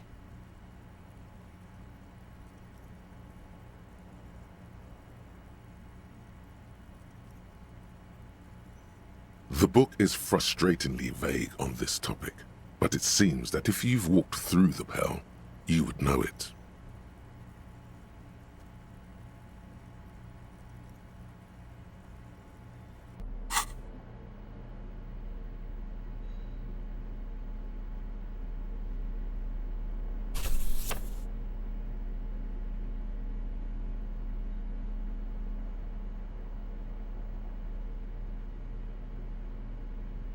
It's the ledger you found in the trash, a cabbage of papers hanging from the board, with the permeables drawer inside.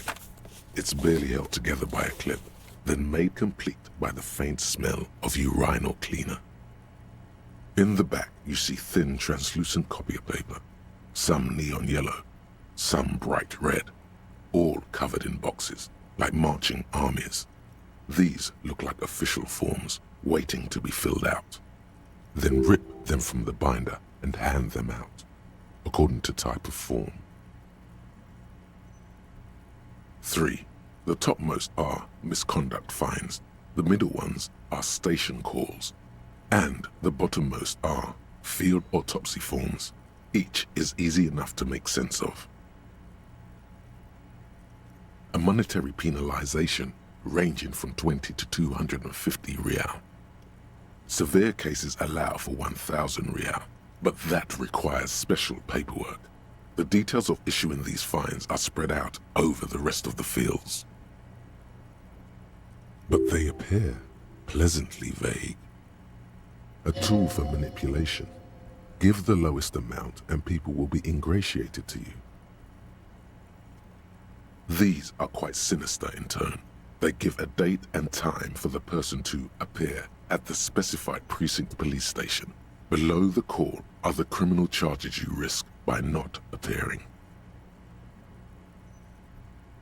A dozen pages of thin copy paper, bright red in color. You see the parameters of a deceased human form waiting to be filled in. Age, sex, condition of internal organs. Yes, all that remains now is to fill those forms and hand them to people. Fines for wrongdoers, interview requests for bad guys, and field autopsies to dead guys. The rest of the stinking cellulose is much worse for wear. Being sandwiched between the board and the rest of the paperwork must have spared the fragile copier paper.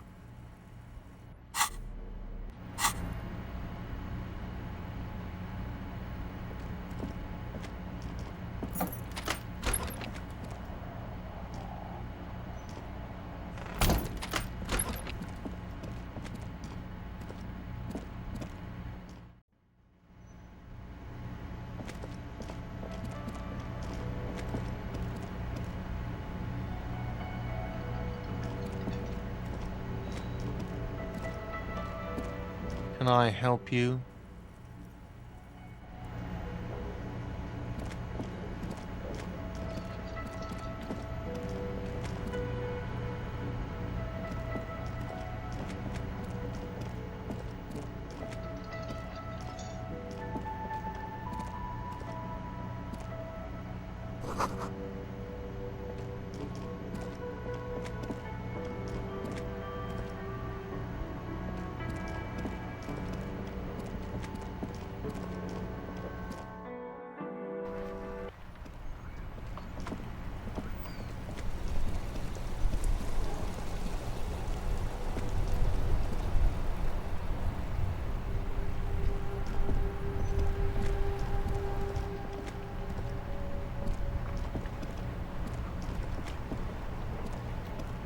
You sit on the wind-worn wooden planks of the bench.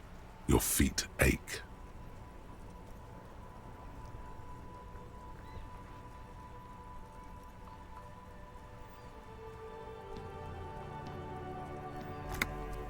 The twiddling barely keeps your hands warm against the frigid wind blowing from the coast.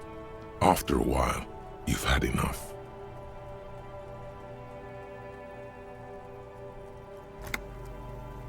Time passes. The sun does its best to ward off the chill of the coast. It barely helps, as if the world itself has turned against you. It's getting late. Time to head to sleep. Best not stay outside on the wind-stricken coast.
The bed is still cold from the broken window, and not too inviting, but it's yours. You've earned it. The bed is still cold from the wind blowing in from the broken window. The mattress creaks as you close your eyes and try your hardest to fall asleep. Here we are again, my broken bud. The waves are coming, carrying you away. But you can't go. No, you have to stay. Always half aware of yourself. You're not cooperating, brother man. It's your disgusting body. Even through your sleep you feel a vague discomfort suffusing it. Your belly and your sides are unpleasantly tender. You wish you could curl up into a fetal ball of safety. But you cannot, because of the pain. That pain in your right side is your enlarged liver, by the way. As for your kidneys, you've really been compounding the damage lately. Every cell in your body is moaning in agony, asking, what did we ever do to you?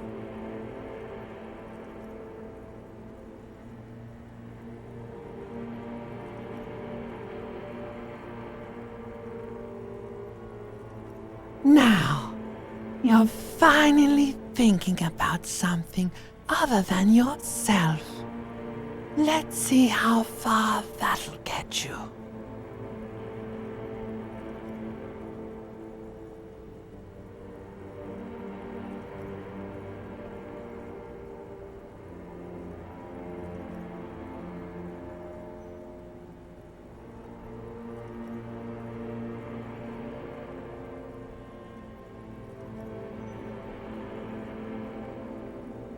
There's no dignity here.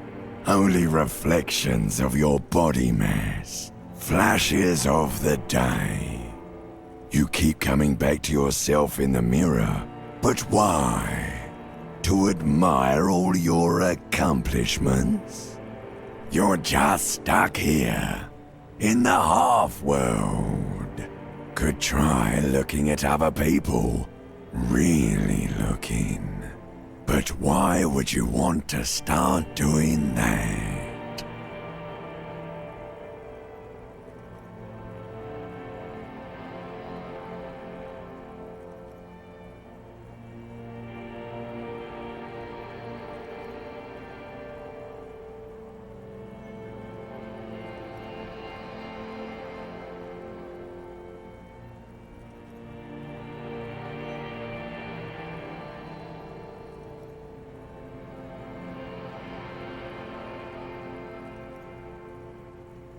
Oh, baby boy, you're already in the other place.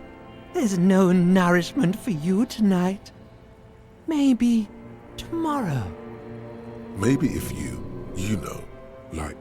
took a lot of drugs before you go to sleep, that'd do the trick. Maybe if you cracked the damn thing, then you'd feel satisfied and tired, holding the picture puzzle in your hands, complete. Maybe if you weren't so hard on yourself. What do you think you're doing right now? Coming to some greater awareness? Look at all these lights, blinking in and out of existence. Thoughts! You're just pretending that you're asleep, even to yourself, while the world goes on without you. Let it. Let it. But it never seems to let you go, does it? Time to rise and wipe that shining sweat off as best you can. Gather your bearings. Rock and roll.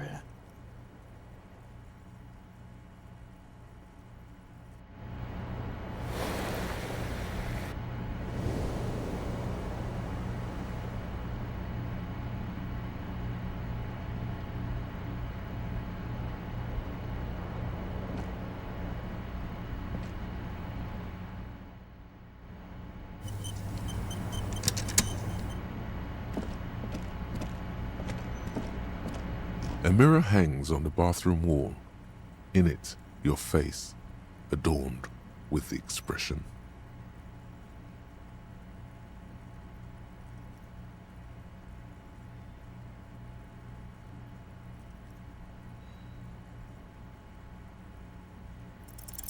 Your hands, however skillful, can't manage this task on their own.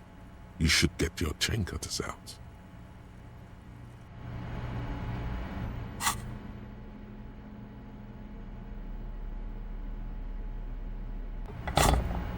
A mirror hangs on the bathroom wall. In it, your face, adorned with the expression. The faucet is quite terribly mangled, but you just might be able to twist its parts into place. You handle the chain cutters deftly, applying just enough pressure. The faucet regains a recognizable shape. The steam stops. Told you that you needed those chain cutters. Everything is connected. Everything has a purpose. The mirror begins to clear slowly without you having to wipe it.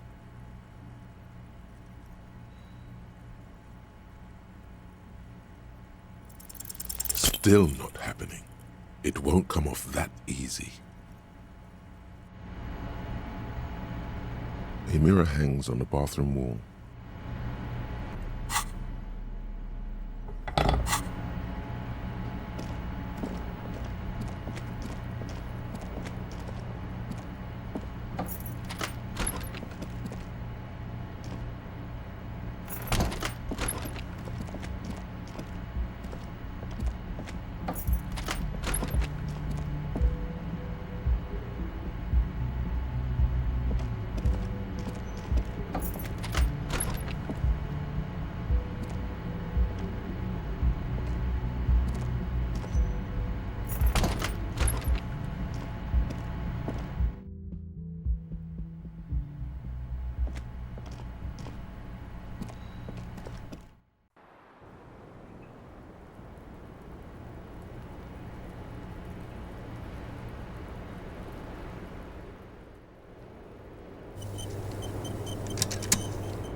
Hello, officer? What brings you up here again?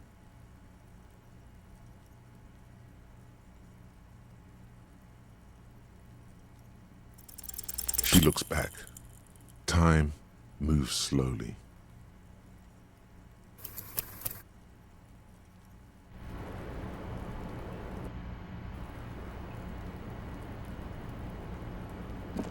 Hello, officer? She looks back.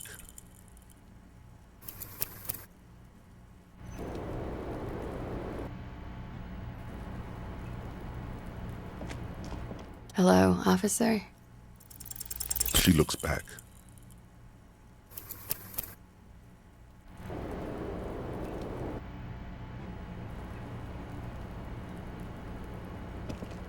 Hello, officer?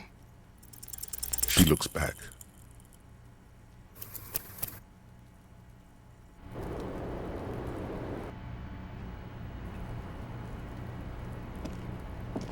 Hello, officer? She looks back.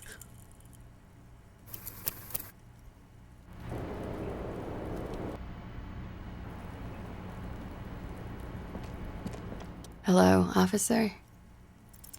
She looks back.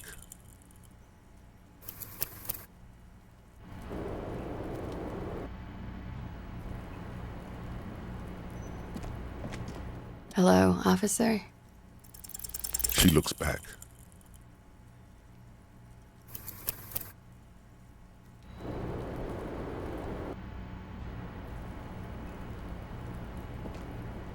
Hello, officer?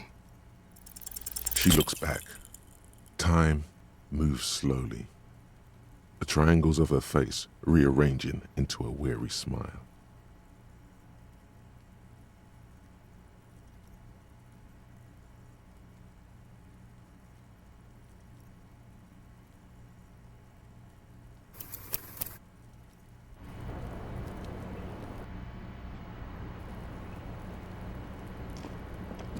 Hello, officer?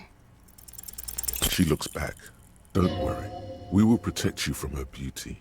We will consult you through the reefs and sounds of her persona. We will see through deceits. You are shielded. You are wise. You are advised. There are muscles on long white bones that line her limbs, just below the silver jumpsuit.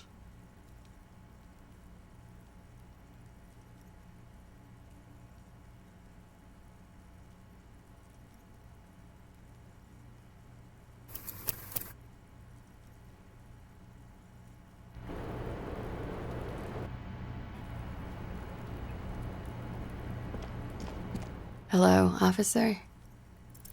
She looks back.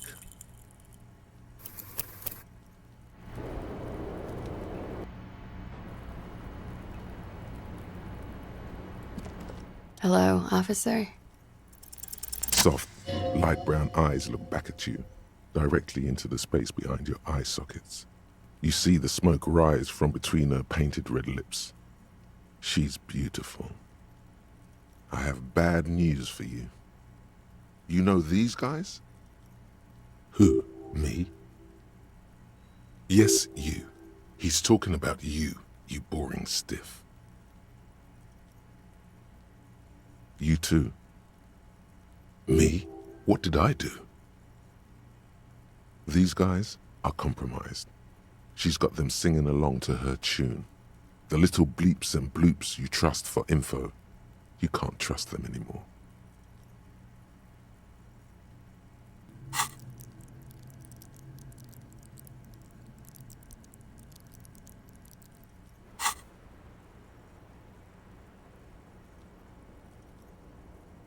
Believe it.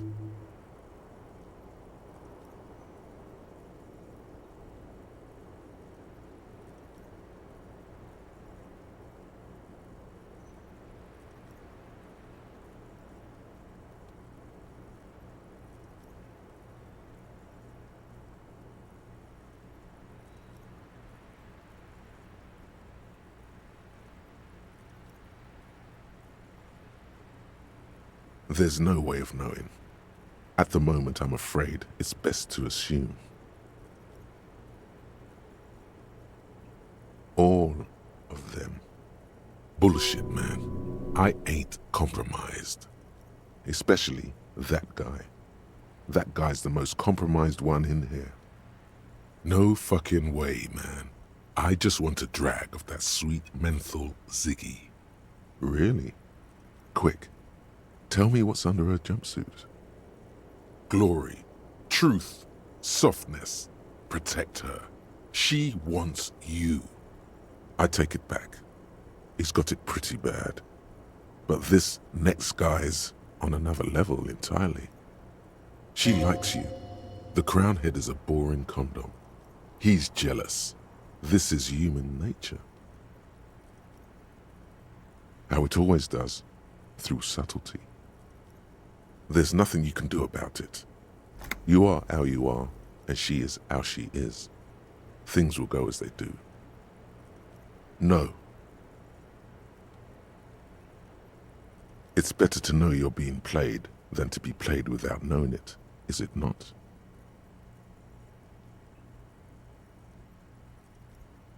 Yes, Mr. Thespian here has been singing paeans to how truthful she is. She is a lady, most fair and just. In his defense, to reduce him to such inadequacy, she probably had to employ half-truths more often than outright lies. That is correct, and omissions too. A little. They're all still of limited use, interpreting things to the best of their ability. Maybe they add flair or something. I wouldn't know. I don't add flair. But when it comes to assessments of character and factual accuracy, they are not to be trusted, not with her. Don't be melodramatic. You can trust them, just not with Miss Orange Disco Dancer here. You can't draw a sound conclusion. The one who usually does says, she may want to control the information rollout, not to become a suspect. She may have a past she's escaping, unrelated to this case. You doubt it's something truly insidious. See? It's oddly moderate, probably compromised. Don't worry, it's only been 4 or 5 seconds. You've got this.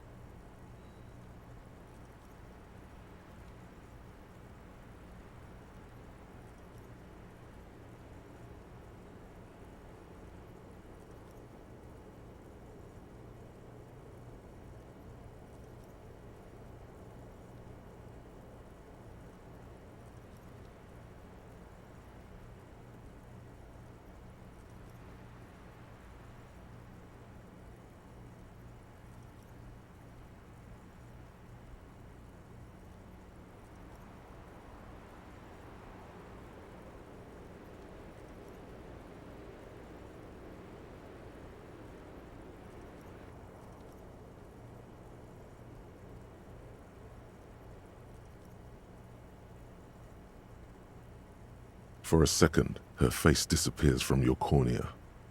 Only a silvery negative remains. Still smiling, a tired smile.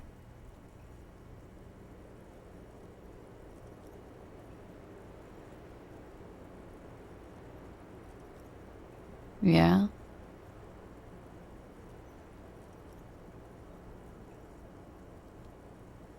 It is. Thank you. I've put a lot of time and effort into it. Technically, possession of narcotics is legal in Revachol, but you should still reprimand her. No, don't listen to the stiff. Be cool.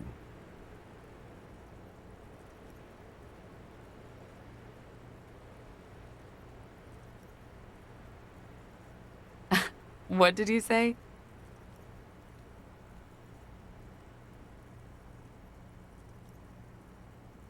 No, no. You said narcomania. What kind of word is that?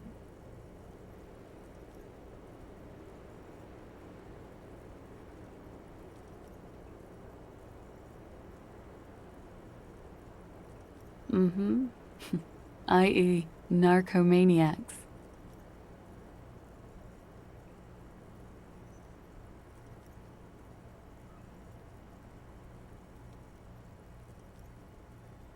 Oh, yes. One of my favorites. It cures many ailments. Like not being able to stay up for 36 hours, not being happy. It cures those ailments. It's just a merit speed molecule, basically. Very funky. All right.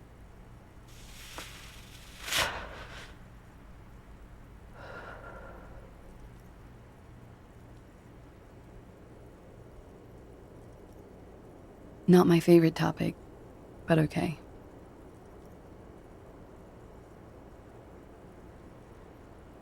I'm sorry, I can't do it. Not right now. Later, maybe. I keep seeing him, like he is now. She meant she sees him in her dreams. You pissed it all away. All of it. Elysium. She breathes a silvery sigh of relief and weariness. You made the right call there. It feels good. Pure. I'm talking about your zero-tolerance policy toward the mania of narco. You're in the right there. Powerful stance. Would you like to take it up a notch? Would you like to become an anti-narcomania zealot? Yes, you're pure, unravaged by narco. Of course, it's pretty obvious you've done a lot of drugs in the past, and will probably do more in the future. But that doesn't matter.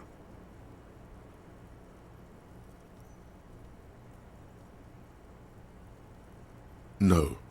By supporting the traditional tobacco industry, you keep the narco mills in check. If anything, you should smoke more. Tobacco smoke also wards off narco spirits.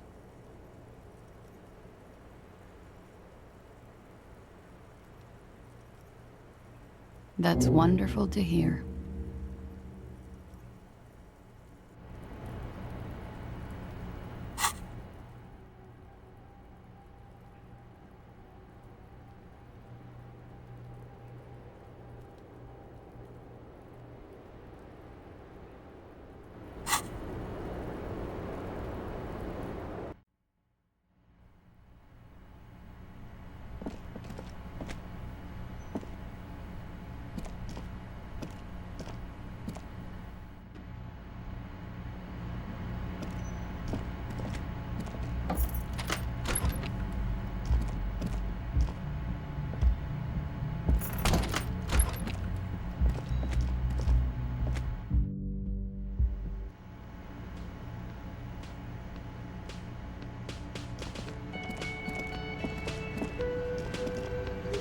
Yes?